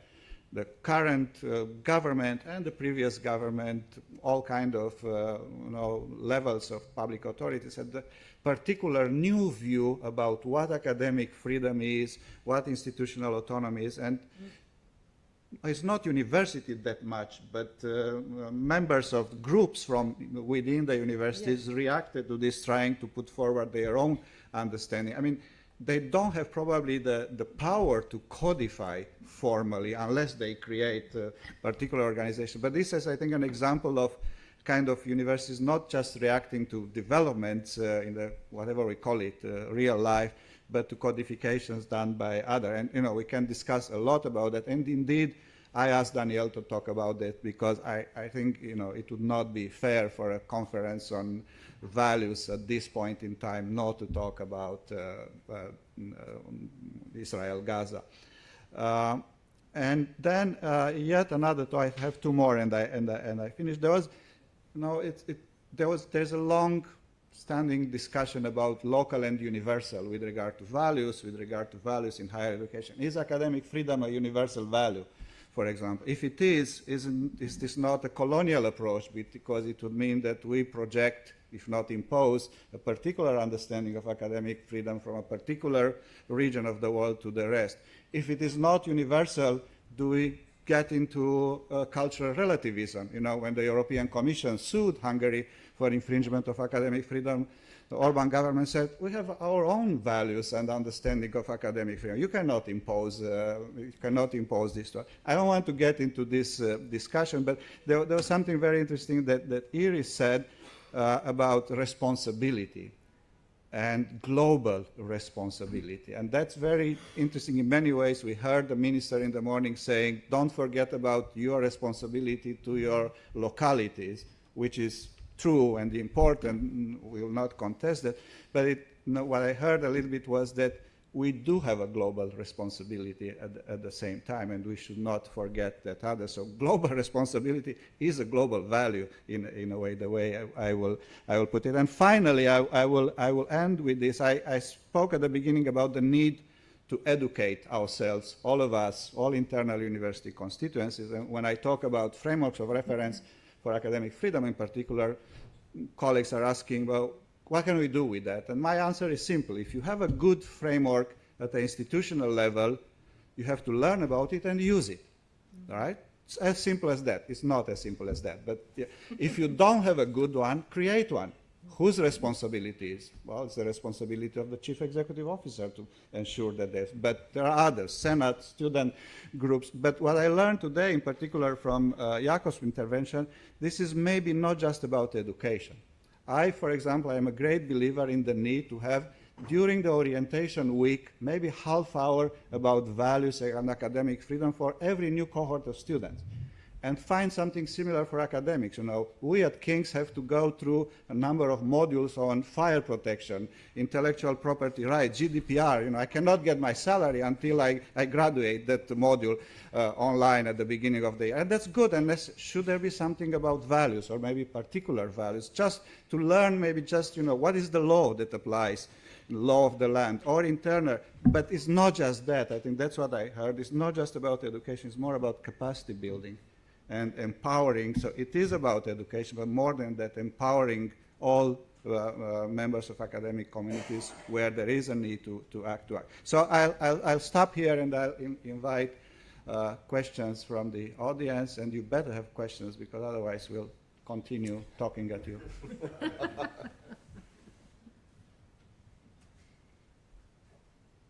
Okay, yes, please. So finally, eventually, what was the statement of the student forum, global student forum, about Gaza? At the end, did you came to a solution, or well, a statement or something? Yeah. Congratulations. Yeah. Please tell us. So yeah, we did in the end, and we ended up issuing two statements.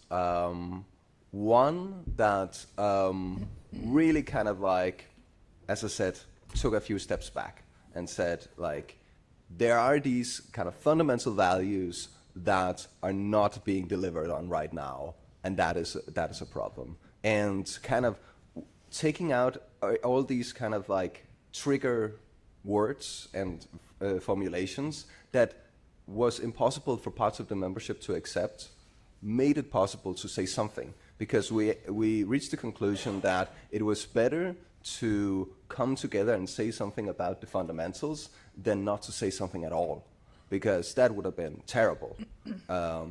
And the second one we issued was on the right to protest. because that was what was going on. And that was, I would say it's much more clear in what it is calling for, because it's so much more direct. It's so much more the lived experiences of students. And that's how we dealt with it. Thank you. Any other questions? Well, if not, I have a question for Monica. There is a question. Yeah. Please, in the first row. Thank you. Thanks very much for... No? Yes. No? Yep. No. No. There's another one. There's another one there. It works. Yes. Good. Thank you very much. Thanks very much for the contribution. One of the things which strikes me as being a little bit underplayed is the fact that values are intimately connected with university culture. And I think codification is fine, and I can well see why we would do that. But the point is, of course, that if you take a sort of cultural perspective on it, the whole function of values, of course, would tend to be a recognition that there are certain things which people believe in an institution. And if they believe in these things, then there's a fair chance that they're going to implement the values. They're going to do something about it. And this, I think, is rather important, because the question is then, where are the values coming from? And this is quite difficult in some ways, as we found with the first time we did this sort of MCO Living Values project. One of the big learnings was that in those institutions where, either externally or internally, the values were imposed on the body politic, there was widespread either resistance or non-compliance. People didn't believe these were in any way real. In other words, there wasn't any ownership. And if you don't have a process by which the people who you were expecting to behave in a certain way are not involved in the definition of what they perceive these values to be, you're finished. You're absolutely finished. It becomes just a legal exercise. They can tick the boxes as much as you like, but it's not going to actually achieve much change in the institution. And so the question is, of course, then, how we go about making sure that individuals and groups within institutions are involved in creating ownership. And in the guidelines which we produced from the MCO Living Values project, we involved there quite a lot of discussion as to the processes within the institution to actually achieve that. So you may well say, you know, academic freedom is important, and nobody would disagree with that. But what institution X would define as far as the behaviours to give that effect might be just a little bit different from other institutions. So I think the point is that we've probably got to create a mechanism whereby institutions are helped to produce and ratify and test what they think the values actually are. And that's why I think it's important from a cultural point of view. And the second thing, I think, which follows from that, Caroline Parker, she's around somewhere, I think, or she was, from Glasgow Caledonian University. We've got a wonderful case study in Glasgow Caledonian University of the development of a whole series of values. Some of them are really quite intangible in some ways. They're not, you know, you can't grab hold of it and say, you know, there's various component parts to it, like academic freedom or something like that. But if you've got something like integrity, if you've got something like mutual respect, those are still capable of definition in some way or another. And those are the things, of course, which influence how the institution behaves. I mean, you can have, you know, wonderful academic freedom, but if people can't stand the sight of each other and they're stabbing each other in the back and in the front, you know, then I think you're in some degree of difficulty.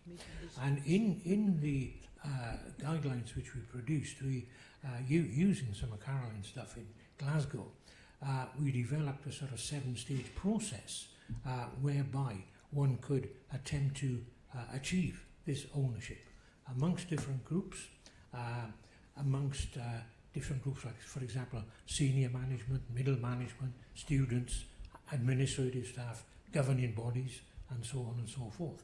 And how we would expect, given the values of the institution, groups like that to actually behave, to achieve, some of the cultural things which we were talking about there.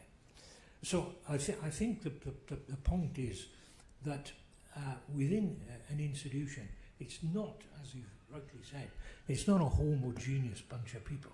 There's all sorts of different elements there. And that's why it's fatal. And we've seen examples of this, in the project. If the head of an institution sits down in his infinite or her infinite wisdom and says, I've been thinking, these are the values of this institution. Stick your hands up and vote for it, and we'll go for it. In situations we saw, it didn't last 5 minutes. It did not last. People just disregarded them altogether. And I think that's really an important thing. So when we're advocating values, I think from the level of your sorts of institutions, I think, attention what the culture of an institution is and its behavior is really pretty important. Thank you. Well, thank you very much. So these are all very, very important considerations. I think there are reactions there. But if I may start with this, I think we should have said from the beginning that when we talk about, at least in my mind, when we talk about codification, we mean formal codification. And I think formal codification of these values is possible and it's necessary and it's useful, provided we pay attention to some of the issues that you mentioned, participation in the codification and also education about this. But these are not the values that we are talking about here, at least again in my understanding. They are not values as values in the sense of the anthropology. They are not values of a tribe, values of a group. They are more like institutional values which can be defined and therefore can be enforced and can be measured. If they were values in the sense of anthropology, who has the right to define values? They emerge spontaneously in the life of a population, of a group. They cannot be enforced basically except through informal norms within, and can they be measured? No. So this is a big discussion about that. And what is interesting, and it's not more complicated in effect, is that speaking of formal codifications, these values are not always codified as values.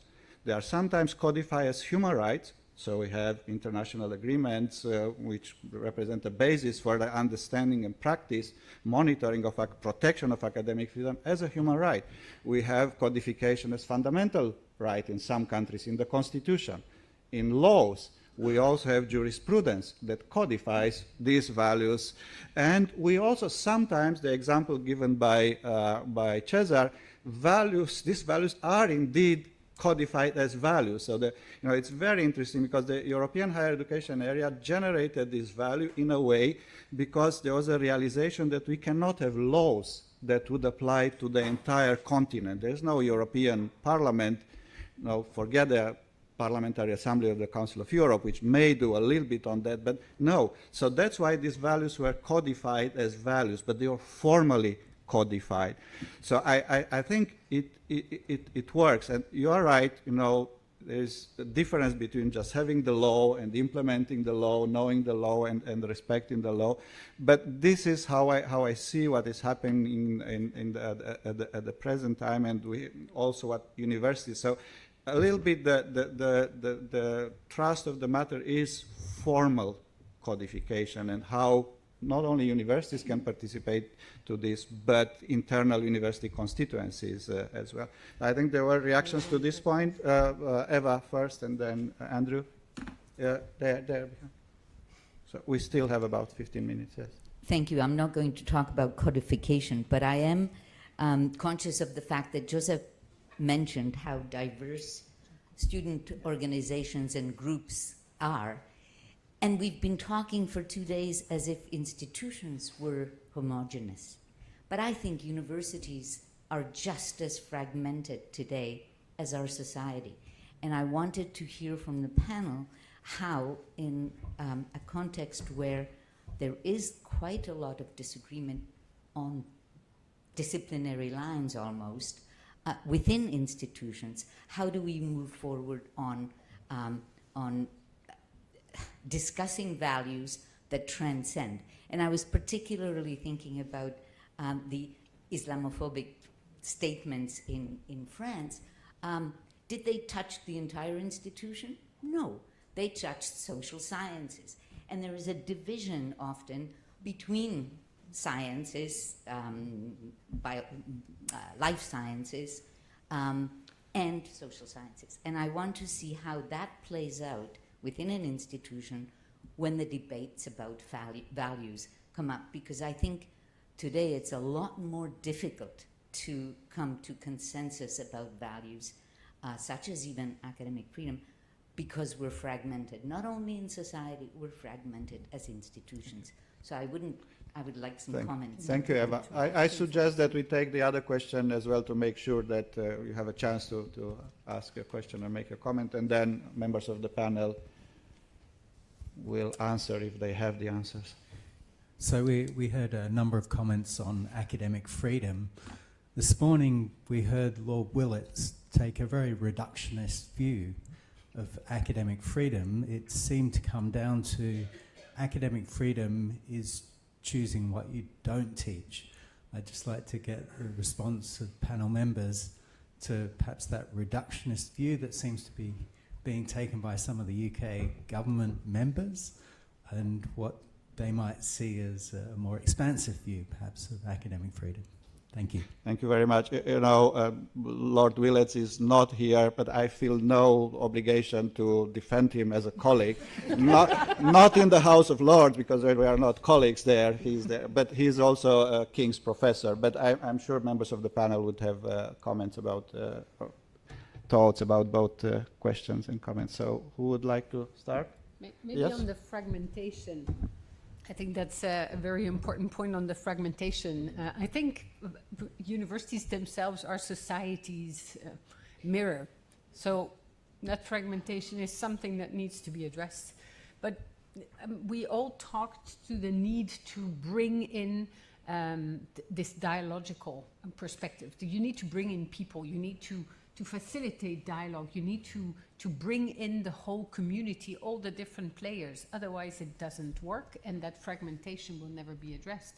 And that's where we had very good examples yesterday of how that can be done, and it's not a recipe for immediate change. I'm looking at you from Durban, and I know it was the same as Sondern at your university in Turkey. That before you can really make sure that this transformation gels and takes place, you have even different players all the time. Students come and go, staff may move, whatever.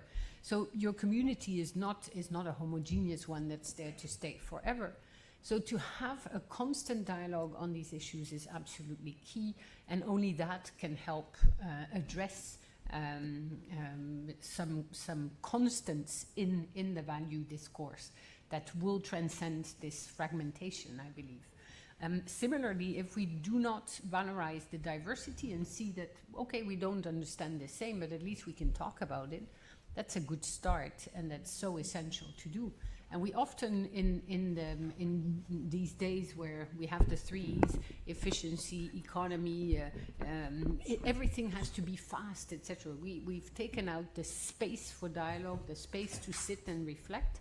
And that's a pity, because then all these conversations that take place, that engage the students with it, engage the staff, engage people from different sectors, if we forget to talk to all the different constituencies within, because of time, because we can't, because we're all overworked, actually we will diminish our capacity to act altogether. So that's one thing. One other point that you made earlier is that most of the things were reactive.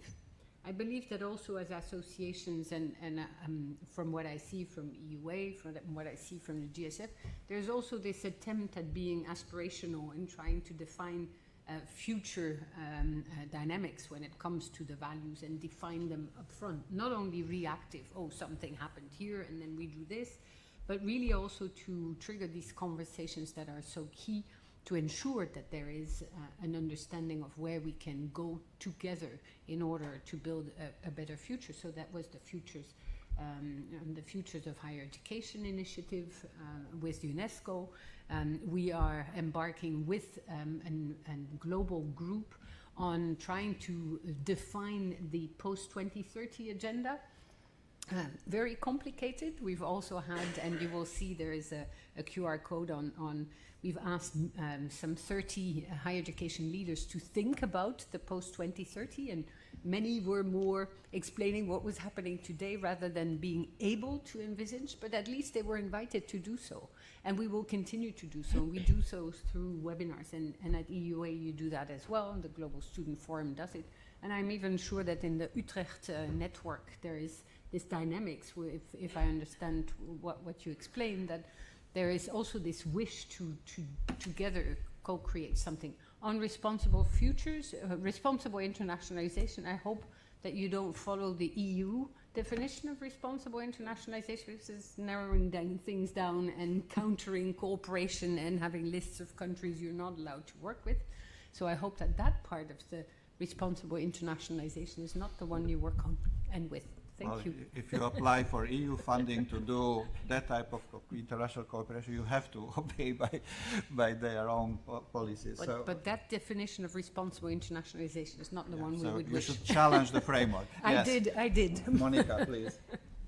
Yes, I just wanted to, of course, agree with everything that Hidegard said, and to come back to this issue of fragmentation. I think the leadership at the institution actually has a big role to play. We talked about this need to create space for discussion, space for education, space for disagreement as well. I think maybe also, controversial perhaps, but university leadership I think also has a responsibility to reflect on its own role sometimes in interinstitutional conflict, because sometimes infringements on academic freedom emanate from the leadership of an institution. It's not always between the institution and the government. So I think you need to be open and honest about it and address that kind of face on. But I think if I had to kind of name one thing that leadership can do, or that the entire institution can do to kind of overcome this, not overcome the fragmentation, but deal with it in a positive way, is to really uphold collegial structures. I think it's very important. Academic self-governance, I think, is so key to having these discussions in a fruitful way. And then to come back to your comment on the definition of academic freedom that the minister used this morning. Former minister. Excuse me, former minister. Yes, indeed, of course. So I mean, I would say that EUA's definition of academic freedom is a much broader one. It is literally the freedom to teach, the freedom to learn also, the freedom to research, and the freedom to communicate about those things. And we also feel quite strongly that this is a right that also, and a responsibility, as we've established, that applies to students when they are engaged in scientific pursuit. So I think there's a risk sometimes when codifying, when defining, in getting lost in detail. So this was our approach: keep it broad, but also kind of reach a definition that hopefully as many people as possible can identify with. Thank you, Monica. So I think we'll have a last round of 2-minute reaction from Danielle, Jakob, and Iris, and then we will not exceed too much the time allocated. Sorry for that. Danielle, well, you need a microphone. Just so. picking up on the leadership, it's not homogeneous again, depending on which institution. Talking about France and even Britain, you're talking about, some of which are more favorable to defending their academics, and others are more favorable to holding up the government's agenda. But even within academia, there is a cultural war. In France, it's developed around the issue of axiological neutrality, wertfrei, from Weber. And a number of academics have invoked it to say that really we can't have any opinion at all. Generally, are close to the right or the extreme right, a small handful of them. And the other issue, which I think is very important, is what you've mentioned, is the training, because academics themselves don't know what their rights are in terms of academic freedom. When the minister called upon neutrality and duty of discretion, some of them didn't know that they were exempted from it. So we have proposed... In France. In France, I'm talking about France. It has been proposed that a guide on academic freedom be developed together with the Conference of University Presidents, but also together with the League of Human Rights and other civil society organizations. So I'm picking up on some of the things that have been said. Thank you very much, Daniel. Jakob? Yeah. So I think that there's like about the balance between when do you kind of like put values down on a paper and say, now this is what we commit to, this is our values. You have to do that because otherwise it's not a thing. It's this kind of floating thing out there in the air. But you need to be flexible enough to say new perspectives come in, voices need to be heard, because creating ownership is really also about engaging in that, as you said, dialogue. That's the key, but it's a balancing act. And I think our approach really, when it is like difficult conversations, is that like on a methodological level we require like serious debate, like it needs to be good faith discussion. It cannot be like politicized arguments that are like divorced from taking your opponent's views seriously. You must take other people's views seriously, otherwise discussion doesn't work. And I think when it is tense, our approach is really to say, pretend it's not a conflict, because that's how we engage with it. We say, this is something that people find really difficult to talk about. Now we are just engaging in it, and we are pretending like it's not a problem, because at least that will get us started, and that is the first step in it. Because not engaging is not something we can do. Thank you very much, Jakob. Iris, you have the last word. Yeah, thank you very much. Quickly responding to you, this is exactly not what we want to do, but we need to engage nonetheless in this research security, knowledge security issues. And they're also posed sometimes from we are protecting human rights. It becomes a very difficult issue, but that's exactly what we want to promote, is that there are different perspectives on that, and that we need to balance research security with academic freedom. So that's actually address the trade-off and really make it explicit and see how it works. In practice, that can be a nightmare, to implement it as an administrative process. I don't even want to speak about it, but I think it's very important. I think we agree all on that we really keep the dialogue going on and the critical self-reflection. This is the key, I think. Thank you so much. Excellent last word. So thank you all very much for your patience and participation. If I may invite David to lead us through the rest of the script for today. And thank you so much to the panelists. Thank you.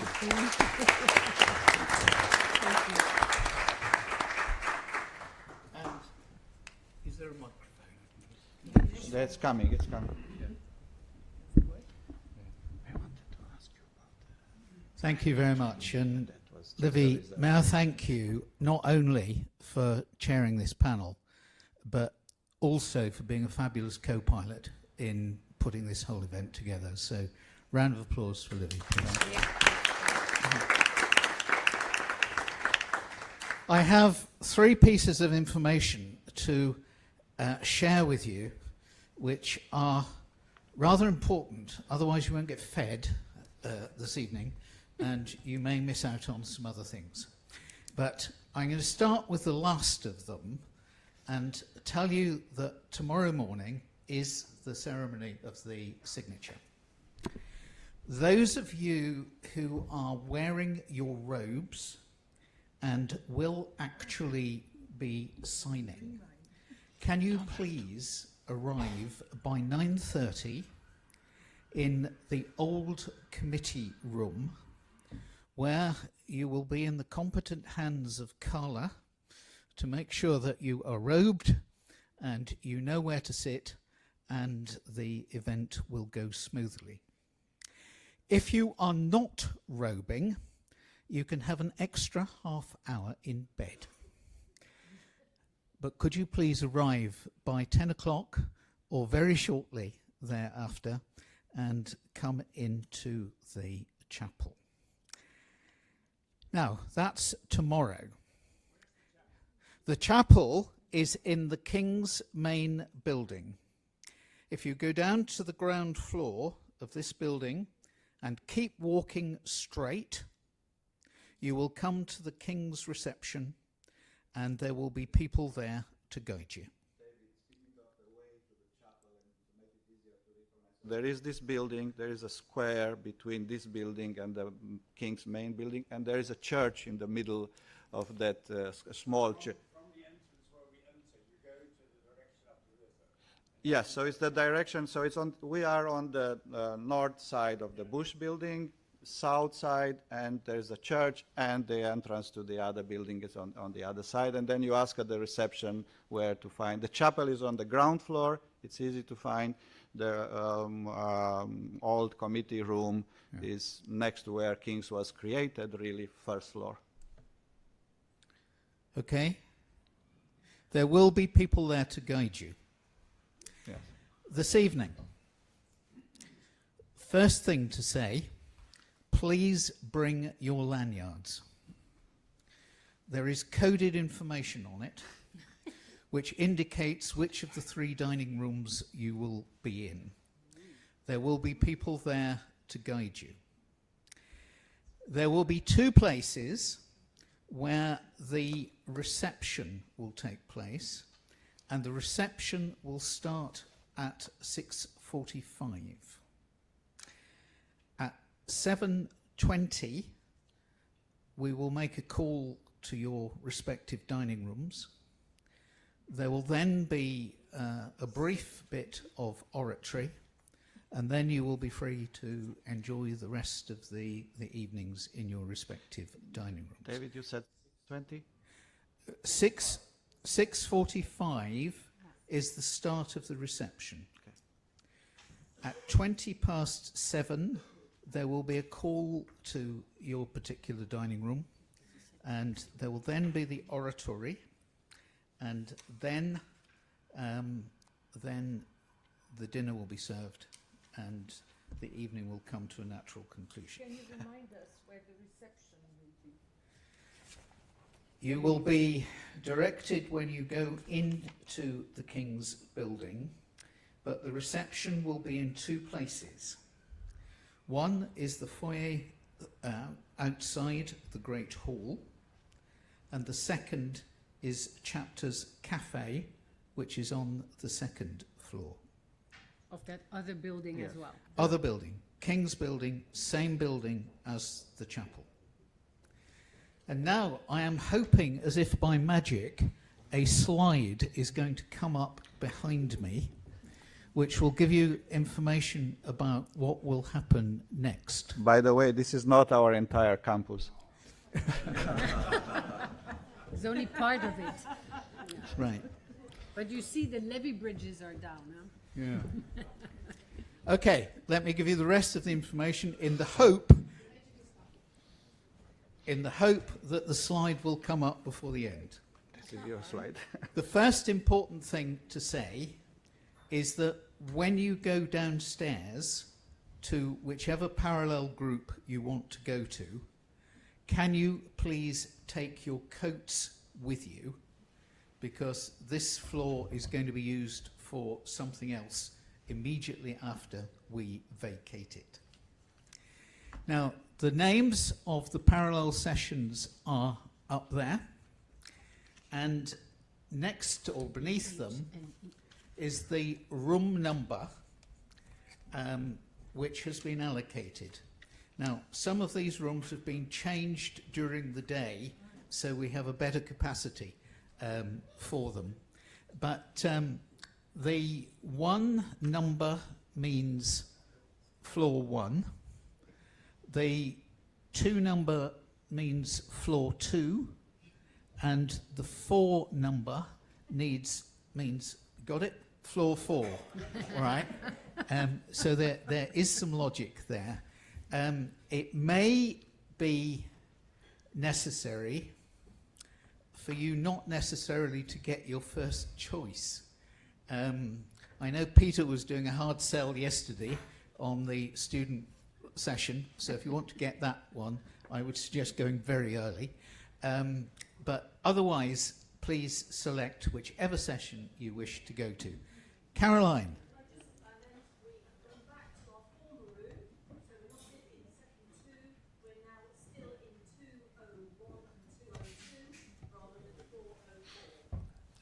Okay, so session 2, Caroline, can you just say that again? Is